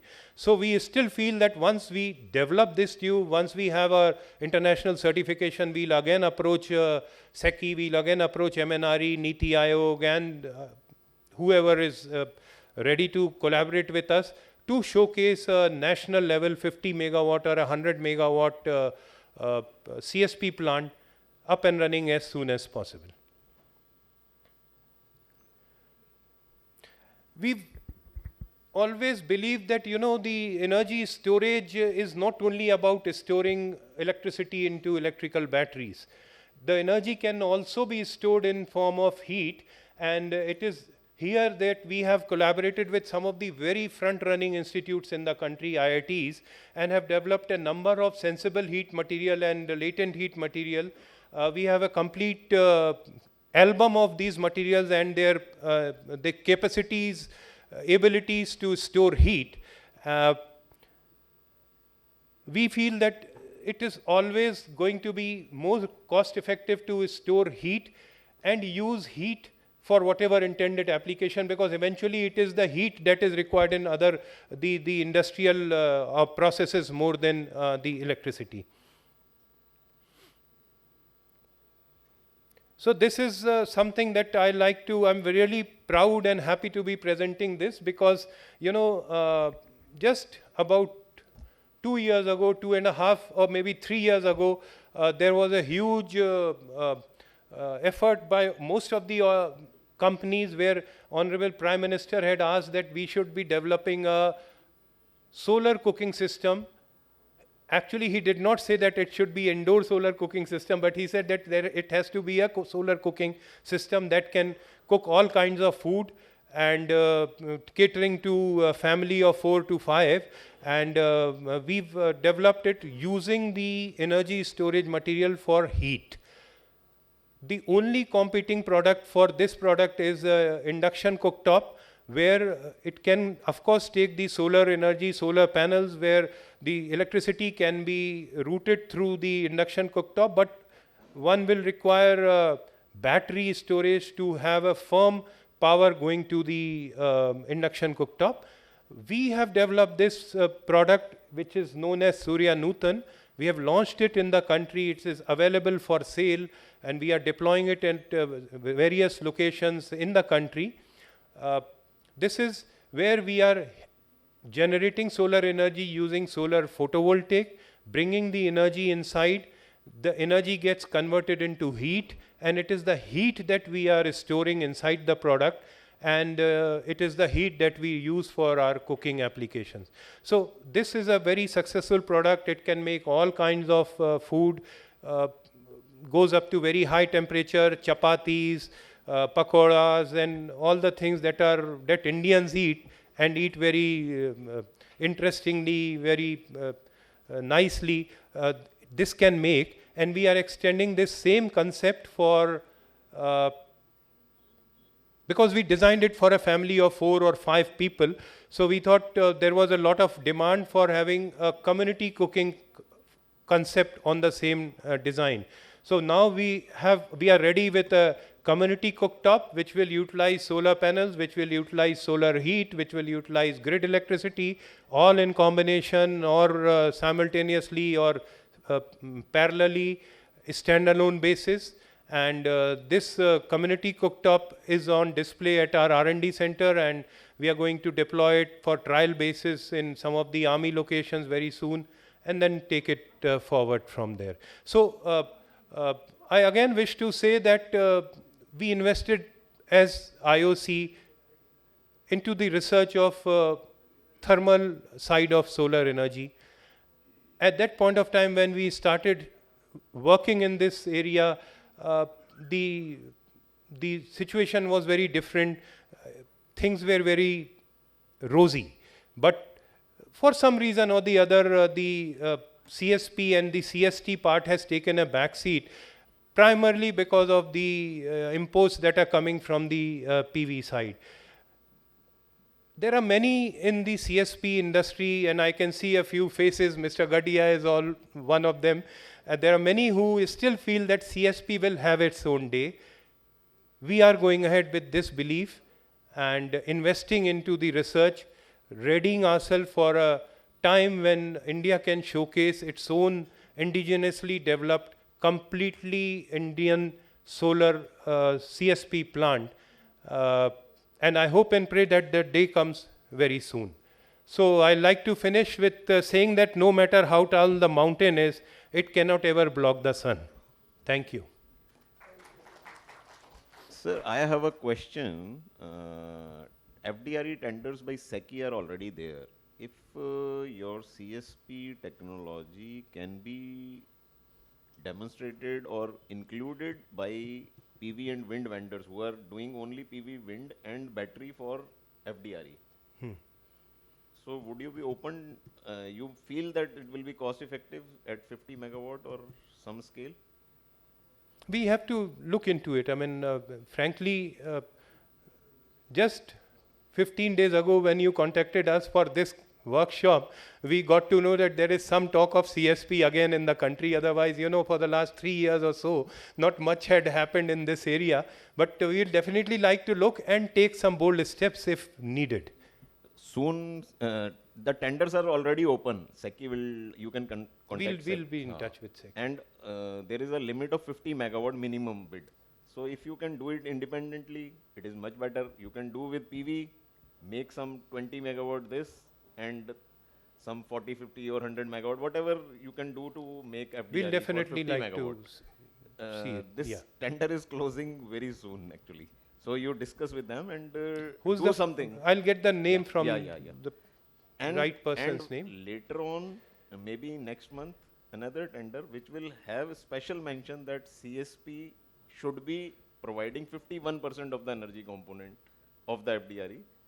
That is under planning and terms are being discussed. Sure. Okay, thank you. So if there are any other questions?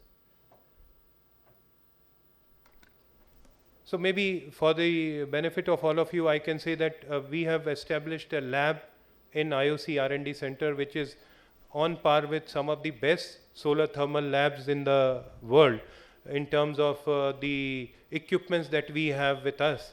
And we, just by one product that we have been able to introduce in the market, the solar cooktop, the Surya Nutan, we are again re-energized to think that it is the heat storage which is eventually going to be cost effective and indigenized compared to any other storage medium. Thank you so much, Mr. Srivastava. Up next, we have an online presentation by Mr.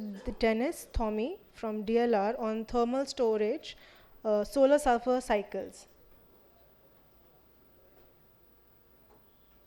Okay, thank you very much. I will start my presentation now. Please let me know if you can see it. Yes, so we can see the presentation and your audio is also very clear. Perfect. Okay. Well then, hello everybody. My name is Dennis Thomey. I am a researcher at the German Aerospace Center in Jülich, in the Institute of Future Fuels. And here I'm acting head of one of the departments. So today I would like to talk about solar sulfur as a long duration seasonal storage for baseload power production. So first of all, I will introduce sulfur as a fuel, as a solar fuel, and also as a thermochemical storage medium. I will explain how solar sulfur can be used to generate electricity. I will present results of our European project Pegasus and also give an outlook. First of all, speaking about sulfur as a storage medium, let's compare it to other storage systems that are available. So very well renowned, of course, is hydrogen. And here you can see that sulfur is close or an order of magnitude smaller if you look at the mass-based energy density, but it is in the same order of magnitude as gasoline. And if you compare it to molten salt, so the standard application for CSP nowadays, then sulfur has an energy density which is about 30 times higher. And the advantage of sulfur becomes even more visible if you look at the volumetric energy density, which sometimes is even more important, especially if you think about transportation on ships, for example. And here, the density is nearly 3 times higher than that of hydrogen, even if you compress the hydrogen to 700 bars. Will now show my pointer. Let me see. So I hope you can see it. Okay. Good. So then let's look at sulfur as an industrial commodity. So why is sulfur so important? It is required to produce sulfuric acid, the world's most produced chemical with an annual rate of 200 million tons. And sulfuric acid is so important that it has even been used as a measure for industrial development and growth because it is needed for the production of fertilizers. So where does the sulfur come from nowadays? Mostly this is from the desulfurization of hydrocarbons with the Claus process, and also metallurgic processes are a source for sulfur nowadays. So this gives an overview. The production of sulfur in 2017 was 80 million tons. The price was at that time about $100 per ton. And yeah, as I said before, most of it comes from the desulfurization of gas and oil, and also a relevant fraction comes from metallurgy. Mining has not a central role here. And why is sulfur so attractive as a storage medium? As you can see here, it can be transported and stored rather easily because at ambient conditions it is solid, and if you heat it up to 140 Celsius, it becomes liquid, and therefore you can even transport it in pipelines and in ships, and you can just have it on a pile at ambient conditions outside. So then let's take a look at the storage cycle we are investigating at DLR.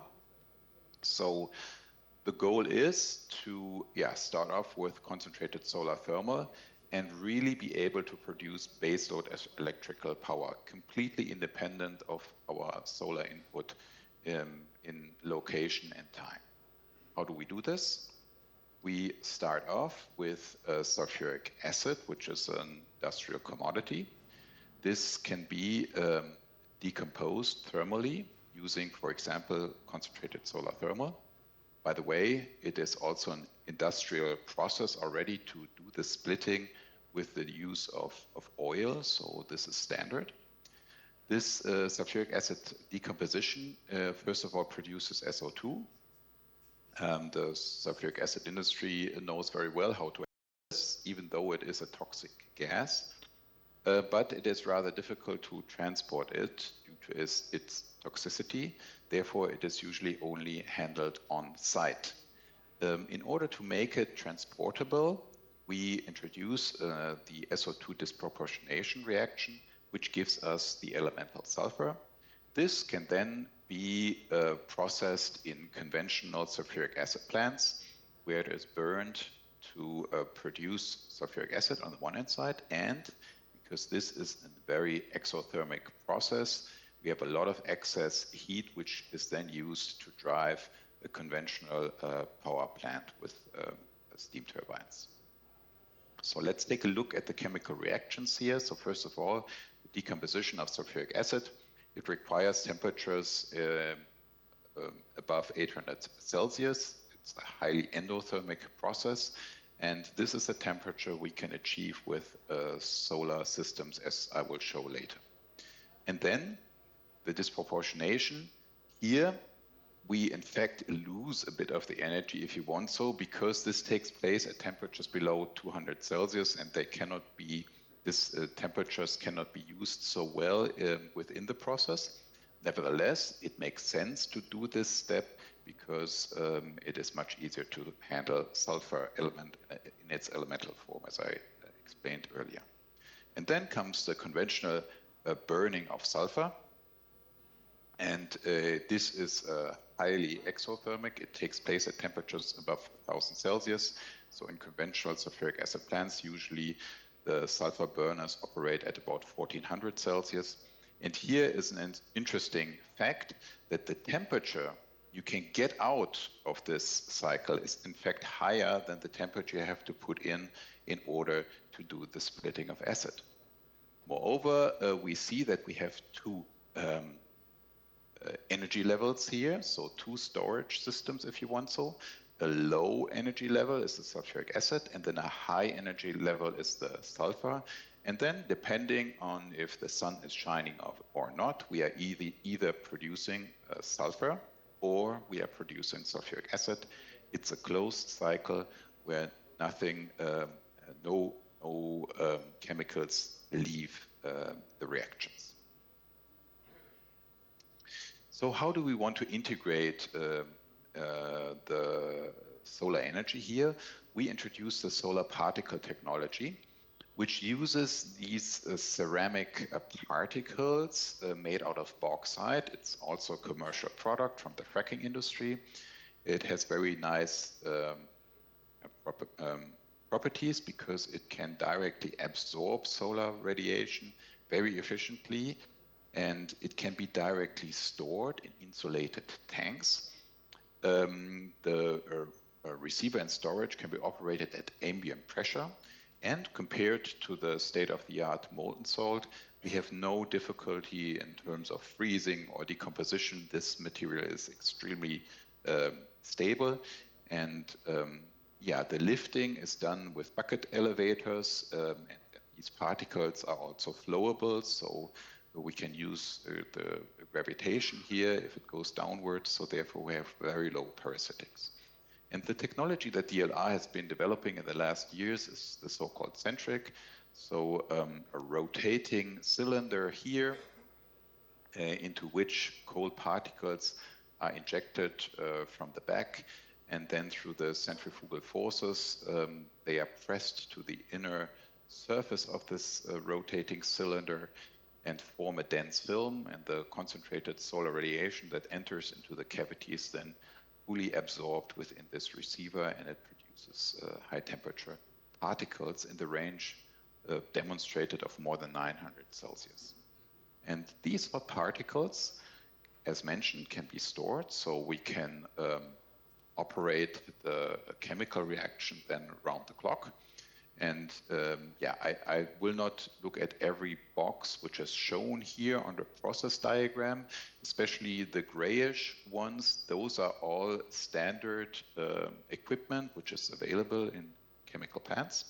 So the innovation we are looking at in our research is, on the one hand side, the sulfuric acid splitting with using hot particles, then the disproportionate reactor to make the sulfur, and research partners of us also look at optimized sulfur burners for high pressure operation. And then we have the two storage levels as mentioned before, and a nice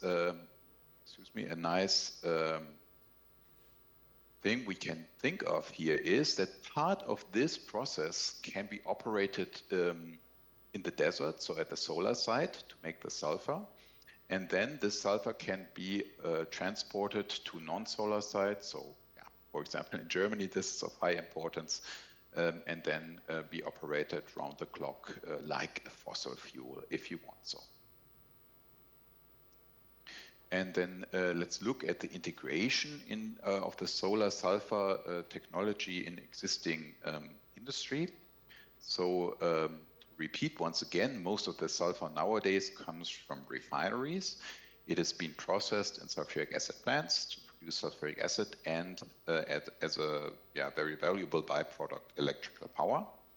And then comes our solar particle technology, which can produce these hot particles to drive a particle reactor to do the sulfuric acid splitting. And this way, we regenerate the sulfuric acid, make SO2, and produce then the sulfur. And we have recycling of the sulfur within this process and can become completely independent of the refinery. And it is completely CO2 free. So we have been investigating this in the European project Pegasus a couple of years ago, where DLR was a coordinator. We had several partners from Greece, Poland, Italy, and Israel. And here I just want to highlight a couple of findings. So first of all, looking at the receiver and the sulfuric acid splitter. So we demonstrated the centrifugal particle technology on our solar tower in Jülich in Germany at a scale of 500 kilowatts and reached particle temperatures above 900 Celsius here. And then in the project, we developed a smaller prototype in order to operate it in our solar simulator, Synlight, the largest artificial sun of the world. And here we showed efficiencies of more than 80% when producing these hot particles. Moreover, next doors, we had particle heat exchanger, which was then operated with particles produced in the receiver, so we could demonstrate this integrated operation. Furthermore, we developed a prototype for sulfuric acid splitting in a particle reactor in a lab in Jülich. By the way, if you look through the window here, you see our solar tower. And this is my dear colleague Krishna Tanda, who was one of the engineers working on this prototype. It was a moving particle bed shell and tube reactor. And we operated it with an electrical heater in order to be independent of the sun here. And we achieved thermal efficiencies in the range of 700% and chemical conversions of up to 86%. So then let's take a look at the TRLs of the different components of the solar sulfur technology. So most advanced is the centrifugal particle receiver at a TRL of about 5, meaning that we have validated it in relevant environment already on a solar tower.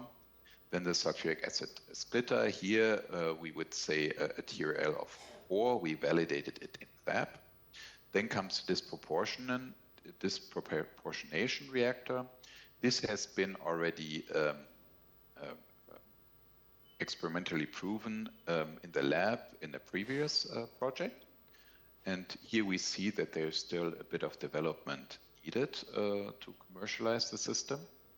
So I will speak about this later on my next slide. First of all, I would like to conclude and say that sulfur has a very high energy density as a storage medium. It can be transported and stored easily in solid and liquid form. Therefore, it allows for baseload power production if you use it in a solar sulfur cycle. And it has very high potential to integrate it into existing sulfuric acid plants all over the world. And the results of the Pegasus project I have presented. So the centrifugal particle receiver was demonstrated at on a solar tower.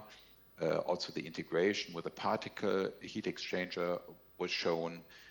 We operated a prototype for sulfuric acid splitting. Also project partners developed a sulfur burner, which can be operated at elevated pressures, even for gas turbine application. And we also performed process simulation and techno-economic analyses. I have those on backup slides, so if you are interested, I can show it later. And this then concluded our research here. And as an outlook, we recently, last year, started 2 more European projects in this context. So here we will further scale the centrifugal particle receiver. Moreover, we will optimize and further develop and scale the sulfuric acid splitter. And finally, the further development of the disproportionation reactor will be an important task to produce here the sulfur or storage medium. So with this, I would like to thank you for your attention, and I'm open for questions. Thank you so much, Mr. Dennis. Thank you for joining us today. Dennis, thank you for a very good presentation. What are your funding requirements? We had discussed, you said we can fast expedite our research. Can you spell out what is the timeline and what is the funds required? Yes, so we spoke about it already last week, I think, Rajan. So yeah, thank you for the question. This is, of course, quite important. Yes, in fact, I mean, you have seen that we have already research projects running and recently started. So we do have funding to further advance this technology.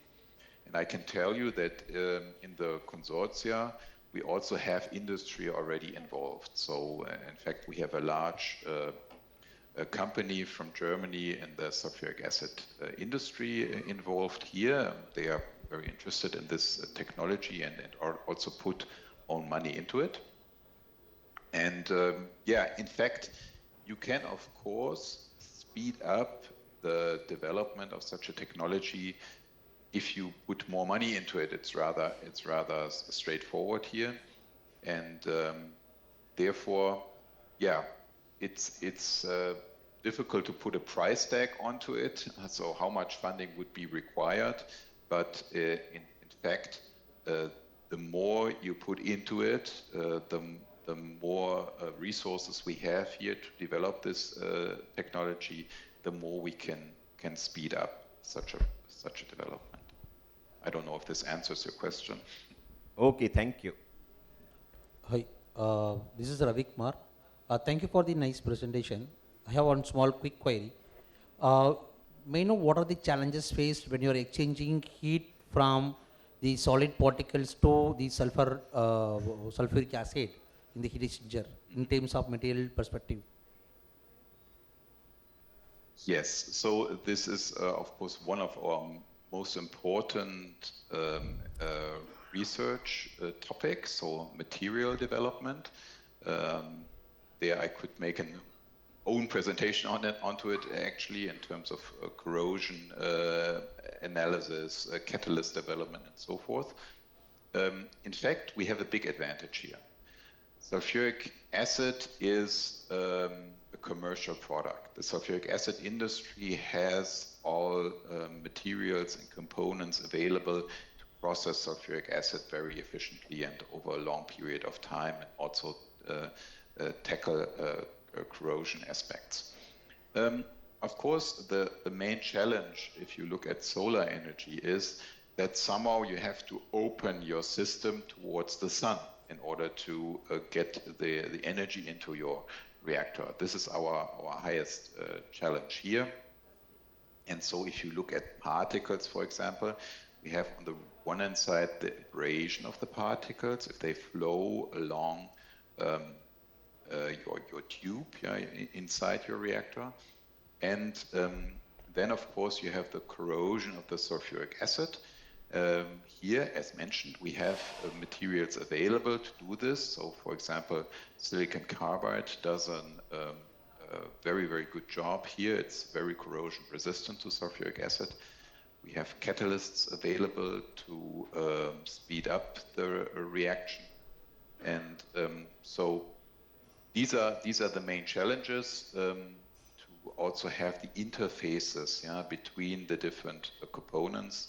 We have solutions here which we demonstrated in the lab, and yeah, we are optimistic that we can further scale this and also demonstrate that this works at larger scale. Sure. And followed by one more question. Is there any possibility to supply liquid sulfuric acid in the central receiver instead of collecting heat through particles and then exchanging with sulfuric acid? Is there any possibility to use sulfuric acid directly as the heat transfer medium? Yeah, this is a very good question, I must say. And in fact, we have been analyzing this in quite detail in the past. So this was our original idea in the beginning when we started this research, was to directly inject sulfuric acid into such a receiver. We then call it receiver reactor. And in fact, we could also demonstrate that this works, so on a solar tower. Nevertheless, we have the big disadvantage of this technology that it is so highly dependent on the solar input. Yeah? So any fluctuation or so of the solar input means that the system has to be shut down, or the flow rate has to be reduced. And this is something that a chemical plant usually does not like. So you want to operate a chemical plant around the clock, 24 hours. And even the whole year long. So therefore, our research shows that this is a big advantage here to introduce particles as an intermediate storage medium. So then we are independent of the solar input. We can operate the chemical plant stably at stable conditions. And this is an advantage, even though, of course, you are right that you will lose a bit of the energy due to the heat loss of your storage. Yeah, but this you can reduce to a very, very low level if you just use standard insulation material here. Thank you for presenting the fantastic work. Thank you. Thank you so much, Dennis. I think that was it for the questions. Thank you for joining us today. Thank you. Thank you. Bye-bye. Now we have Mr. Prakash Kumar Marappan from Cargo Power. Over to you, sir.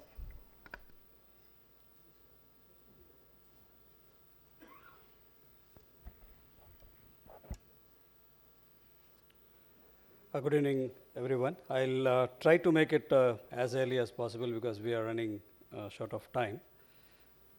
Talking about indigenous of solar thermal component, we have taken a step 10 years before, 2012, we have taken a step to invest to build up the parabolic mirror manufacturing facility, which is called Thermosol Glass Private Limited. It was the initiative from the company called Cargo Group, who is also developing 25 megawatt CSP project. In the morning, my colleague Siddharth has given a beautiful presentation on that. So I'll just take you through what facility we have, the machineries we have, and what process we adopt, also what quality checks we follow on the curvature of the mirror and reflectivity of the mirror. The giant machinery which you are seeing here is the furnace. Basically, it starts feeding the mirrors inside it. And this factory is up and running since 2014. And I must say that could be in Asia's first plant which produces parabolic mirrors. I think Chinese have come up with some plant in 2015. So if you talk about the capacity of the plant, it is more than 1 million square meter of solar mirrors can be produced annum. In terms of megawatt, it could supply more than 100 megawatt CSP projects. Coming to the reflectivity, which is the main key parameter of the parabolic mirror, it is almost above 94%, and which is close to the European standard and US standards of parabolic mirrors. The loss, of course, is less than 1% over 25 years because the life cycle of the mirror is close to 25 years. And coming to the quality of intercept factor, it gives you 99% because the intercept factor, maybe the solar thermal collector manufacturers would know this, important of intercept factor, how accurate it should be, to focus on the receivers. And we have also got the indigenous in-house test labs to ensure the quality. So I will just rush through the process. And again, bending and tampering, we bought machines from US. Again, the dependency on, though we built a project to produce the mirrors, but the dependency of machineries, O&M support, and the spare part support still lies with European market and US market. As you are seeing here, the bending and tampering machineries we bought from Glastec, one of the pioneers in US. And the mirroring line, of course, with Klopper, Germany. And the optical testing and inspection, we got two lines of inspection assembly sections in the assembly section. One is Isra Vision and one we bought from DLR, CSP Services. And finally, ceramic and pad fixing is from Goodell. So apart from, the factory infrastructure, the machineries inside the factory is almost bought out items. Like we should focus on, financing those local, investors or the developers who is coming forward to, developing on the solar thermal components. So this will explain you how the process begins. It's the auto loader which takes care of feeding the raw mirrors inside the bending and tampering machine. So once the tampering is happened, then it comes out from the furnace, and little bit pressing from the pressing machine happens, which forms the parabolic shape. And then it again randomly checked inside the optical testing machine with whether the adequate accuracy of parabolic is formed or not. And then it comes to mirroring line for the coating because so far it is glass. Now it has to be formed as a mirror to reflect the sun rays towards the receiver.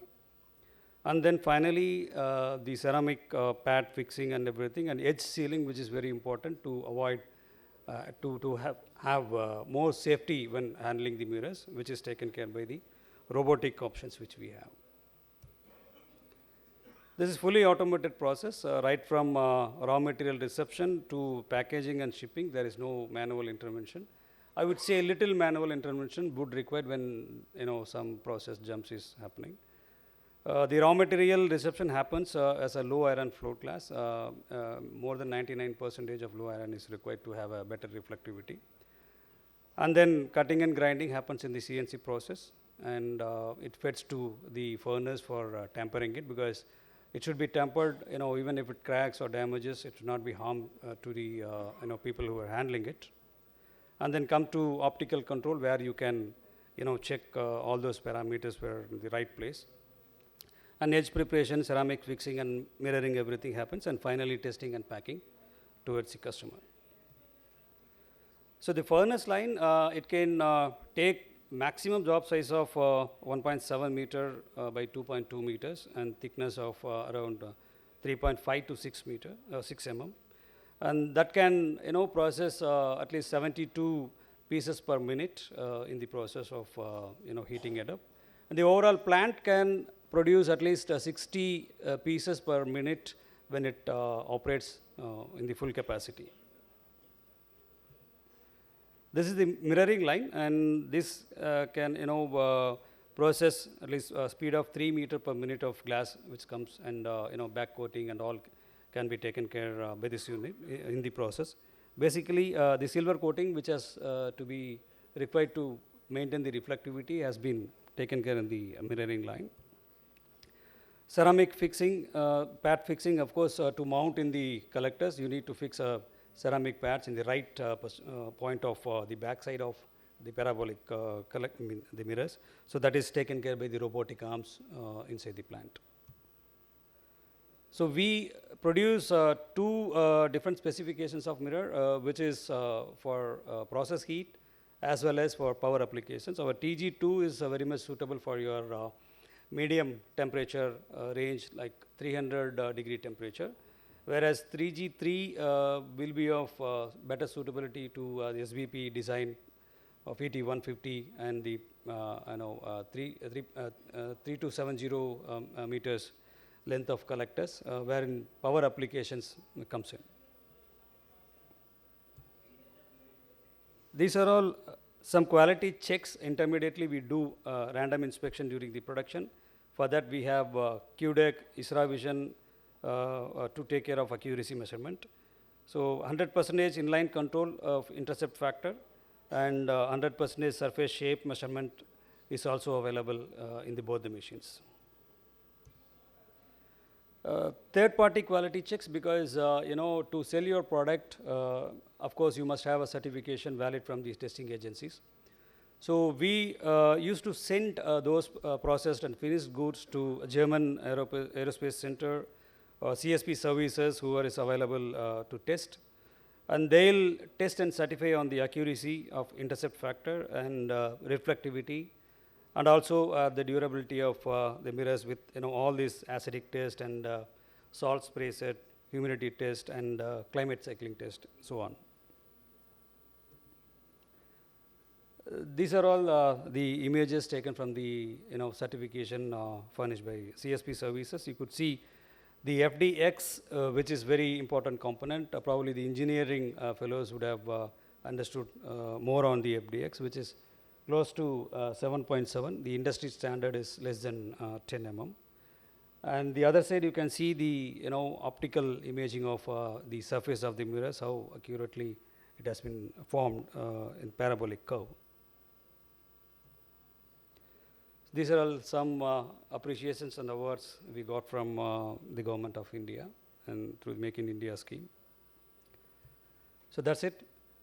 So the plant, now it's open to co-produce. Anybody would like to produce mirrors, no worries, no need for importing the mirrors. Please approach us. We can co-develop and co-process the mirrors at our end. Thank you so much. Open for questions, please. Are you open to bid for this FDRE tenders with IPPs in consortium basis for CSP part? Definitely. In consortium basis, yeah, of course, we can. So please explore. Here are people available from Adani and Reliance also. Definitely. I think in the day, during the day course, we have discussed with several developers. So names we apart, opened it. but there are many others. I am just saying they will do themselves. You find out others. Definitely, okay. definitely. Thank you. It's open. Anyone else? Yeah.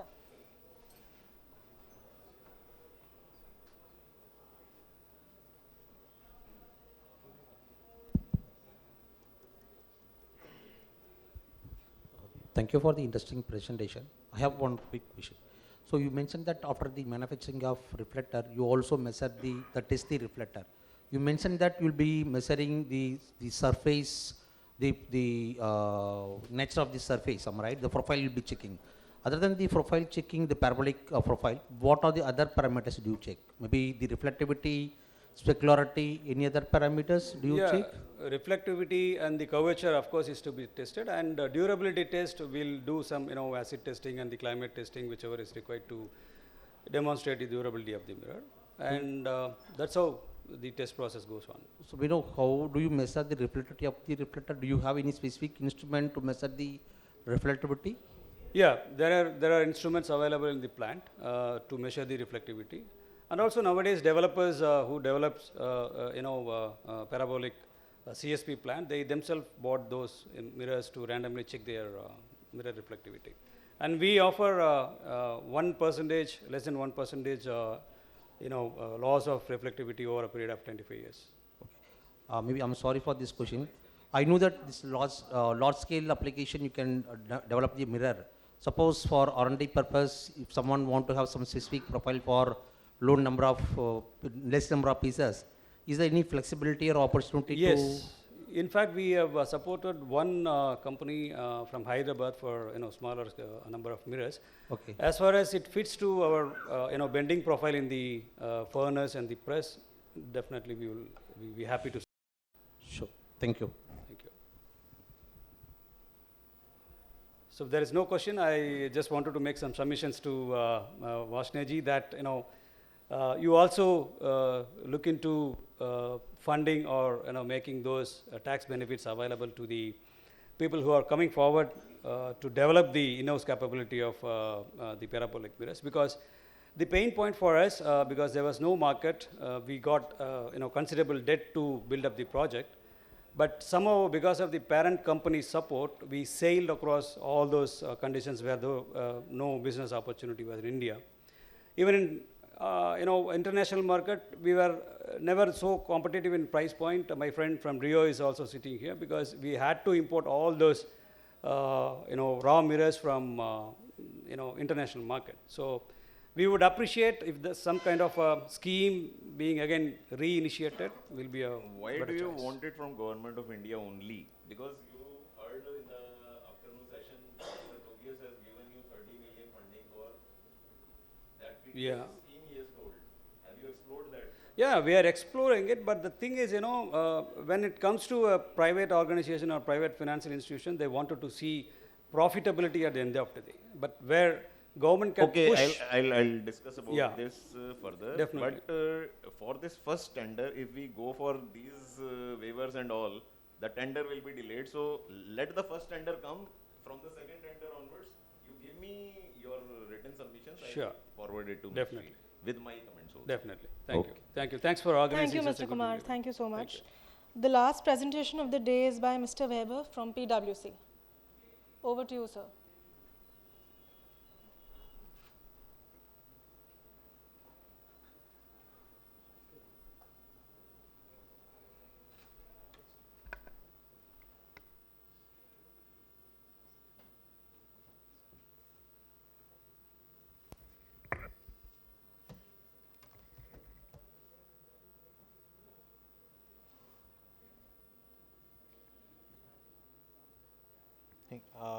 Hello everyone.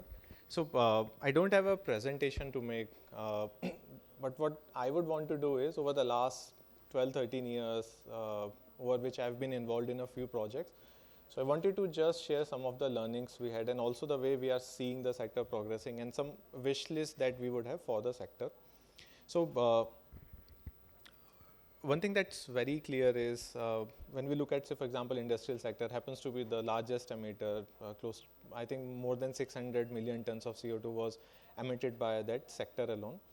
Now, what's happening is while there is a larger push for entities to go green or go for a net zero plan, so doing that for the electricity part has been more straightforward. You have been seeing solar PV capacities over the last year and other wind and other renewable technology. So on the electricity part, there has been a much more clarity in terms of what can be done. There has been open access arrangement, there have been captive projects. So with that, companies have been able to do 2030 fairly easily with plain solar or wind.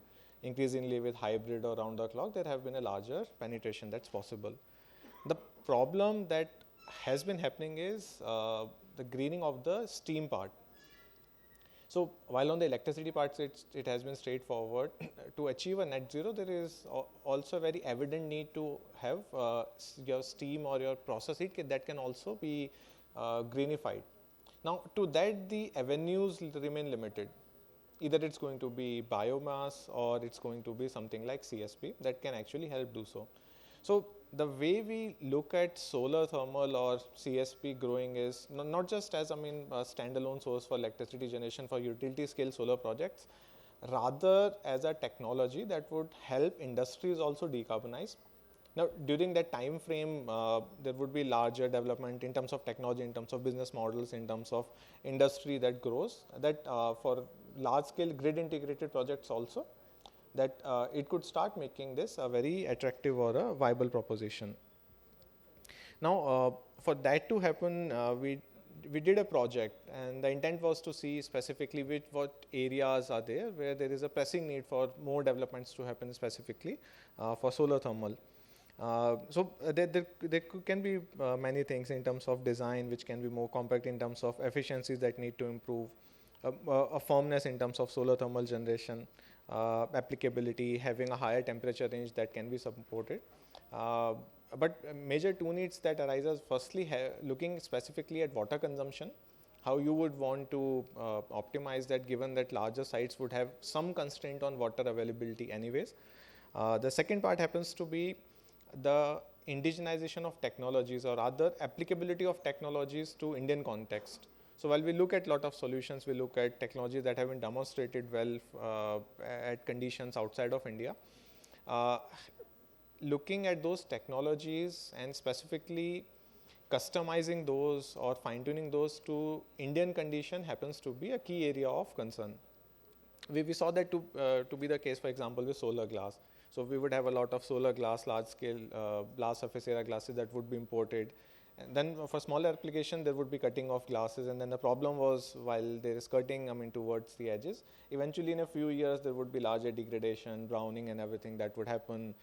Some deployed films also, some started using lamination towards the edges. But we have realized that majority of the projects that we would see, this problem was still arising, if it not in the second, third year, then in the fourth year. Specifically with the cycles that we have, we would have rain, we would have high temperature in summers, then cold winters. So these thermic cycle, they eventually led to an accelerated degradation, specifically on the glass part. So that way, just looking at efficiency of a larger glass that's deployed in Europe, it's not the most prudent approach. Rather, the most prudent approach should be looking at way that has to be dealt with and deployed in an Indian condition. The same way that also happens to be case with, say, for example, thermic fluids or storage mediums. To the technologies that we have seen, we have always realized that the efficiency of those once deployed in India has been lower than what it has been there in test labs, where it has been there in facilities, or also in case of commercially deployed projects outside of India. So what needs to happen is also having these technologies brought in India, looking at firstly those customization and also testing those across conditions here in India. So not just looking at one or two locations, but if you spread those out and then actually effectively analyze performance of those, that is something which should be looked at. And when we talk about test labs, so there is also a capacity that has to be there within Indian labs to test those. Another thing that we realized was whatever deployment was happening, at least on smaller scale, performance of those projects have not been efficiently monitored and has not been available at least for public to look at. There have been projects that have been deployed that may not be working. So the end beneficiary in that case would understand the pain of those projects. But what more needs to happen is, if there have been projects that have done well, a larger data for those also needs to be shared to public to actually see what has been the on-ground performance of projects. In case of PV, with STC, at least people often try to compare. But what we have seen is, on projects wherein you deploy it on a site, so because of dust and other conditions, the variation in performance is often too much. And often these are the parameters that have not been captured really well. So in terms of performance parameters, that's one thing we wanted to look at. There has been a lot of discussion around absorber tubes, around mediums, around coating. So I'll not dwell deeper into that. That often remains to be a subject wherein there is going to be a continuous deployment needed. So it's not going to be one or two action items. Rather, there would be a longer track record in terms of R&D, in terms of commercialization that has to happen for those technologies to be coming in. Another part happens to be on the regulations. So what we saw was when NSM phase 1 was there, we had a solar tariff. 15.31 I think was the tariff for solar thermal. Solar PV at that point had 17.91. So we had a lower tariff for solar thermal to begin with. Eventually for PV, the tariff have been going down. The regulatory commission, they did away with the exercise of having a benchmark cost determined every year. Now that remains missing for case of solar thermal, because solar thermal has been forgotten for a long time, specifically for CSP. Now what also needs to happen is that regulatory exercise also needs to start for CSP projects. So it has to be an ecosystem that has to grow. An ecosystem would not just be driven by technology. It has to be driven by also regulation that have to fall into place. It also has to be driven by industries, more and more industries that could come in. Also start looking at a larger scale, because we have been thinking too smaller for solar thermal. So beyond application, CSP for long has been forgotten. But this is a good exercise to also look at FDRE projects and then do it. One last thing I would want to share is that while we look at CSP as a solution to FDRE, often there's a question that comes in whether actually there is a need to dwell more on options for FDRE, and there actually is a very evident need. What we have seen from RTC 2 and RTC 3 was that if there is a higher availability of energy that has to be offered through primarily renewable sources. So you would look at augmentation either through battery storage or through additional source of energy. So in RTC 2 and 3, solar thermal projects were also allowed. We could not see any project structured with gas, but we could see some projects structured around thermal projects, around imported or around domestic coal. But what has happened is realization for stranded coal is already there on exchange, and it's much better. So the scenario in the last 4 years has improved significantly. So the problem that we often would think of in terms of stranded coal capacity, that's thing of the past in all honesty. What has happened is, if previously stranded coal was looked at as a solution to integrate more renewable, increasingly that's not looked at. We also have a larger energy need that's going to be there. So we happen to be one of the markets where energy demand would keep on growing, unlike Japan or a few countries in Europe. So while we look at a growing demand and we realize that coal is not going to be the only source, that would help achieve round the clock power. So over there is a need to look at alternates, and that's where we see this happening. In RTC3, we could not see many bids that could ensure availability constraints that were there. 85% was there in RTC2, that still some entities were comfortable meeting. 90%, that is a very large challenge. It also leads to higher exchange volumes that go in. So over there, CSP can be a solution. But as I mentioned, while it has to be looked at a solution, there are a lot more problems that would have to be resolved in terms of regulation, in terms of technology, in terms of market also, in terms of exchange also, so variability on exchange. So players that typically would get into CSP, they have not been looking at that aspect, because technology is something that people have been focusing a lot on, not specifically on markets or associated problem that would come with FDRE from that standpoint. And last thing I would want to mention is focus on storage. For process heat application, whatever CSP could, whatever solar thermal could get deployed. So what would happen was, you would have a higher solar insolation that's there where you would deploy a solar thermal. Now, what you would want is, for example, towards evening when the solar insolation starts to go down, you would not want that heat to get wasted. So obviously, you would want to store that. And in the morning when the solar insolation has just started to come in, that storage could kick in, and that storage could actually help for steam generation to get started. In case of PV also, there have been a value in transaction wherein a larger intent can come and start right from the morning rather than waiting for the peak to come in. So storage remains an integral part. The good part is, we are looking at a technology which has a higher efficiency compared to what it would be for PV. So if you have efficient storage that can come in, it helps you firstly store that energy that otherwise would get wasted. And second is, you have a higher dispatchability. So if you're looking at commercial arrangements wherein you can get a higher realization for producing or providing electricity during peak hours, then that storage also holds tremendous value. Focusing on storage and ensuring that once it's entirely bundled, there is a cost-effective solution that comes out. That's also a specific need of the hour. So yeah, with that, I would conclude my address. If you have any questions and all, we can take that up. But what I would want to say is, there has not been much activity. I started off my career in solar thermal. Eventually, all of us had to, majority of us had to shift to solar PV to remain employed. But we hope the scenario changes and we actually start working on solar thermal project once again. Thank you so much. Thank you so much, Mr. Weber. Do we have any questions? Thank you so much, sir. Thank you. With this, we conclude today's agenda. Thank you so much to all the speakers, dignitaries, and esteemed guests for joining us for this two-day interactive session. Going forward, I would request Mr. Vijay Katneji, HPCL, Chief General Manager, to please join us on stage and give away the mementos to our speakers.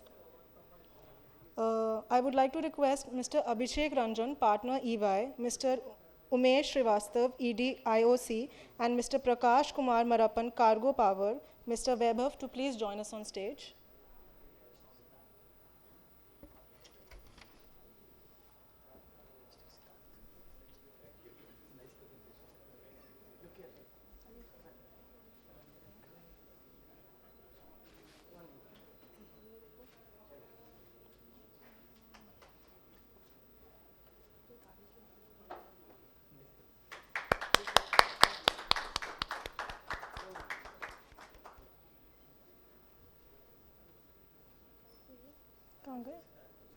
चलेगा अच्छा ठीक है thank you so much sir thank you sir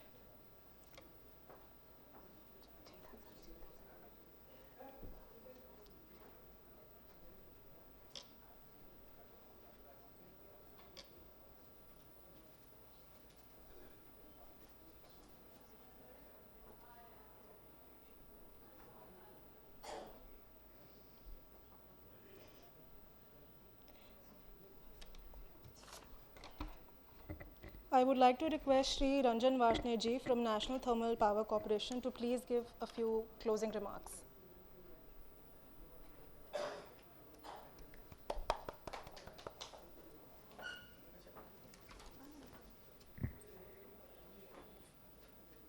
Good evening, everyone, and thanks for coming here and for speakers also for giving us very nice presentations. I have got congratulatory messages and they are not stopping even. And everyone is saying on CSP they have never ever seen such a good conference which covers all the aspects and all time stick to the minutes, we have stick to the schedule. I must compliment everyone. Now I would summarize the proceedings. I'll give you some points only. First of all, what feedback I have received is SECI or other government agencies or whoever, all the stakeholders should be in contact and the policy should be made specifically to CSP's strength, because once we have decided that CSP has to come, then the tender should be suiting the strengths of the CSP. On one hand, we have health, on another hand, we have medicines. We have decided we want health, we want to cut down CO2 emissions, GHG emissions, we want to help in reducing temperature rise. And at today's point, the technologies available in CSP are such that they are beating the coal cost if we see the life cycle. The coal plant is around 11.3, last awarded coal plant is 11.3 megawatt, crore per megawatt. And CSP, we have seen that if we indigenize, we can do it in 12 crore per megawatt of 700 or 800 megawatt minimum. So if we give the picture that we want this much capacity, say 50 gigawatt in next 10 years, like we have seen the CA report, they want 78 gigawatt storage only. And here we have power and so many other coal plants in pipeline, planned, not even a single rupee has been spent on them, and they can be very easily replaced by this. We have to have the policies which utilize the strength, and the policy should be robust, firm for some time, bold policy, but it should not be changing like we have seen new amendments coming in FDRE tenders and not able to at least award for some time. So we have time, we should do the tendering, and during the tendering we can say bid time is say 6 months, and during those times we can finalize everything, and bidders also get time to make consortium and all, because we are doing this CSP after a long time. And we know that costs are very much favorable. The CSP plant has a life of more than 75 years, when in nearly same capex or maybe slightly higher also, maybe double also, but we are getting more than double life. And coal plant takes 4 to 5 years to erection, so interest during construction is there. But here we are getting 18 months to 2 years, 24 months. So interest during construction period is also lesser. And then the salvage value of the CSP is quite high, because after 50, 60 years or 70 years, whatever is the life, if we remelt the glass, it is having no consequences. Glass is not corroded, it is inert, it can be remelted and fresh glass can be made. Then molten salt, if we are using as a storage medium, it can be converted to fertilizers. 50 years hence, you can imagine what will be the price. And then if all this is used, then hydrogen can be cheaper because the cost of power will be less and electrolyzer will have a CUF of 100% or whatever. It is not linked to just one plant. If we have many plants, we can have whatever CSP power we can have. We are not decommissioning all the coal plants. They are already there. They will be used whenever required. But till the time, even if we can cut down our 60-70% emissions from coal, when we have gradually put up this capacity, there is no harm, at least.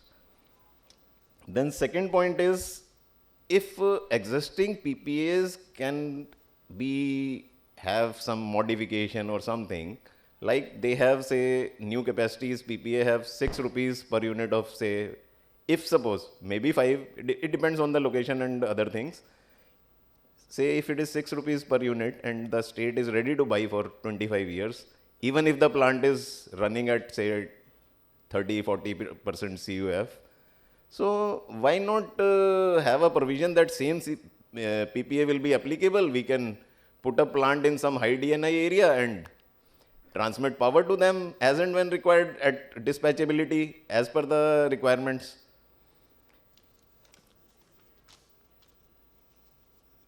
And then there was a suggestion that since the life is of CSP is more, so our PPAs should be of 30, 40 or whatever duration they can be increased to.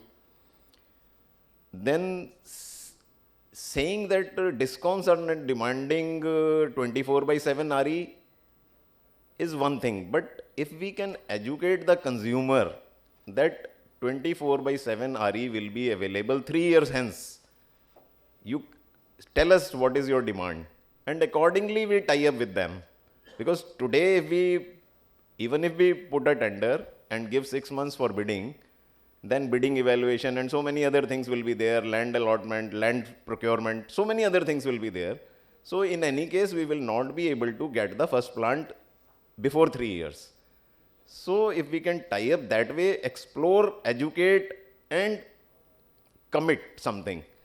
And at the back of it, there should be some insurance. We saw in the insurance, financing presentation, third presentation, if some backup insurance is there, then banking will be there, PPA will be valid after 3 years, and if some capacity is not able to come, then for the timing delayed, and we have a insurance.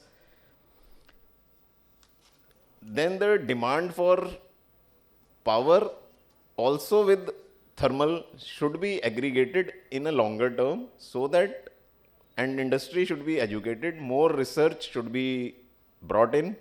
Industry should tell our academia and Niti Aayog and PSA that we want this need and this is available in these technologies at a cheaper rate. Our students are ready to jump onto it. They are not asking for money. They are having their passion and they want future thing in which they can be good entrepreneurs. We have seen one presentation. I have got many more lined up, but due to shortage of time, I could invite only one. Then we have 2 more suggestions. We should not go by megawatt targets or gigawatt targets. We say 500 gigawatt RE will be there. But what will be the end? Even if you put 500 gigawatt RE through PV, you will put another many gigawatts of coal because you don't know about anything else and you will put more battery. All this will be creating again pollution or imports. When we can do the same thing with 100 gigawatt CSP with 24/7 power, whatever time it is available, even if we supply that way, our grid will be, today it is 10% green, then it will be 60-70% green. So all the carbon intensity targets will be met. Then if CSP becomes prevalent, dominant, CST will definitely be cheaper than, even today we have seen Reddy Saab has told, it is quite competitive. Prakash Bhalekar, Quadson had told we can compete with coal as heat. So with the CSP coming dominantly, mirrors, receiver tubes, everything will be very cheap. Nobody will ask for coal-based heat. All process heat will be through CST only.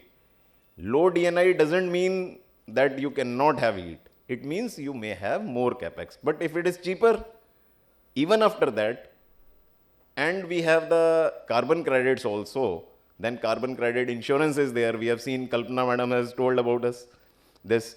So bankability is also increasing. Carbon market policies are also coming. So there is no excuse now to go for medicines, and when we have chosen health, we should go with it in a faster way.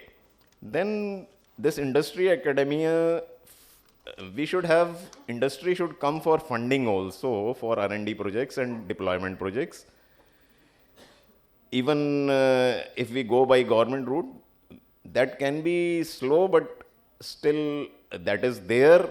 Avenues are there. They may take time, but if industry comes fast, then we can have at least some POC or TRL 3, 4, 5, 6, and then scaling up can happen very fast. And India has such an advantageous position geographically located that we should not be thinking of any delays now. When the price of capex is very near our fossil fuel based power, and main thing is OPEX is also very next to nil. Hardly, we have Godavari plant people here, they tell it is less than 0.5% of the capex. Even if we take 3%, then also our power will be hardly rupees 3 or 4 or maximum to maximum 4.5 in the first tender.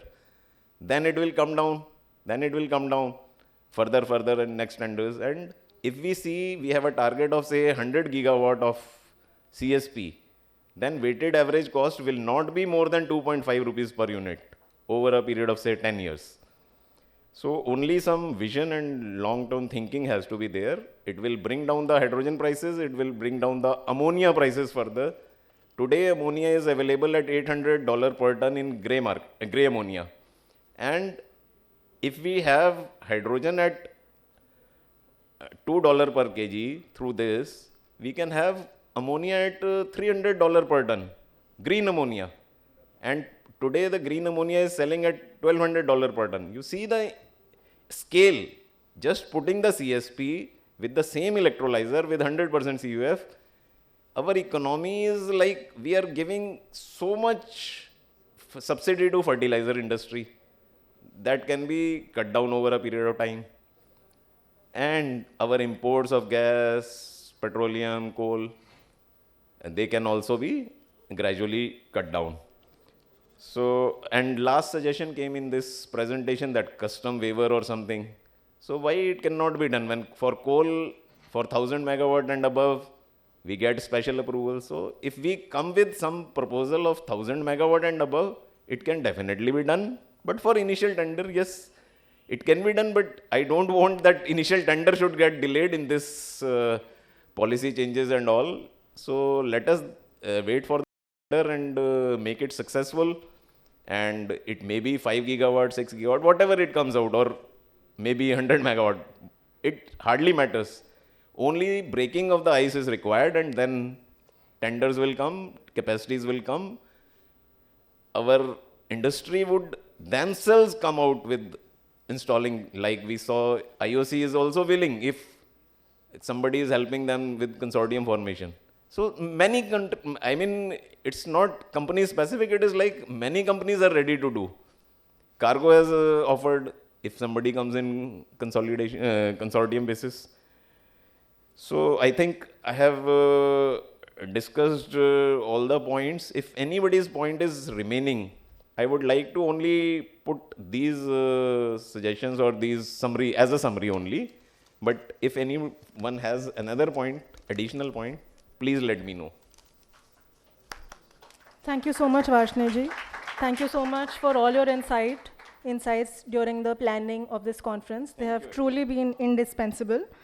I would now like to call upon Shri Chintan Shahji, Principal Advisor of NACFI, to please give away the mementos to our speakers. May we have on stage Mr. Siddharth Sharma from Cargo, Mr. Prakash Bhalekar from Quad Sun, Mr. Deepak Gadia from CSP Sunrise, Mr. Gautam Muleti from C-Step, Vedang, Mr. Weber from PwC.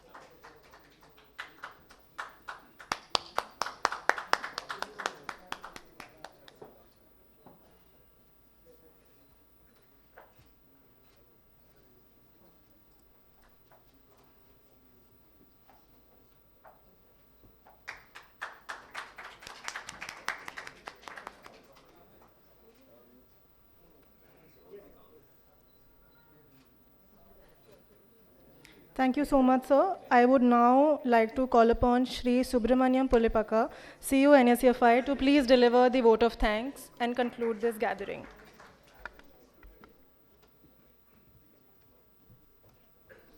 Very good evening to all of you. I know I'm the only person standing between you and dinner, so I'll not take much time.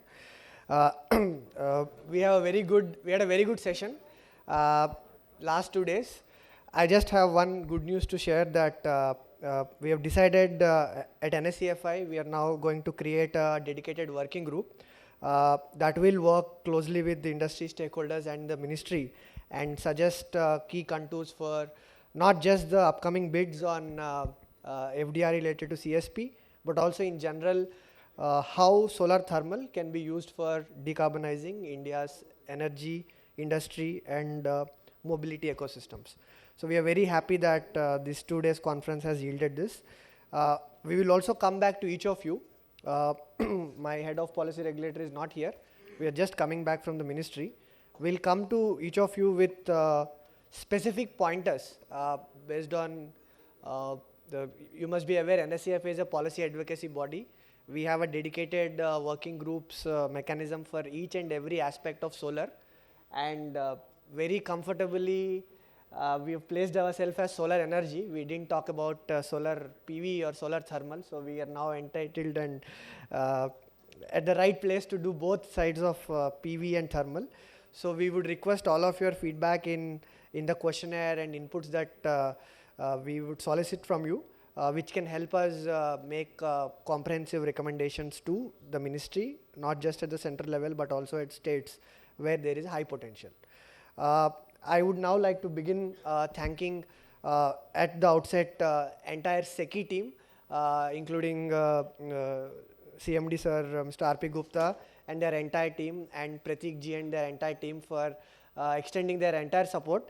Without their support and guidance, I don't think this would have been even remotely possible. My special thanks also to our sponsors, Evren for their continued support, Cargo Solar for extending their support to this cause of ours, and of course our friends from Israel, Trade and Economic Division, who have always been close partners to NSCFI and have always had India's energy transition in their best interests. I think it would be not fair for me if I don't thank my team. I always believe small teams do big things, and my entire team headed by Ayush. Ayush can stand. You have been seeing him every day. Varun, Catherine, Vanshika, Aishwarya, Prasoon, Suhas, Yogesh, Shubhang, Mansi, Punya, Muskan, all of them have been working relentlessly in the last 2 weeks, and we are able to, of course, Samriti madam is also there. Without finance, we cannot function. And last but not the least, to end this session, our AV support has been very, very phenomenal. I'm generally a very punctual guy and militantly punctual, and they have put a timer here to be more militantly punctual than most of us here. And I'm very happy to say last 2 days we have completed right on time, and today we are completing before time. I have never heard of any conference like that, so kudos to the entire team. And last but not the least, of course, the man all of you know and all of you praised enough. I didn't want to praise, but I want to conclude by thanking Rajan Varshney ji, who has helped us. I know we have troubled him a lot. He has troubled us a lot, but ultimately all's well that ends well. And I hope this is just the beginning, and every year we should have at least one conference that will bring all the solar thermal fraternity together. And please always consider that Solar Federation, NSEFI is at your disposal, and we are always at your beck and call to advocate for something that is in the interest of the nation, industry, and our entire world. Thank you very much. Let's all gather out for another round of sumptuous dinner. Do we need a group picture today? Yeah. So let's please assemble for a group picture.